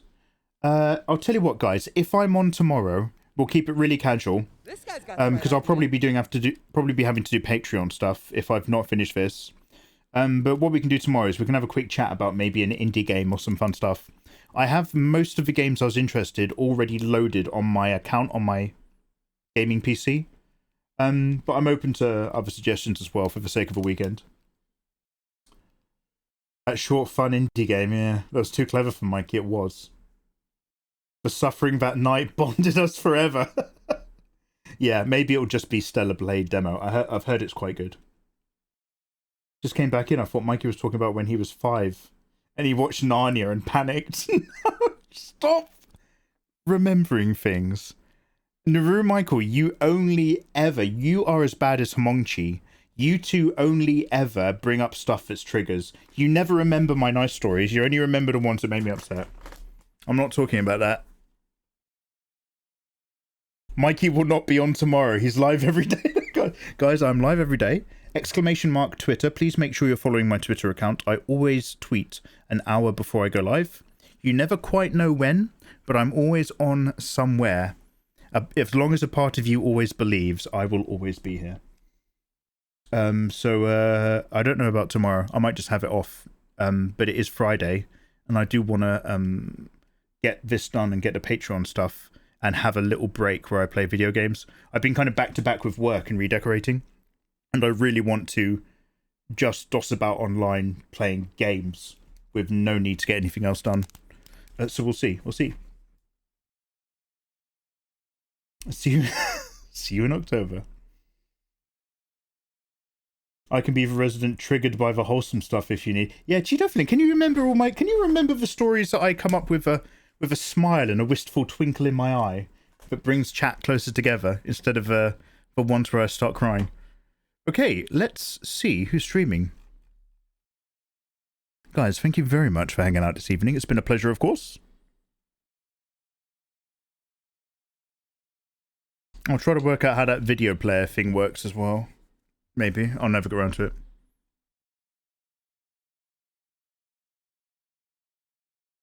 Oh, damn. Dizzy. I'll look for a different artist because we raided her yesterday. But just from the thumbnail, I can see Dizzy Cower's portrait work has come along really far already. Oh, hello. There's a couple different VTubers or off-screen illustrators who are doing amazing stuff. Oh, who is this? Wait, is this one sec. Ilaria. What are you doing, Ilaria? This looks really gorgeous. One sec. Okay, they don't have a face. I tried to focus on face cams. Not that I have anything against VTubers, but I tried to focus on people. However, this artwork is very juicy and gorgeous. I'm going to drop you into Ilaria V's stream. She's drawing Dr. Lilligan Margulis.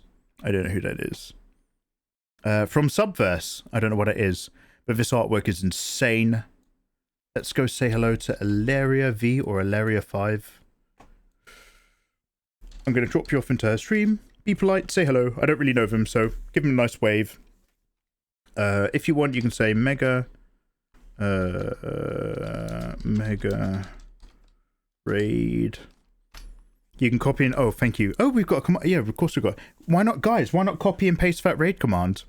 Guys, if you're there at your computers right now, why not Control-C that and then Control-V it? Give it a little Control-V right now. Make sure you got it. And you can drop it into her stream. Princess Poopy, Great White Kitty, Ayatollah, and Chameleon S, even though she's not here. Thank you very much, as ever, you moderators, for your hard and consistent work. Know you are loved. All you other people, new faces, hi, welcome, lovely to see you. I promise sometimes I do more artwork and less talking. But I'm just having a catch-up with people because it's been a while. So thank you very much for popping in and all the kind words. And all you regulars, lovely to see you again. You know the score. You know the score. All right, go say hello to Ilaria, and I'll see you wonderful people very, very soon. Cheers, Fenrir. Cheers, Whoopi. Cheers, Kid Ludens. Cheers, Cheeto Flynn. Cheers, Crouton. Cheers, Hannah. Cheers, Toxic. Cheers, Ayatollah. Cheers, Kaitsa. Cheers, Varvenge. Cheers, Drone. Yeah, cheers, guys. Right, peace. Bye, bye, bye, bye, bye. Bye, bye, bye, bye, bye, bye, bye, bye.